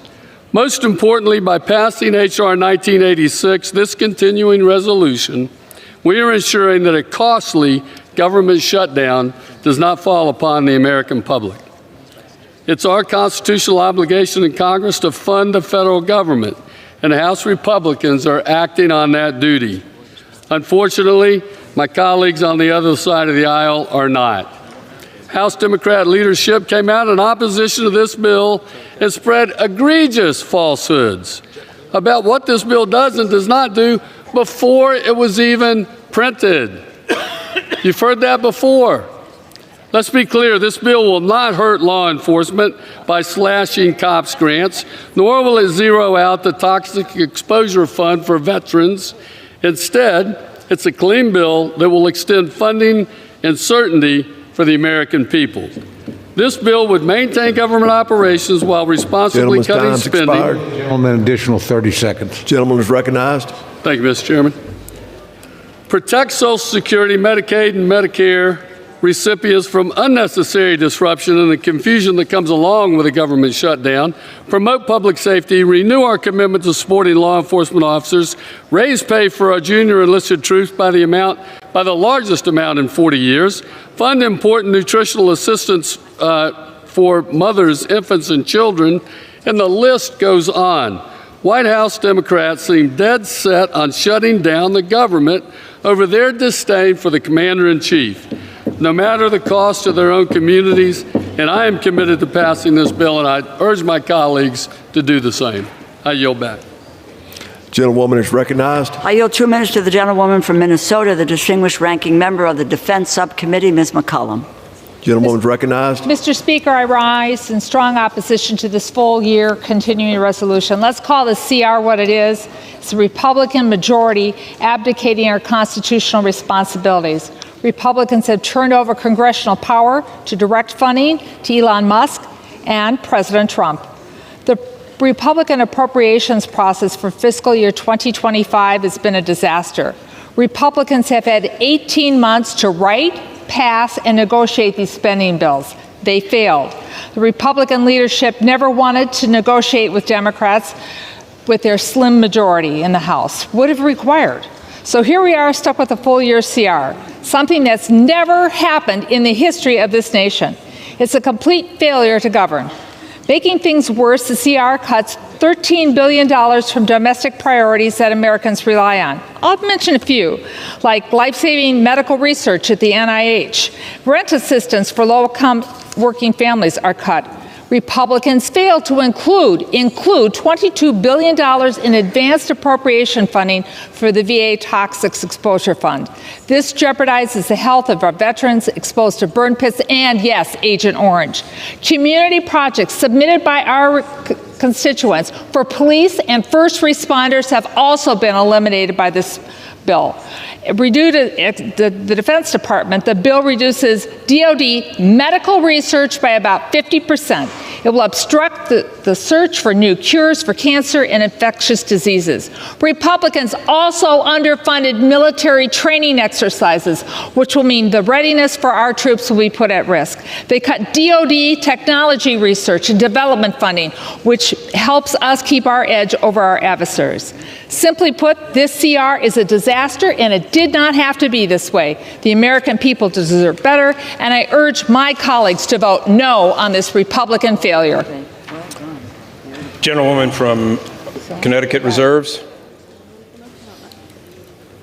Gentleman from Oklahoma is recognized. Thank you very much, Mr. Speaker. I yield 2 minutes to my very good friend and fellow member from Oklahoma and distinguished member of the Appropriations Committee, Ms. Weiss. Gentlelady is recognized. Thank you, Mr. Speaker. I rise today to urge my colleagues to support H.R. 1968, a clean continuing resolution which funds government through September 30, 2025. I think my colleagues on the other side of the aisle are confused about what is in this bill and what is not. They keep talking about impacts to mandatory spending, Social Security, Medicare, Medicaid. That is not in this bill. Just because you keep repeating the same dishonest talking points doesn't make it true. This legislation continues funding and prevents a government shutdown, which would have a devastating impact on my home state of Oklahoma and communities across the country. We must keep government open so we can continue the America First agenda, which is focused on securing our border, unleashing American energy, safeguarding our nation, and rooting out waste, fraud, and abuse. This legislation fully supports our vets and service members. It does not cut 1 cent from the toxic exposure funds or eliminate COPS grants. Continuing resolutions are not ideal, but we cannot allow for the distractions of a government shutdown, which is why I support this bill. I urge my colleagues to vote yes, and with that, Mr. Speaker, I yield. Gentleman from Oklahoma reserves. The gentlelady from Connecticut is recognized. I yield 2 minutes to the gentlewoman from Florida, the distinguished ranking member of the Military Construction and Veterans Affairs Subcommittee, Ms. Wasserman Schultz. Gentlelady is recognized. Thank you, Mr. Speaker. I rise to oppose this cruel betrayal of America's veterans, seniors, and working families. This one-year CR doesn't make rent or health care bills more affordable, which is what keeps my constituents up at night. Instead, it actually cuts housing aid that could force 32,000 veterans, domestic violence survivors, seniors, and people with disabilities into homelessness. And what does this spending patch do as we all now stare down the barrel of another Trump recession? It hands an unelected billionaire free rein to keep stealing taxpayers' dollars and paves the way for billionaires and big corporations to luxuriate in more tax breaks. This isn't a clean CR. This CR stands for cut and run. It lets Trump close hundreds of Social Security offices and fire thousands of workers who deliver our seniors' checks. It allows Musk to keep hacking into your private tax data. It puts critical Everglades restoration funds at risk. Worst of all, it lets Trump and Musk keep up their brutal assault on veterans and the people who care for them. It does it by eliminating $23 billion in guaranteed funding for health care for veterans exposed to burn pits and other toxins. We should debate bipartisan full-year funding bills that grow the economy economy and provide vital resources Americans need. Instead, this Republican cut-and-run bill turns Congress into a missing kid on a milk carton and cedes massive power to Trump. This is the same president who, in 2 short months, tanked your 401k and unleashed a job-killing trade war. Yesterday, the stock market just recorded its worst day since 2020. What really enrages me is that this cut-and-run bill sides with the most anti-veteran president in American history. Trump has fired 6,000 veterans, inflicted mass VA layoffs, and killed hundreds of veteran services contracts. Trump even plans to lay off another 83,000 VA workers, and on top of that, this cut-and-run bill makes even deeper cuts to the health care services for all those who bravely served our nation. Democrats are more than willing to back bipartisan funding legislation, but we will never sell out our seniors, veterans, and children like this cut-and-run bill shamelessly does. I yield back. Vote no. Gentlelady from Connecticut reserves. Gentleman from Oklahoma is recognized. Thank you very much, Mr. Speaker. Mr. Speaker, I yield 2 minutes to my good friend, distinguished member of the Rules Committee, and gentleman from Texas, Mr. Roy. Gentleman is recognized. I thank my friend from Oklahoma. My, how times have changed. How many times have we been sitting on the floor of the House listening to our colleagues on the other side of the aisle saying, a CR is the greatest thing since sliced bread. We must have the CR. Because when some of us were saying, wait a minute, Mr. President, wait a minute, President Biden, maybe we should actually secure the border of the United States instead of letting millions of people flood in and kill Americans and let fentanyl flow into our communities. So when we wanted to secure the border and we dared to say that the funding should actually reflect that, and we threatened to, hey, maybe we should actually have a fight on spending, my colleague on the other side of the aisle said, CR, we got to have a CR, our precious CR. Well, here we are.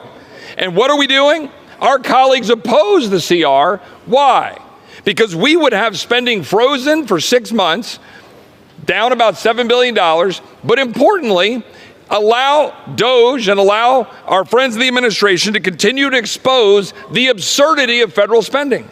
How about $1.5 million to advance diversity, equity, inclusion in Serbia's workplaces? $70,000 for production of a DEI musical in Ireland.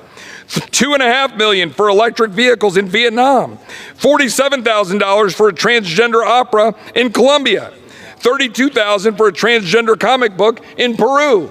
This is what our Democratic colleagues are fighting for, to continue to fund absurd programs rather than do the common sense work of what we're trying to do, to have more beds for ICE, secure the border of the United States, ensure that our defense is funded, ensure that we're able to hold spending in check so we can actually have a chance of saving this great country. I yield back. Gentleman yields. Gentleman from Oklahoma reserves. Gentlelady from Connecticut is recognized. The gentleman confirms what we've been saying all along, impoundment.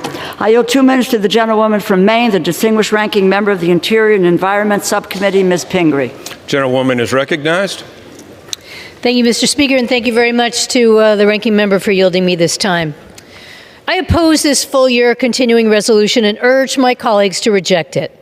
If we vote no and reject this CR, we can go back to work and negotiate a regular full-year spending bill. This full-year continuing resolution is not a responsible way to govern. The bill does not set funding levels for individual programs, and because it doesn't, it creates another dangerous opportunity for President Trump and Elon Musk to defund congressional priorities. And we all know what a disaster that has been for our country, an illegal, unconstitutional disaster. It is the duty of Congress to negotiate regular spending bills. This means that we actively decide on every individual program's funding level, and we make adjustments where necessary. For example, the Indian Health Service needs an additional $345 million just to maintain current direct health care services. This continuing resolution fails to provide those funds, so tribal communities will experience a lower level of health care service. A regular bill also gives very specific directions to agencies to carry out specific work. For example, in prior years, in the Interior Bill, we have directed the EPA to conduct PFAS research that will help farmers, ranchers, and rural communities manage the disastrous impact PFAS has had in places like my home state of Maine. Under this continuing resolution, without our direction, this administration may decide that work should stop. As ranking member of the Interior and Environment Appropriations Subcommittee, I'm deeply concerned that the Republican majority is giving the administration a free pass to abandon programs that protect the public from pollution, that safeguard human health, and that address the climate crisis. I urge a no, and I yield back my time.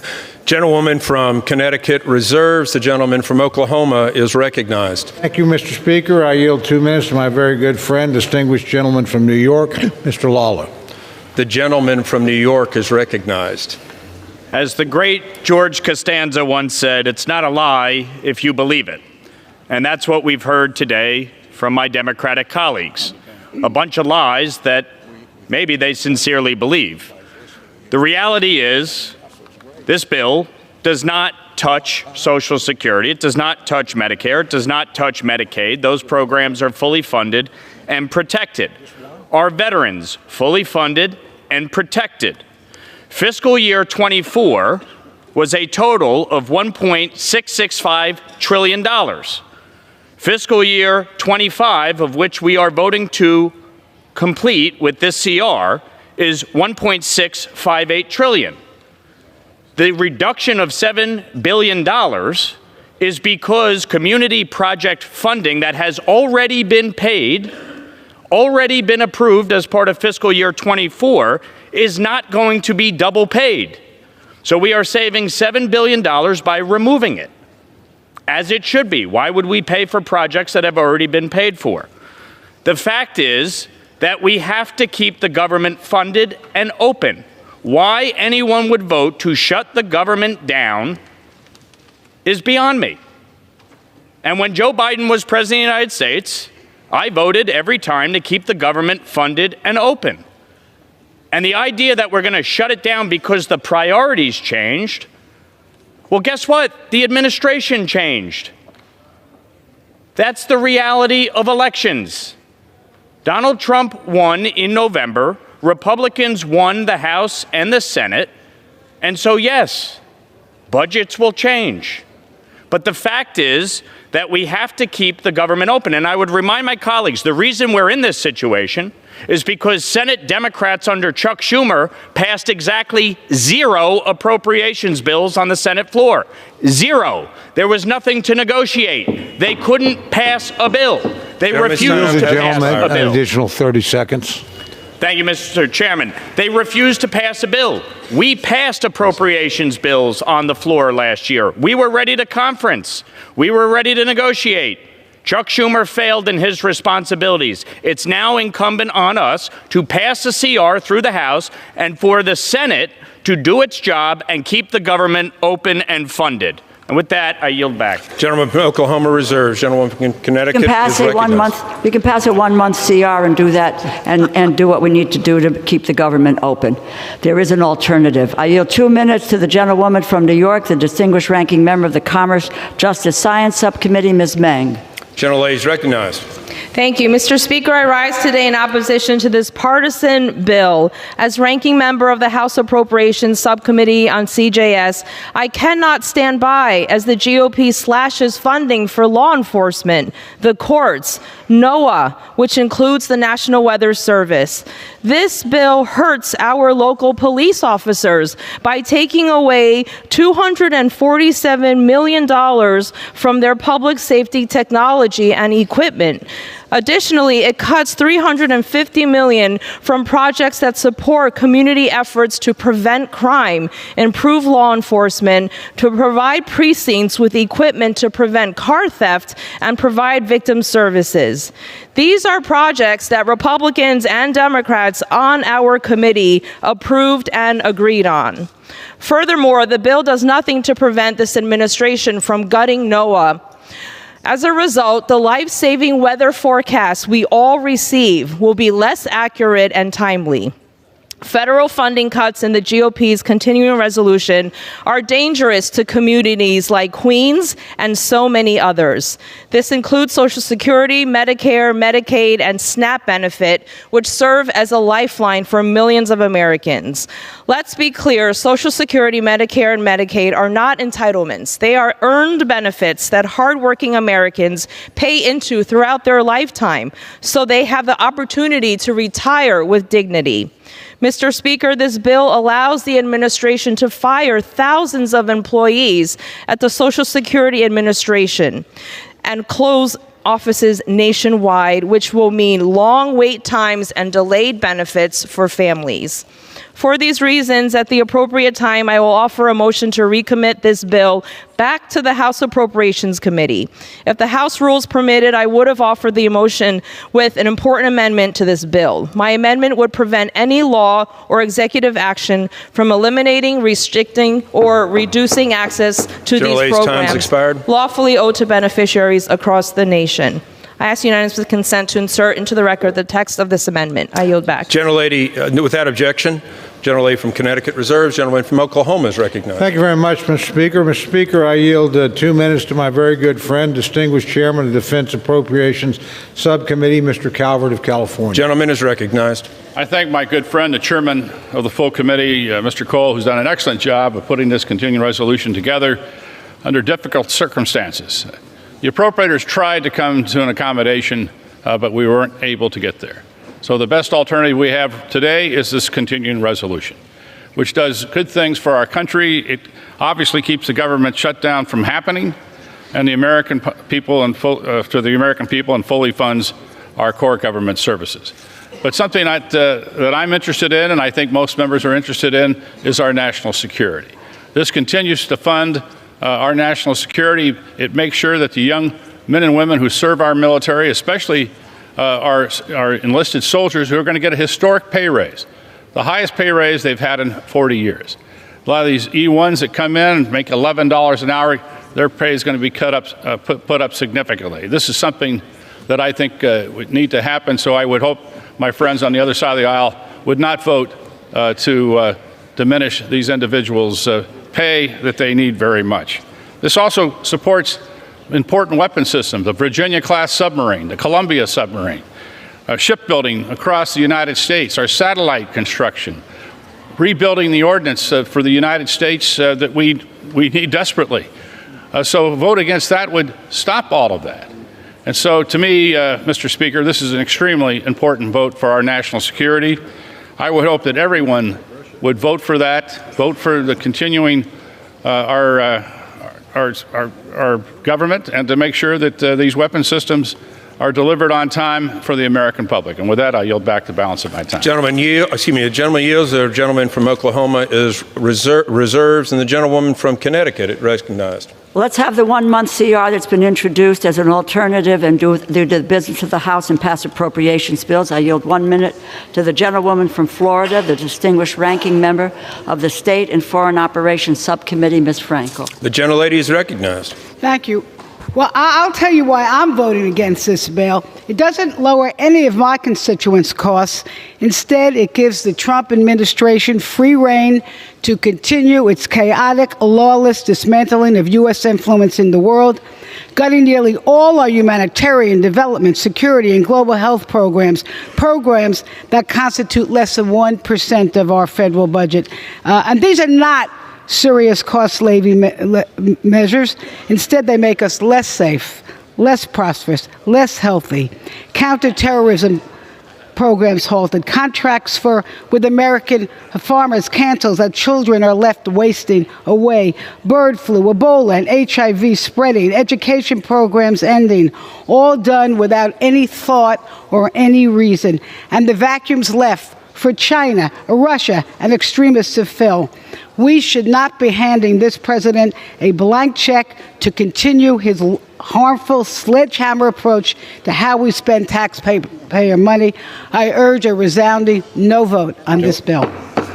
Gentlelady from Connecticut reserves. The gentleman from Oklahoma is recognized. Thank you, Mr. Speaker. I reserve. Gentleman reserves. Gentlelady Connecticut is recognized.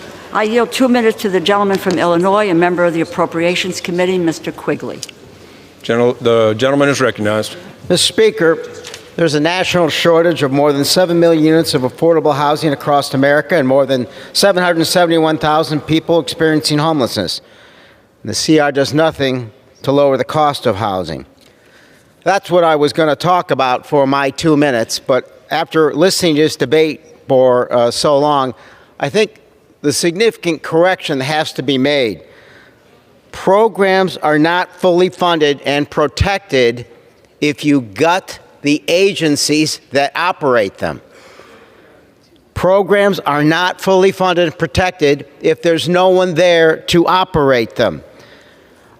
Under President Trump, spending bills have become a farce. He's not following the previous spending bills law that we passed. Are we saying, well, this time we really mean it? This time the president really promises he's going to follow the law. And that we don't get to the point where Article 1 is optional. Our constituents are asking us, however great you say this bill is, fool me once, shame on you. Fool me twice, they're going to blame us because we believed you this time. And we believed a president who, when he gets in the room with the truth, a fight breaks out, as we have seen time again in the last month. So don't, with all due respect, don't tell us what's in this bill, how great it is, how we need to read it, when he doesn't have to follow it, and you don't complain when he doesn't follow it, and you abdicate your responsibilities on Article 1 and as appropriators. And I yield back. Members are reminded to refrain from engaging in personalities towards the United States President. The gentlelady from Connecticut reserves. Gentleman from Oklahoma is recognized. Thank you, Mr. Speaker. I continue to reserve my time. Gentleman reserves. Gentlelady from Connecticut recognized. Mr. Speaker, I yield 1 minute to the gentleman from New Jersey, the distinguished ranking member of the Energy and Commerce Committee, Mr. Pallone. Gentleman's recognized. Thank you, Mr. Speaker. One of my colleagues on the Republican side earlier asked what Democrats are fighting for. And I want to say I'm a proud Democrat fighting for America's health care. And I want to stress that this partisan Republican bill cuts American health care. This bill slashes funding for our community health centers, which provide care for millions of people, as well as our nation's teaching hospitals, which train the next generation of doctors. It fails to reverse the Medicare physician pay cut, which endangers access for seniors, especially those in rural and underserved communities. It also does nothing to stop Republicans' planned catastrophic cuts to Medicaid. Rather than voting on this partisan bill, we should be working together to lower costs and expand access to health care like the bipartisan agreement we had in December. That bill provided long-term certainty and funding increases for our community health centers, for our teaching health centers. It lowered drug costs by taking on unfair PBM practices and addressed the Medicare cuts to physicians. Unfortunately, Republicans walked away from this agreement because Elon Musk opposed Gentleman's time's expired.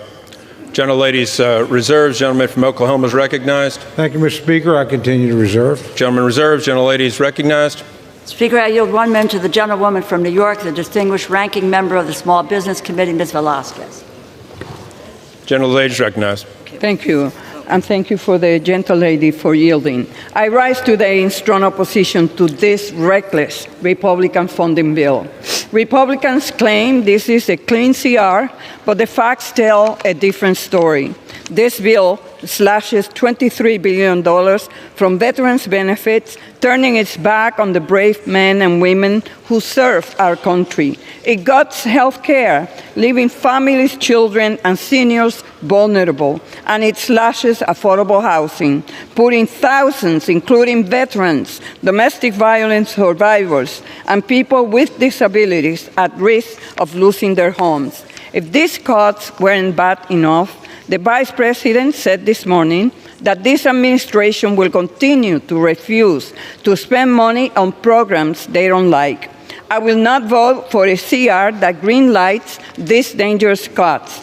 Democrats are ready to fund the government, but we will not stand by while Republicans sell out the people we are sworn to serve. I urge my colleagues to reject this dangerous bill. I yield back. Gentlelady reserves. Recognized. Thank you very much, Mr. Speaker. I continue to reserve. Gentleman reserves. Gentlelady is recognized. I yield 1 minute to the gentleman from California, the distinguished ranking member of the Veterans Affairs Committee, Mr. Takano. Gentleman is recognized. Thank you, Mr. Speaker. I rise in opposition to this partisan Republican spending bill because it guts the PACT Act and abandons veterans exposed to burn pits and other toxins. House Republicans claim to support the PACT Act, but their actions tell a different story. They're eliminating the funding for PACT Act recipients starting in October, cutting off critical health care and benefits for those who sacrifice for this country. Last Congress, Democrats forced Republicans to fully fund this critical program. Now Republicans are taking Elon's chainsaw to it, slashing $23 billion and breaking our nation's sacred promise to our veterans. Where you invest your money shows what you truly value. And by gutting this funding, Republicans have made their priorities clear. I stand with our veterans. I stand firm in our priorities and promises, and I will not stand by while Republicans rip them apart. I urge my colleagues to vote no on this partisan Republican spending bill. Yields. The gentlelady's reserves. Gentleman from Oklahoma is recognized. Thank you very much, Mr. Speaker. I continue to reserve. The gentleman reserves. Gentlelady's recognized. I yield 1 minute to the gentlewoman from the District of Columbia, Ms. Norton. I'm running out of time. Gentlelady's recognized. This CR is an act of fiscal sabotage against the District of Columbia and abuse of Congress's power over disenfranchised D.C. This CR will result in an immediate cut of more than $1 billion from D.C.'s $21 billion budget 6 months into D.C.'s fiscal year. For the last 20 years, D.C. has been able to operate under the local budget enacted by D.C. for the next fiscal year for the duration of every CR. This CR does not allow D.C. to do so. Instead, the CR effectively repeals the fiscal year 2025 local budget enacted by D.C., which D.C. has been operating under for 6 months, and restores the fiscal year 2024 local budget enacted by D.C., which D.C. stopped operating under 6 months ago.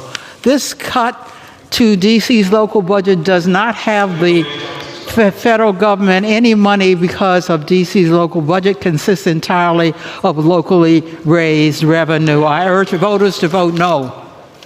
Time's expired. Gentleman from Oklahoma is recognized. Thank you very much, Mr. Speaker. I continue to reserve.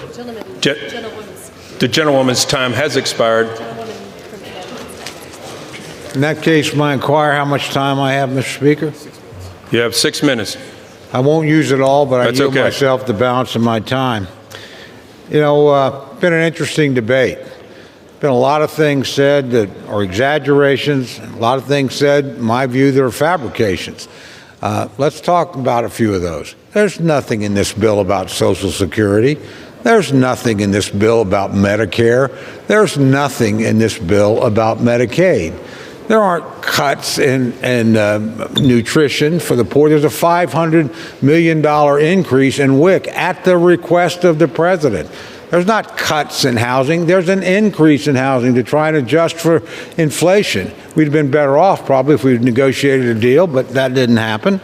Proactive thing. There's more money in here to take care of junior enlisted personnel. I don't think that's probably an article of much dispute. It certainly shouldn't be. And I can go charge by charge. Yes, on the toxic exposure fund, we're going to deal with that in the 26 bill. It's for 26. Everything's funded for 25. That's what this bill covers. It's an appropriations bill for FY25. So that's what we're covering here. We're going to deal with the 26 bill, and then we'll deal with that issue. I voted for the PAC Act. I believe in it. I voted for additional funding for it. I suspect we'll find common ground there. So there's a lot of, fireworks around this bill. Let's just talk about what it does. It's pretty simple, guys. It's a CR. It's a continuing resolution. Your own leadership came out against it before they ever saw it. Maybe that's why we have all these fabrications and hallucinations about what's in it. It's pretty short. It's 99 pages. Read it. Now, I'm sorry everybody didn't get their projects. I really am sorry about that. We don't do that in CRs. So the big cuts here are mostly the elimination of congressional projects. I think most of those are worthy. I support them. I actually support the reforms some of my friend, the good friend, the ranking member, put in there. I think she did a great job for this institution. But we can't do them in a CR. We just don't do them. So people are upset about that. I'm sorry about that. But at the end of the day, there's only one important thing that matters here. You can vote yes and keep the government open. Whatever your problem is, whatever your concern is, it's going to be worse in a government shutdown, not better, worse. So whatever you're worried about, shutting down the government is not the answer to your concern. You're only going to make it worse. Keeping the government open is the right thing to do. I wish we could have gotten a deal. But we're not going to sit here and concede the executive authority of a Republican president because it upsets you. Not going to happen. We made that crystal clear, and I think that was the biggest thing. It wasn't a top-line number. We basically got to a top-line number. So we're here, and the government shutdown is 4 days away. So if you want to vote no and shut down the government in 4 days if you succeed, that's your choice. I respect every member's vote. I've never voted for a government shutdown. I've always voted to reopen the government. I don't like government shutdowns. I don't think they work. I think you'll find if you succeed in shutting down the government that it won't work very well for you either. It never works. So I think you'd be better advised to vote yes than to have to defend a vote to shut down the government personally. But actually this body will not have the final say. Going to go to the United States Senate, and you have the power in the Senate to shut down the government if you choose, because they have a filibuster over there. They have 60 votes. So if you're worried about it, just let it go over there. You've got the power in that body to do it. So if you want to shut down the government, your choice. But Mr. Speaker, I think the choice is crystal clear. If we took a poll on it, the American people were asked, do you want to shut down the government? The overwhelming answer would be no. Do you think you should keep the government open and keep working on our problems? That would be an overwhelming yes. So I choose to do what the American people want to do, keep the government open. That's what my constituents want. Maybe yours want to shut it down. Mine don't. And I suspect yours don't either. So with that, Mr. Speaker, I would just suggest we set aside the rhetoric and the intense feelings and just do the right thing. And the right thing is to vote yes and keep the government open. So, Mr. Speaker, I urge my colleagues to support this bill. I urge them not to vote to shut down the government, and I yield back the balance of my time. The gentleman yields. All time for debate has expired pursuant to House Resolution 211. The previous question is ordered on the bill as amended. The question is on engrossment and third reading of the bill. The those in favor say aye. Aye. Those opposed say no. No. The ayes have it. Third reading. A bill making further continuing appropriations and other extensions for the fiscal year ending September 30th, 2025, and for other purposes. For what purpose does the gentlewoman from New York seek recognition? Mr. Speaker, I have a motion to recommit at the desk. Clerk will read the motion. Ms. Ming of New York moves to recommit the bill H.R. 1968 to the Committee on Appropriations. Pursuant to Clause 2B of Rule 19, the previous question is ordered on the motion to recommit. The question is on the motion. Those in favor say aye. Aye. Those opposed say no. No. The noes have it. The motion is not. Speaker, I ask for the yeas and nays. The yeas and nays are requested. Those favoring a vote by the yeas and nays will rise. A sufficient number having arisen, the yeas and nays are ordered. Pursuant to Clause 8, Rule 20, further proceedings on the question will be postponed. Proceedings will resume on questions previously postponed. Votes will be taken in the following order. Passage of H.R. 1156, the motion to recommit on H.R. 1968, and passage of H.R. 1968 if ordered, as well as passes on House Joint Resolution 25. First vote will be a 15-minute vote. Pursuant to Clause 9, Rule 20, remaining votes will be 5 minutes. Pursuant to Clause 8 of Rule 20, the unfinished business is on the vote of H.R. 1156, on whether the yeas and nays are ordered. Clerk will report the title. Union Calendar Number 2, H.R. 1156. a bill to amend the CARES Act to extend the statute of limitations for fraud under certain unemployment programs and for other purposes. Questions on the passage of the bill. Members record their votes by electronic device. This is a 15-minute vote.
all members voted?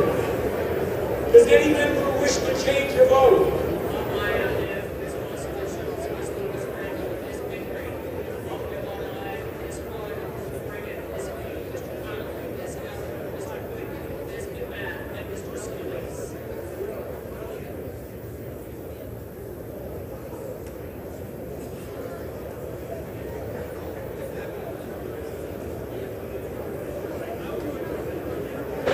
On this vote, the yeas are 295, the nays are 127. The bill is passed. Without objection, a motion to reconsider is laid on the table. Pursuant to Clause 8 of Rule 20, the unfinished business is the question of agreeing on the motion to recommit on H.R. 1968. Offered by the gentlewoman from New York, Ms. Meng, on which the yeas and nays were ordered. The clerk will redesignate the motion. Motion to recommit H.R. 1968, offered by Ms. Meng of New York.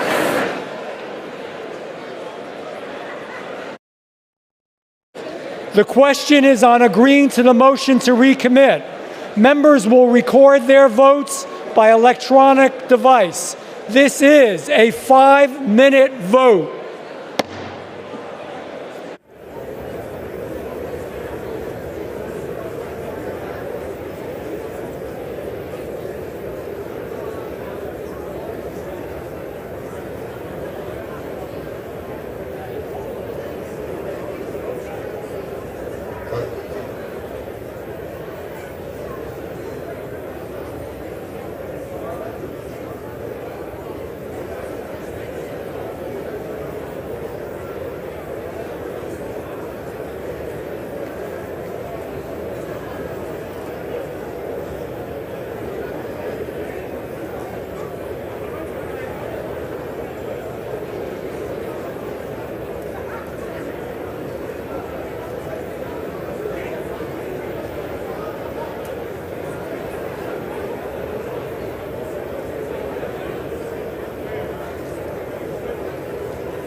On this vote, the yeas are 213 and the nays are 216. The motion is not adopted. The question is on the passage of the bill. Those in favor, please say aye. Those opposed, please say no. The ayes have it. The gentlewoman from Connecticut. On that, I request the yeas and nays. The yeas and nays are requested. Those favoring a vote by the yeas and nays will rise. A sufficient number having risen, the yeas and nays are ordered. Members will record their vote by electronic device. This is a 5-minute vote.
Have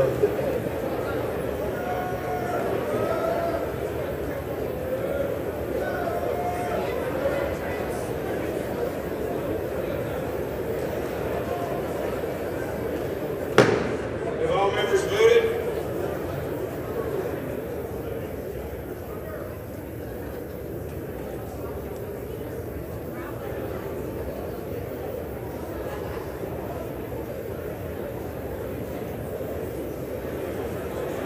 Anybody wish to change their vote? Any members wish to change their vote?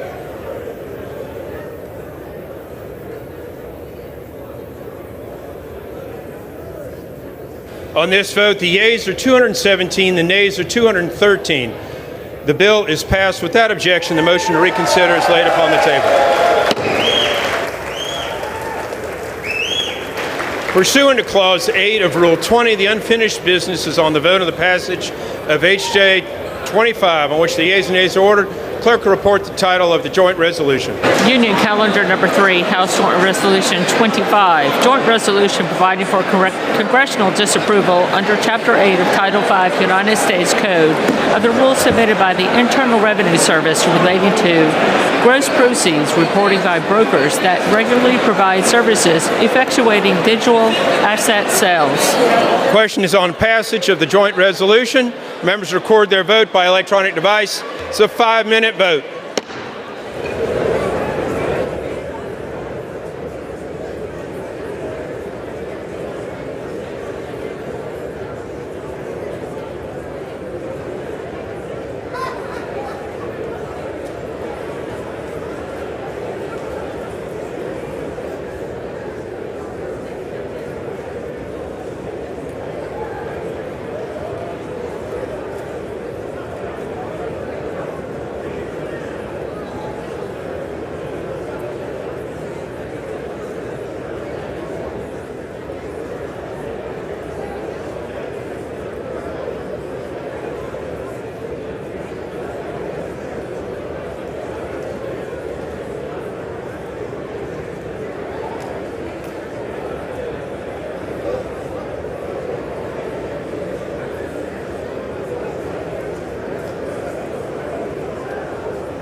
On this vote, the yeas are 292, the nays are 132, one vote present. The joint resolution is passed. Without objection, the motion to reconsider laid upon the table. Pursuant to Clause 8 of Rule 20, the unfinished business is on the question suspending the rules, passage of H.R. 706, which clerk will report title. H.R. 706, a bill to improve the biodetection functions of the Department of Homeland Security and for other purposes. Will the House suspend the rules and pass the bill? So many of in favor say aye. Those opposed say no. Opinion of the chair, 2/3 being in the affirmative, the bills are suspended. The rules are suspended. The bill is passed. Without objection, motion to reconsider laid upon the table. Pursuant to Clause 8 of Rule 20, the unfinished business on the question on suspending the rules and passing H.R. 1692. Clerk will report the title. H.R. 1692, a bill to amend the Homeland Security Act of 2002 to enable secure and trustworthy technology through other transaction contracting authority and for other purposes. The question is, will the House suspend the rules, pass the bill? So many in favor say aye. Those opposed say no. Opinion of the chair, 2/3 being in the affirmative. Rules are suspended. The bill is passed without objection. Motion to reconsider laid upon the table.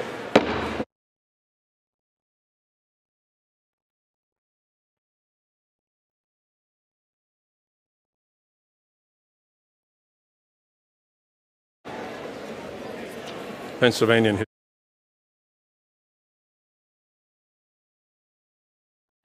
For what purpose does the gentleman from Pennsylvania seek recognition? Gentleman will suspend. House will be in order.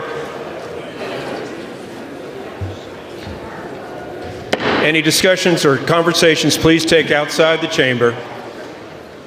Gentleman is recognized. Mr. Speaker, by direction of the Republican Conference, I sent to the desk a privileged resolution and asked for its immediate consideration. The clerk will report the resolution. House Resolution 213, resolved that the following named members be and are hereby elected to the following standing committee of the House of Representatives, Committee on Ethics: Mr. Rutherford, Mr. Garbarino, Mrs. Henson, and Mr. Moran. Without objection, the resolution is agreed to. The motion to reconsider laid upon the table. For what purpose does the gentleman from California rise? Mr. Speaker, by direction of the Democratic Caucus, I offer a privileged resolution and ask for its immediate consideration. Clerk will report the resolution. House Resolution 214, resolved. Unanimous consent that the resolution be considered as read. Without objection, the resolution is agreed to. The motion to reconsider laid upon the table.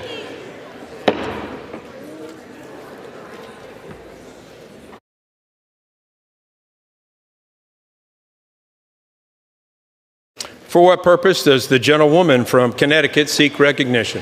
Mr. Speaker, I send to the desk a resolution and I ask unanimous consent for its immediate consideration in the House. Under guidelines issued by successive speakers as recorded in Section 956 of the House Rules and Manual, the chair is constrained not to entertain the request unless it has been cleared by the bipartisan floor and committee leaderships. House will suspend. Take conversations off the floor.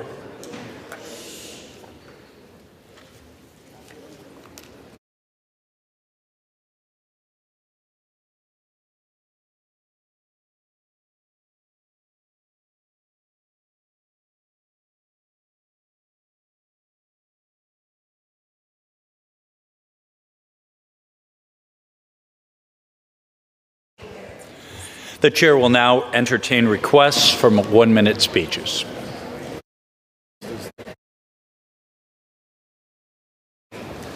For what purpose does the gentleman from Tennessee seek recognition? What purpose does the gentleman from Georgia seek recognition? Ask unanimous consent to address the House for 1 minute to revise and extend my remarks. Without objection, the gentleman is recognized. The gentleman is correct. The House will return to order.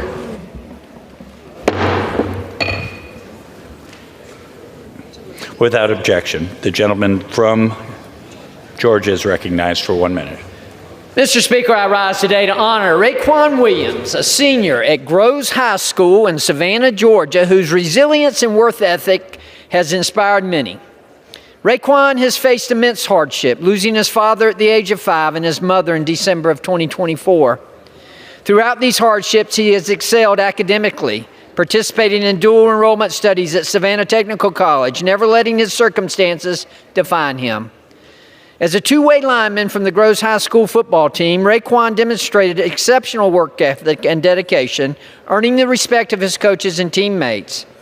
His perseverance earned him the Abby DeLoach Foundation and the Savannah Quarterback Club Scholar Athlete Award, which includes scholarship funds that will help him further his educational aspirations. Raekwon's story is a testament to the strength of the human spirit and the power of community support. Congratulations, Raekwon. We are very, very proud of you. Thank you, Mr. Speaker, and I yield back. The gentleman yields back.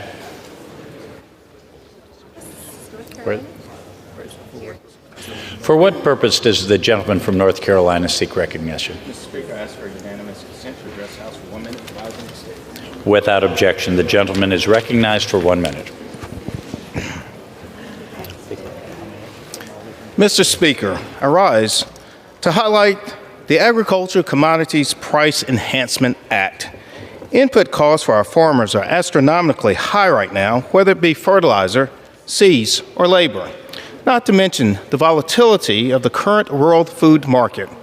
On top of this, the past year was one of the worst years for farmers in North Carolina between the impacts of drought and Hurricane Helene and other factors beyond their control. Our farmers need some certainty that they will be able to farm next year if their crops are not bringing in enough income to provide for their families. The Agricultural Commodities Price Enhancement Act directly addresses this by increasing reference prices for key commodities grown in eastern North Carolina and across the United States. Thank you so much, Mr. Speaker, and I yield back.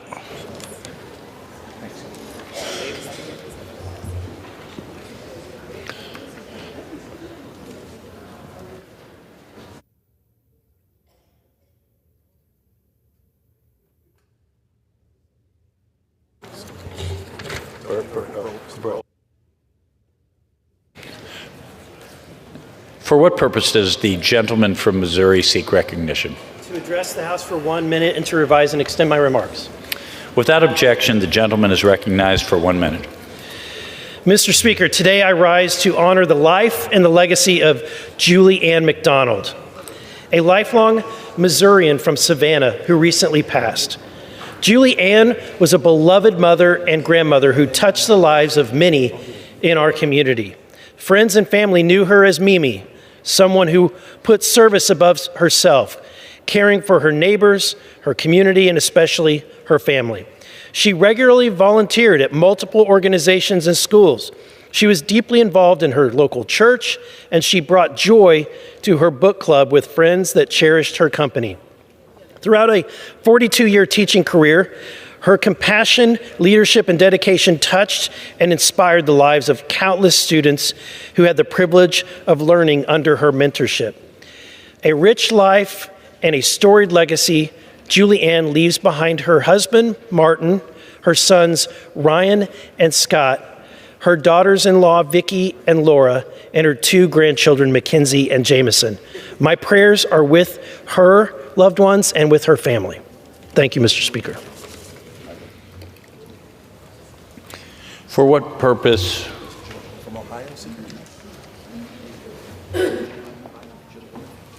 For what purpose does the gentlewoman from Ohio seek recognition? I ask unanimous consent to address the House for 1 minute, to revise and extend my Without objection, the gentlewoman is recognized for 1 minute.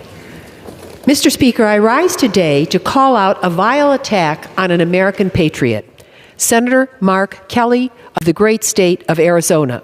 Yesterday, unelected billionaire Elon Musk, who has never served this nation a day in uniform, called Senator Kelly a traitor for visiting our nation's ally, Ukraine.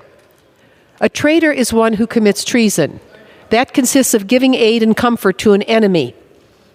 Ukraine is not our enemy. Ukraine is our ally.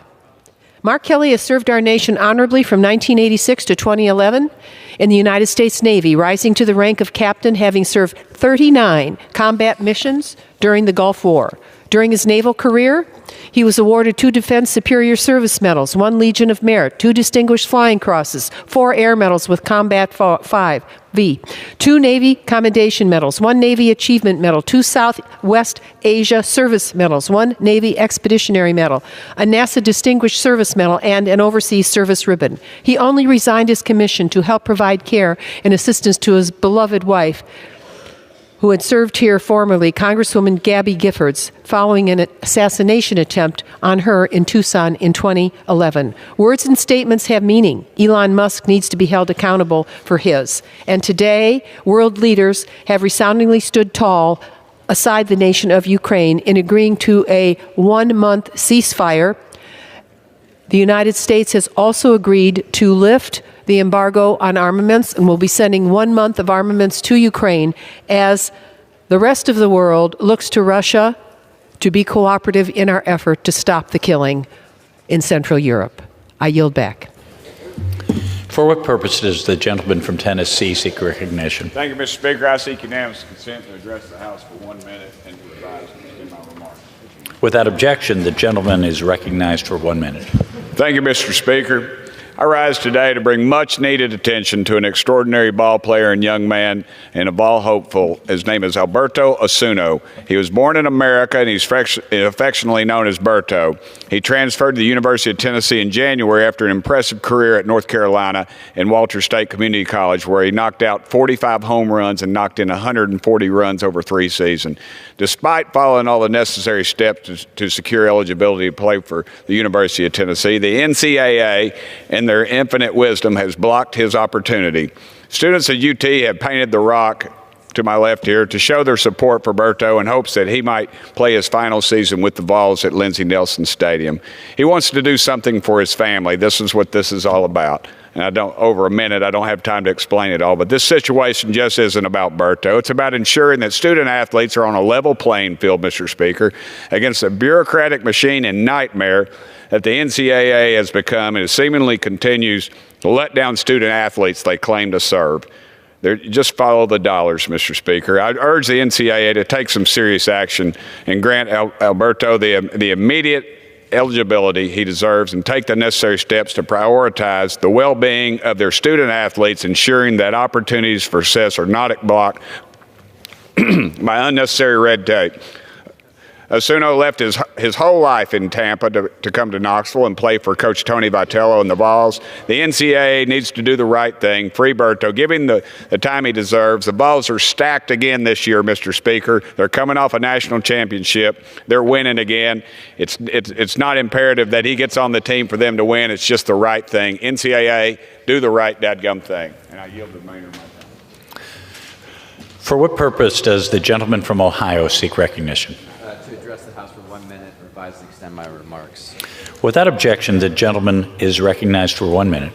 Mr. Speaker, I rise today to honor the extraordinary life of Gwen Robinson, a dear friend of mine, an incredible leader, an incredible human being. She was one of the first people I met when I got to Cincinnati, and she welcomed me in the way she did with almost everyone, immediately kind and immediately generous. There's a real argument to be made that much of what I've accomplished, what so many of us accomplished in Southwest Ohio, wouldn't have happened without her. She fought so hard for the children in the Bond Hill Head Start program that she helped lead, making sure each one of them had the highest quality preschool. It was part of what convinced me that every child in Cincinnati deserved 2 years of quality preschool. And when we said we wanted to do that, she was there every step of the way. She poured everything into helping us get the preschool promise passed. She did the same with the public transit levy a few years later. There aren't enough words to capture her impact. Gwen was a giant and will be missed by all of us. Thank you, and I yield back. For what purpose does the gentleman from Pennsylvania seek recognition? Mr. Speaker, I seek unanimous consent to address the House for 1 minute and to revise and extend my remarks. Without objection, the gentleman is recognized for 1 minute. Mr. Speaker, here's some truth. Despite many false claims, the continuing resolution we just passed does not cut Medicaid, Medicare, Social Security, or veterans benefits, or any health care benefits at all. In reality, the CR was almost entirely the Democrats' budget bill last year. So the opposition today and their vote to shut down the government is a little perplexing.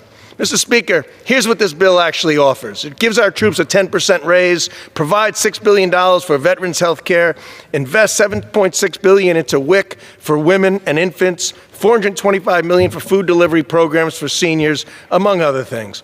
And, Mr. Speaker, we're paying for it responsibly. We're repurposing $20 billion in excess funding from the attempt to increase the IRS by $80 billion last year. And we're redirecting $10 billion from the Commerce Department's slush fund, funds that were not used and need to be repurposed. This CR sets the stage for a plan for a new golden era for our country, and I was pleased to support it. I yield back. For what purpose does the gentleman from Illinois seek recognition? Mr. Speaker, I seek unanimous consent to address the House for 1 minute to revise and extend my remarks. Without objection, the gentleman is recognized for 1 minute. Thank you, Mr. Speaker. I rise today to honor Neighborhood Housing Services of Chicago on their 50th anniversary and to recognize the enduring legacy of Gail Sankara, a fearless leader for housing justice. Gail understood that owning a home was not just about having a place to live, it was about stability, opportunity, and the chance to build a future, a better future. She took on fighting the banks against redlining and was a champion of the Community Reinvestment Act and never backed down in her pursuit of fairness for working families. During the early 1980s, I had the privilege of working at NHS to see how access to affordable housing could change lives. I saw struggling families become thriving homeowners. I saw struggling neighborhoods revitalized into thriving communities. NHS has shaped many lives. It certainly played a pivotal role early in my own formation. Our work is far from over. Families are still being priced out. Displacement and gentrification are still impacting families, and the access to these programs is under attack. So today, we celebrate NHS on 50 incredible years, but also recommit the fight to housing justice. I yield back. For what purpose does the gentleman from Wisconsin seek recognition? I'd like to ask unanimous consent to speak for a minute and to revise and extend my remarks. Without objection, the gentleman is recognized for 1 minute. Last weekend when I was home, I saw a very good guy who was recently married. He already has 2 children, and he was all happy because he was buying a new house. He had to save up money for a down payment to do it. The thing I noticed, though, is that during the 2 or 3 years that it took to save for the down payment, he had to live with his in-laws, which was fine because he had a strong family, and that's the way it took to buy the house. It bothered me knowing that in other places in this country, people are just given housing.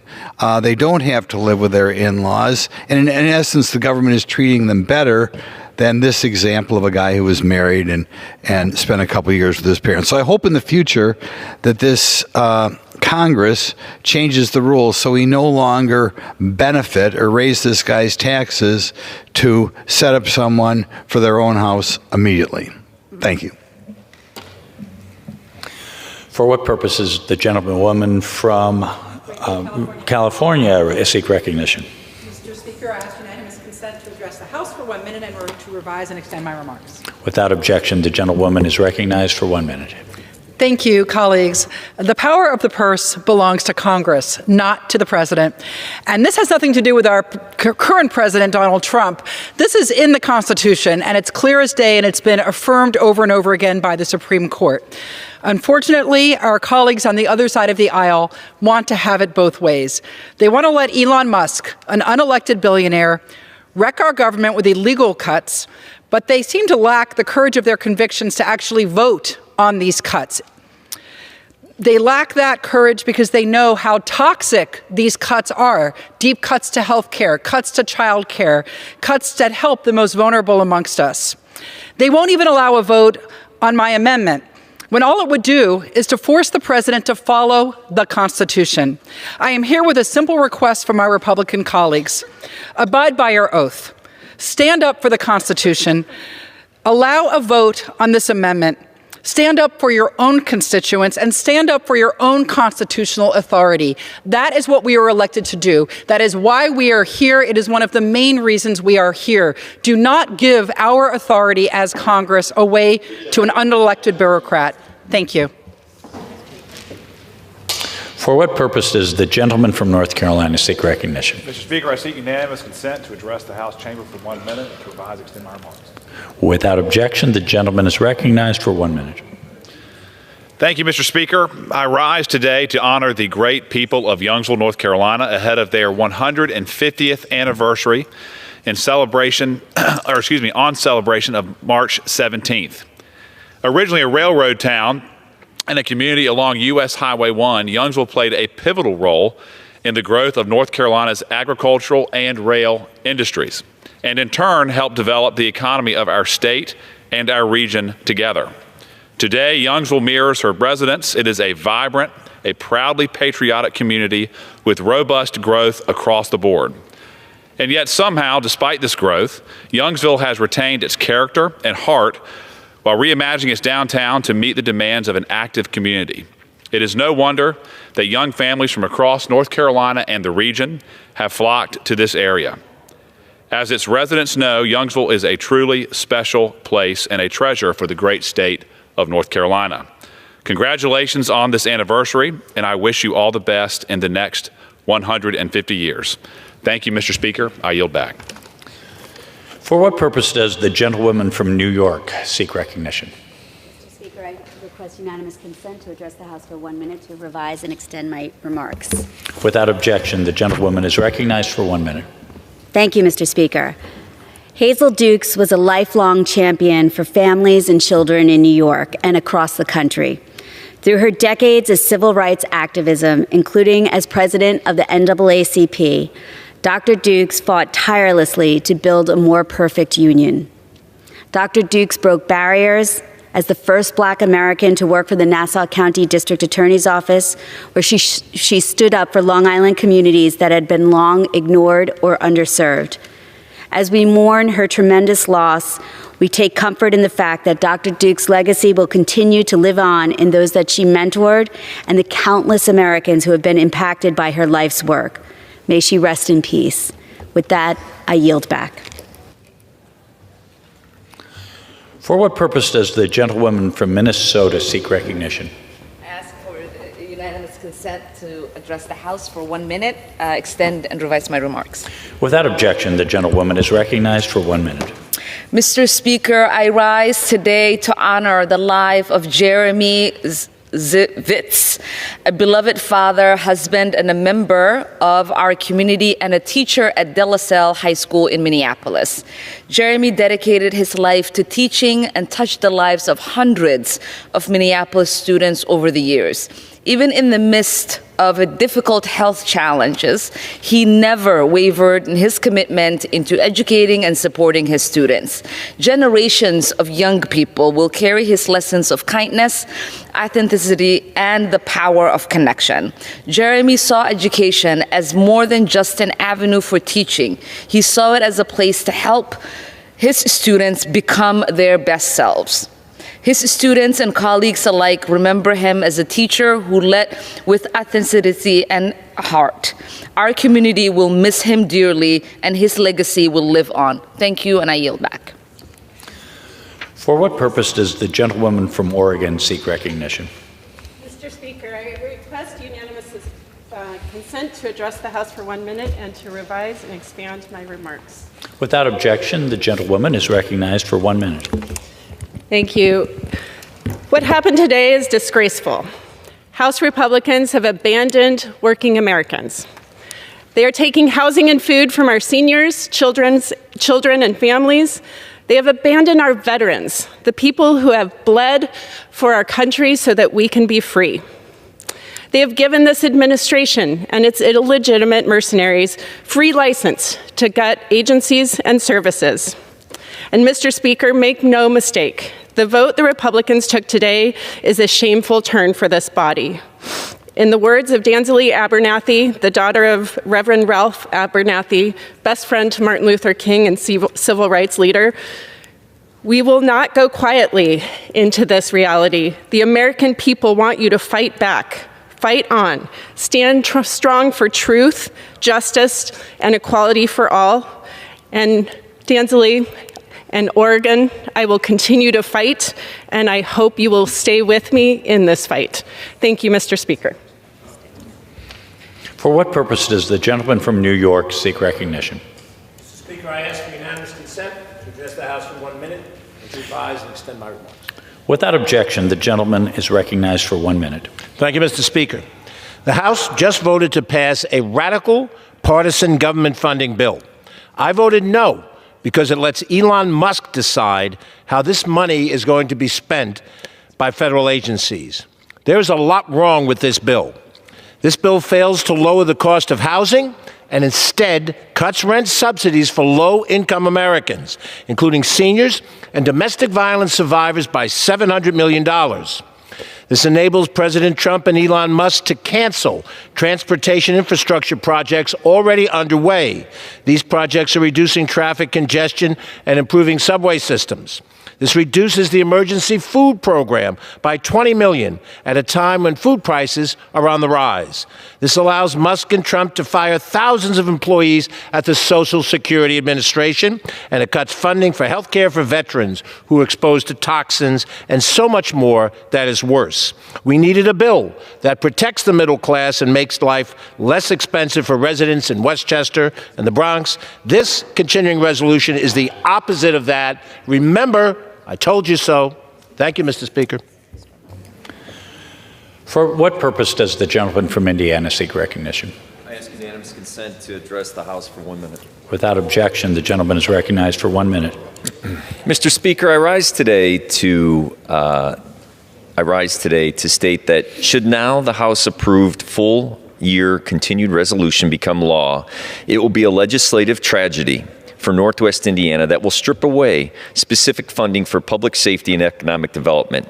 By not including community project funding requests approved by this institution in the House Appropriations Committee just last year, Indiana's 1st Congressional District loses $4 million in approved funds to support equipment and resources for law enforcement agencies, and $7 million in approved economic development projects, and reducing health benefits for veterans and putting at risk health care for seniors and children with complex medical conditions.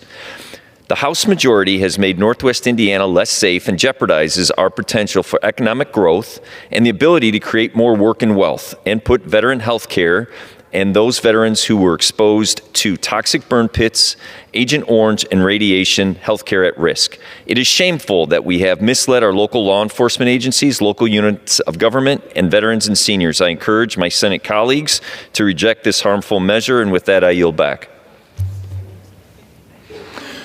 For what purpose does the gentlewoman from New York seek recognition? I have consent to address the House for 1 minute. I extend my remarks. Without objection, the gentlewoman is recognized for 1 minute. Thank you, Mr. Speaker. Today I rise in honor of Dr. Hazel Dukes, a lifelong activist, a champion for civil rights, and the president of the NAACP New York State Conference. Her fierce commitment to fighting for equality and justice is simply unmatched. She was a trailblazer in New York State and across the country. A renowned community organizer and a leading voice at the NAACP for nearly 40 years, she worked tirelessly for equity in housing, healthcare, and education. I remember sitting next to Dr. Dukes at a long meeting where we were standing for hours, clapping and cheering. I was so tired and kept trying to sit down, but she reminded me that it was a privilege to be there and to remind me to stand right back up. Her strength came from her compassion and love for our communities. The legacy that she leaves behind will inspire women, girls, and advocates across New York for generations to come. It was an honor to have known you, Dr. Dukes. May you rest in power. I yield back. For what purpose does the gentlewoman from Connecticut seek recognition? I request unanimous consent to address the House for 1 minute and to revise and extend my remarks. Without objection, the gentlewoman is recognized for 1 minute. Thank you. In recognition of National Nutrition Month, I introduced the Feed Hungry Veterans Act, legislation to permanently remove barriers to SNAP often faced by veterans with work-limiting disabilities. According to the 2023 RAND report, 1.4 million veterans are food insecure. That is in part because many disabled veterans do not meet all of the qualifications for federal nutrition programs like SNAP. My legislation amends the definition of elderly or disabled for SNAP to include veterans with one service-connected disability rated at 60% or higher, or 2 or more service-connected disabilities, at least one of which is rated 40% or higher. With more than 1/3 of disabled veterans in the United States facing food insecurity, we must do more to support those who have honorably served our nation. The Feed Hungry Veterans Act is a critical step to ensuring veterans have long-term access to critical food assistance. With that, I yield back.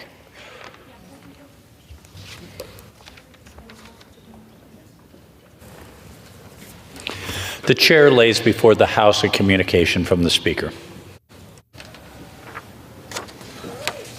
The Speaker's Rooms, Washington, D.C., March 11th, 2025.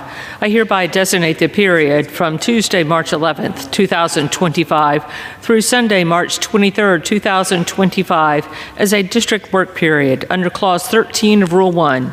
Signed, Mike Johnson, Speaker of the House of Representatives.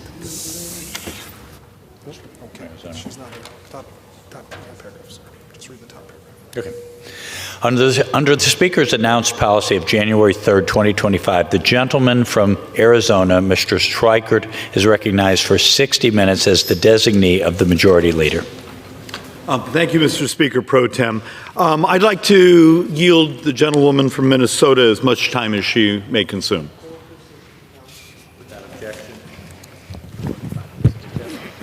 Thank you, Mr. Speaker. And I would also like to thank the gentleman and my fellow member of Ways and Means, the gentleman from Arizona, for yielding me the time.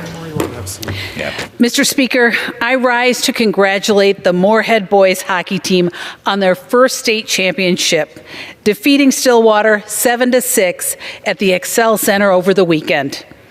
The 2A championship win was led by this year's Mr. Hockey, Mason Kraft.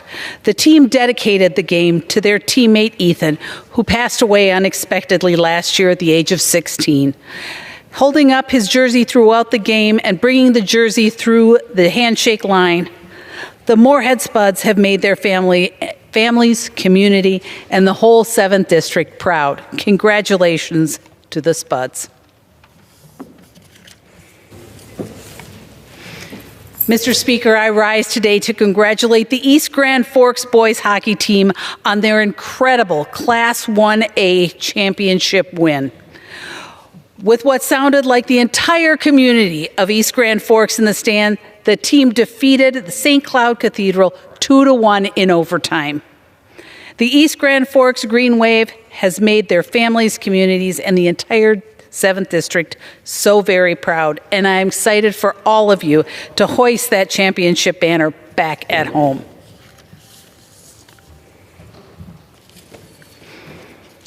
Mr. Speaker, I rise to congratulate the Warroad girls hockey team, the Lady Warriors, on their 10-year streak as section champions.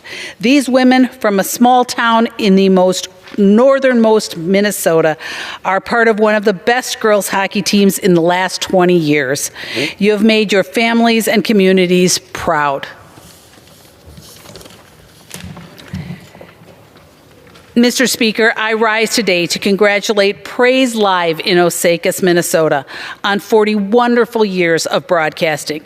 For 40 years, Praise Live has been bringing hope and faith to people across central and western Minnesota. They have even partnered with stations in Guyana and Uganda and as far-reaching as war-torn Sudan to spread the gospel and its message of encouragement, faith, and hope across Africa.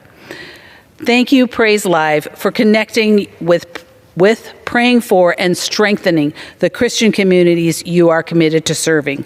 I pray for a successful next 40 years. And with that, I yield back. Thank you, Mr. Speaker.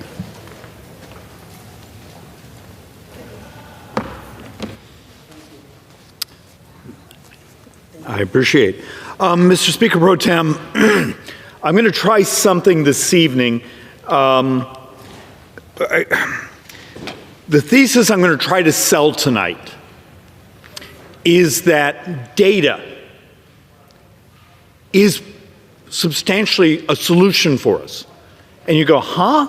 So I'm going to walk through a number of things that just came out in the new MedPAC report because, and look, I've only just started reading it, but there's a couple of interesting things. I'm going to try to walk through the reality of what drives debt and deficits like I do every week. I'm going to try to walk folks through some of the actual math instead of some of the hysteria that is modern politics where we make crap up because we don't tell the total details. And let's see if we can actually make any progress here on sort of the intellectual capital of this place. So just off the top of my head, Mr. Speaker, you've seen the stories of, the butchering of federal employees. Okay, let's walk through just some of the math. You got 3 million federal employees. If 77,000 have decided to take, the early retirement offer, let's see, that's, God, dear heaven, I should have calculated this before, is 3%. 3% of the federal population. I have a chart we're working on, did not make my stack, to show the growth in the number of federal employees in the last decade. It's a little rich how many folks run around here and they want more spending for their projects, or they don't want this, or they don't want that, but at the same time, they're lined up at our doors and want more spending. If I could come to you and say, guys, we're going to try to find a way to make the way we deliver services much more efficient, much more rational. So let's actually sort of walk through a couple of the boards. This is one we start with a lot. And the number now is a bit more dour. This board's a year out of date, but I didn't want to spend the money to reprint it. Do you see the blue portion? Okay, this fiscal year, it's about 25% of all the spending is in the blue. That's what we get to vote on. That's military. That's what we call non-defense discretionary. We borrow about, let's see, last year for every dollar we took in taxes, we spent $1.39. So functionally, 39 cents. This year it will be a little better. We think it will be only 36 cents for every dollar we take in taxes. So what that basically means is everything you and I as a member of Congress vote on is borrowed. But we have this reconciliation budget. It's one of the few times where we actually get to talk a little bit about what's in the red. But we don't get to touch net interest. Interest is interest. And some of the math coming in right now says interest this year, this fiscal year, could be about 1.1 to 1.2. I actually am a bit more dour. $1 trillion, making interest functionally the second highest expense in the federal government. Until this reconciliation budget makes it through defenses like number 4 on spending. So it's Social Security, interest, functionally Medicare, defense. But when you take a look at what we're even allowed to talk about in a reconciliation budget, and you know why we do the reconciliation budget, it's so we can get around this 60-vote rule in the Senate. So we're doing all this dancing and stuff because of the Senate rules. But we can't touch net interest, and we're not allowed to go near Social Security. So think about that. That area on that last chart I just showed you that was red, the majority of it, we're not even allowed to talk about. We can't touch it. We can't do anything about it. So when you see the authorizations, that's actually why committees like Ways and Means and Energy and Commerce have such a lift. So what happens if I come to you and start to say, you have a country that's binging on debt. We're in extraordinary measures right now, so some of the daily debt calculations are a little screwed up. But before we went into extraordinary measures, we were in the $60,000, $70,000 per second every day, every second. If my math is correct and we come in at about 2.2 trillion, maybe 2.3 trillion of borrowing this year, you got to start thinking about that. So we take in about 5 trillion in tax receipts. We're going to spend about 7 trillion, meaning about 7.25% of the entire economy is borrowed this year. And if we don't get our act together, in 9 budget years, it could be 9.2% of the entire economy is borrowed. And I was just wanted to make the point, because I'd come here in the past, interest rates have fallen dramatically in the last couple of weeks, which, remember the seesaw? We've talked about the seesaw. When the economy is really strong, or there's a shortage of capital to borrow, interest rates go up, meaning the United States, we pay a lot more in debt servicing. When interest rates go down, that typically means the expectations, the economy are slowing down, meaning our tax receipts fall. So the middle of the seesaw stays the same. I saw some people getting giddy. Look, interest rates are down. It also means actually some of our modeling in the future quarters of tax receipts also are starting to fall now. So there's no free option anymore. But you've seen some of the discussions. Ray Dalio has been out there talking about, the heart attack of debt and what happens to other countries and the history of that. Going back, I think he's in his book, he's going back a couple thousand years. The United States, so here's functionally the world borrowing. China's borrowing about 17% of what we call the available capital for sovereign borrowing. Japan's borrowing about 10%. We're borrowing 40%. So we're about 25% of the world's GDP, but we're borrowing 40% of the money that goes to sovereigns. You got to understand the scale, the binging on debt. And when I get to the very last board, I'm going to show again the chart that just seems to upset people, but it's math.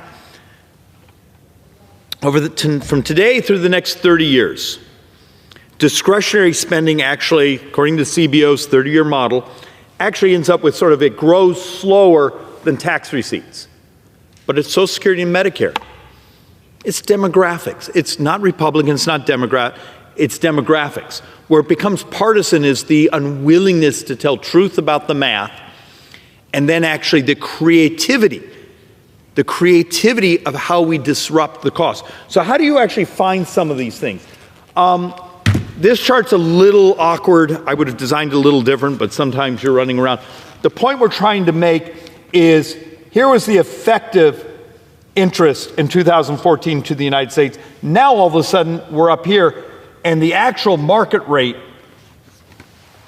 we expect in the future to actually continue to consume, meaning interest is our great fragility in this country.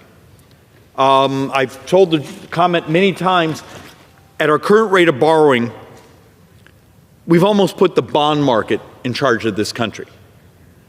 Because if you have to bring hundreds and hundreds and hundreds of billions of dollars to market every month, you screw with your banker. And in many ways, that bond market now is our banker.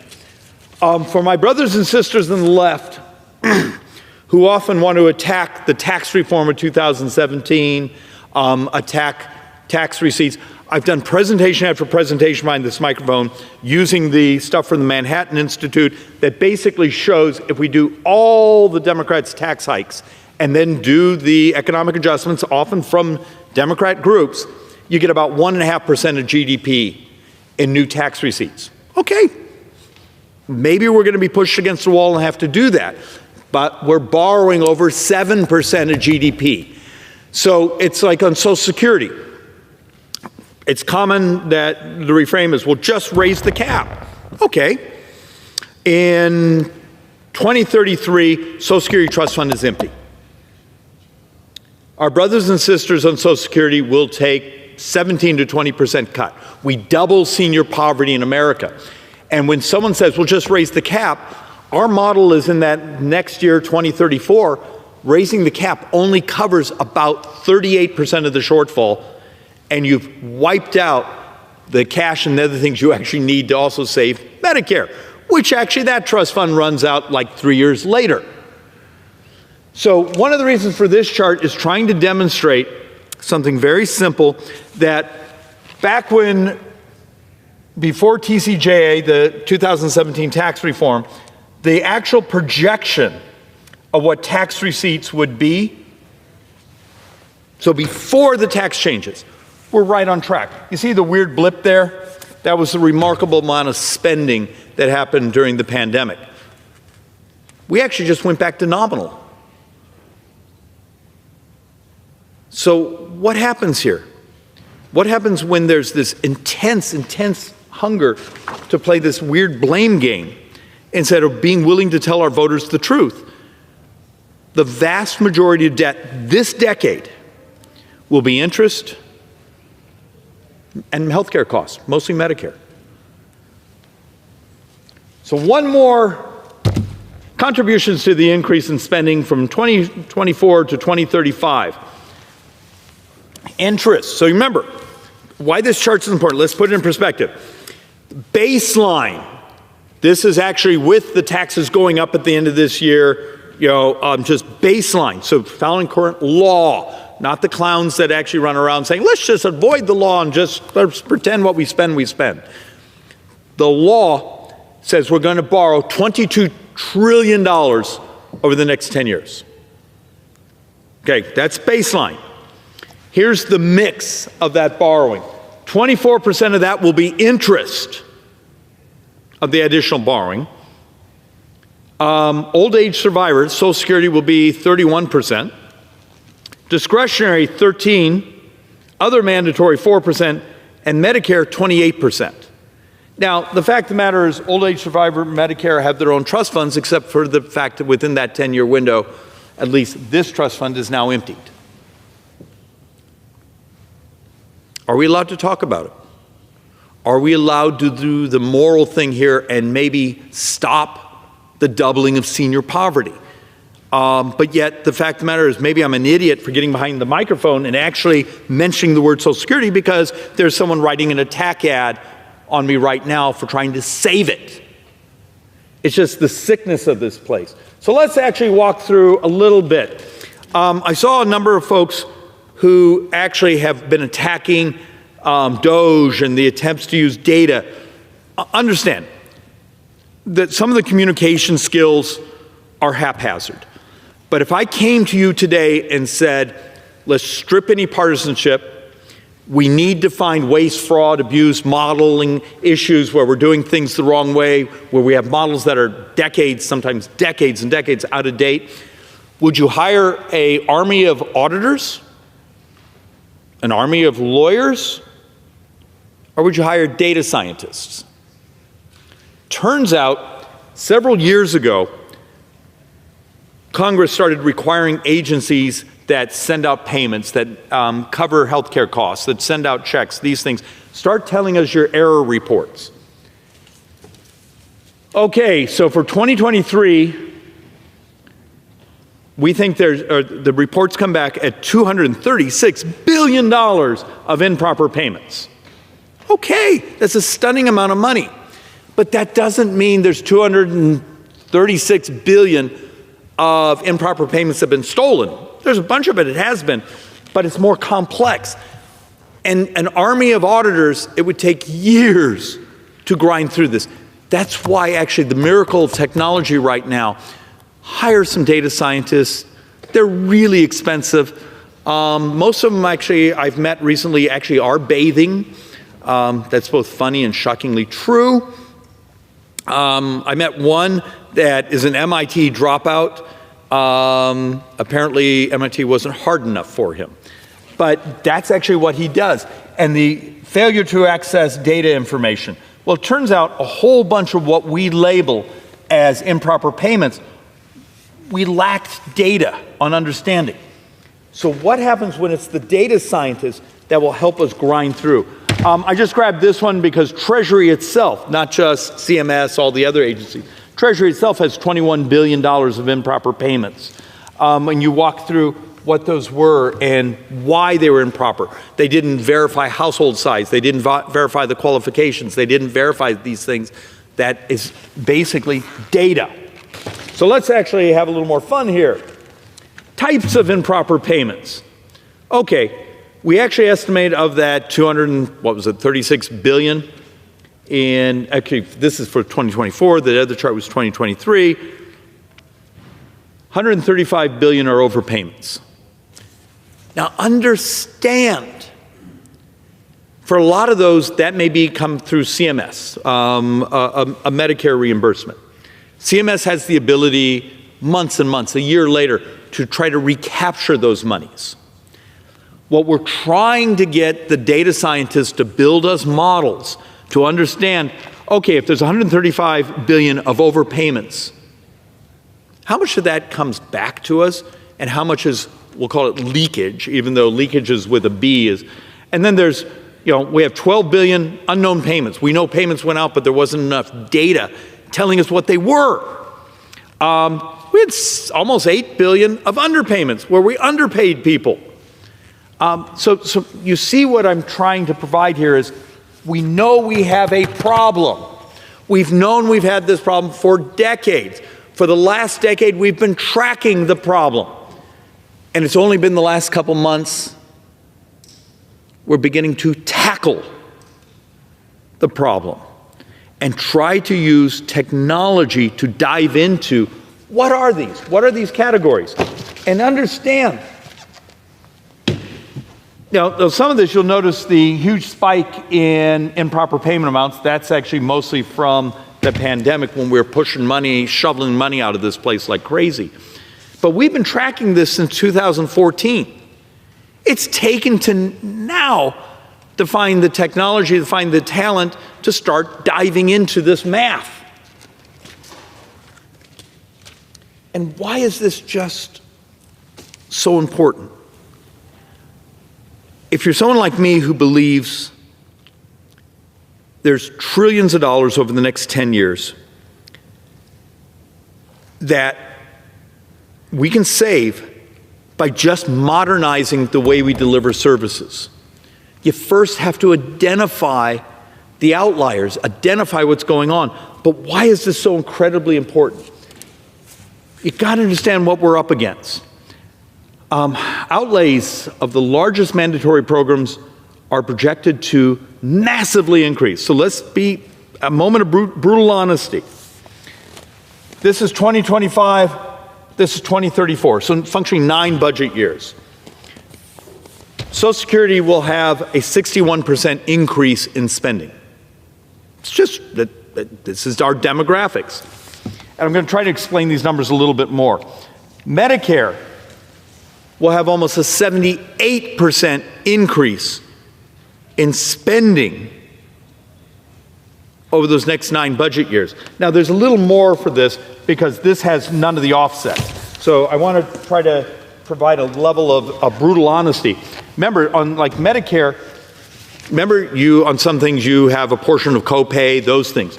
So, but it's still a 75% increase, but it goes from $2 trillion spending, so 9 budget years, Medicare itself will be a couple $1 trillion, just the spending on that. If you do the offset, the payments the senior makes, okay, that's about $400 billion. It's still a 75% increase in spending. What would happen if I could come to you and say, if we would use technology, if we'd modernize? So here's the MedPAC report that came out in the last couple days.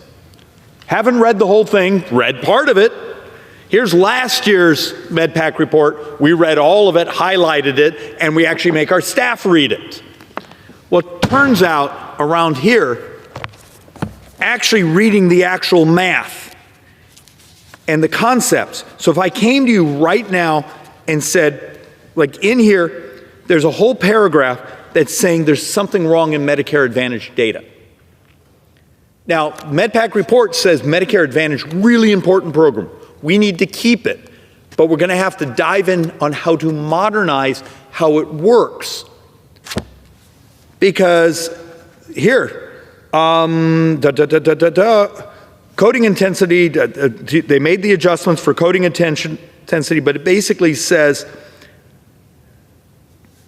translates into a projected 84 billion, or 17% of total payments, meaning Medicare Advantage coming at $84 billion this year, more than fee-for-service. And that's with the adjustments for, renal failure and other things. Look, and I've already started to have the MedPAC report fall apart, so if any of you talk to the MedPAC folks, ask them for better binding on their reports. So what would happen if I came to you right now and said, we can do things to fix these outliers in cost and never cut a service by changing the incentives? Instead of the incentives that the MedPAC report talks about of scoring people as sicker and sicker and taking that additional spiff spending, how about a system that says, why don't we incentivize the providers in this program to help our brothers and sisters who are seniors be healthier? And that making your population, helping them be healthier, is actually your profit. Is that heresy? I would argue that's just good design. And we don't have a choice, because last week, the Joint Economic Committee, we published a report. And I chair the Joint Economic Committee, and I appreciate we have remarkably hardworking economists, and we're trying very hard, but we're willing to go to places that are politically dangerous but mathematically honest, which is something that rarely happens around here. But we tried to touch on things like, how fragile is U.S. debt to higher interest rates? Fact of the matter is, I did a chart a couple weeks ago that showed if the United States went back to a 6% handle on U.S. sovereign debt. Now, you go, well, that's a lot higher than we're at today. Yeah, but go back to the early 2000s, we were right up against 6%. You do realize in 9 budget years, if you are at 6%, it would mean 45% of all U.S. tax collections go just to interest. We do a chapter here on the effects of obesity to our society, to spending, to longevity, to family formation. Last year's report came in over $9 trillion. This year we even define it more to understand what happens when the single biggest spend in our society could actually be mitigated by helping our brothers and sisters in the country be healthier. Are we allowed to talk about that, or is that just heresy? Because once again, got to tell the truth, over the next 30 years, Social Security and Medicare represent all the borrowing. And it's like $116 trillion of borrowing. Discretionary, which we talk about a lot because that's where you find some of the really stupid spending, the shiny objects, is projected to grow slower than tax receipts. My point is, for everyone out there who wants to be enraged by the White House, enraged by those of us who are trying to find solutions, bring us ideas. Bring us actual math. Stop making crap up, but if you're going to give us ideas, actually maybe read your subject area first. You'd be amazed how many things we get, where if we just didn't have foreign aid, and we show the chart that it's a week of borrowing. Understand, you have a country that our baseline is going to be borrowing about $6 billion a day. How long do you think we can do that? So first, if we can find ways to do it better, faster, cheaper, read the actual reports that we've been given for a decade that actually have ideas in this, and be willing now to do the hard work of just using technology and data and modernizing. And Mr. Speaker, one of the insane things around here, when you meet many of the folks who are in our hallways demanding more spending, demanding more regulations, demanding more barriers to entry to protect their business model or their bureaucracy, they actually hate the discussion of modernizing. You're a medical professional. You know what you're doing. The fact of the matter is there's hope. I don't think there's a lot of more years we can wait, but there's ways to do this. How do we get this body, both our brothers and sisters on the Democrat side, that actually, if they'd be willing to work with us on saying, let's modernize. Let's embrace the technology. Let's do the things we know that if we were actually caring, just maybe not great politics, but it's really good economics and really good for the future of this country. And with that, Mr. Speaker, I'm going to yield back. The gentleman yields.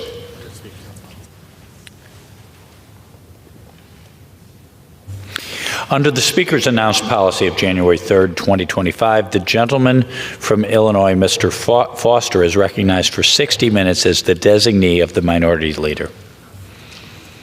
Thank you. Mr. Speaker, I ask for unanimous consent that all members have 5 legislative days in which to revise and extend their remarks and to submit extraneous material for the record. Without objection. Thank you, Mr. Speaker. First, I'd like to thank my colleagues in the Democratic Litigation and Response Task Force for helping us with this very special order hours, discussing the Trump administration's various reckless actions. And tonight, I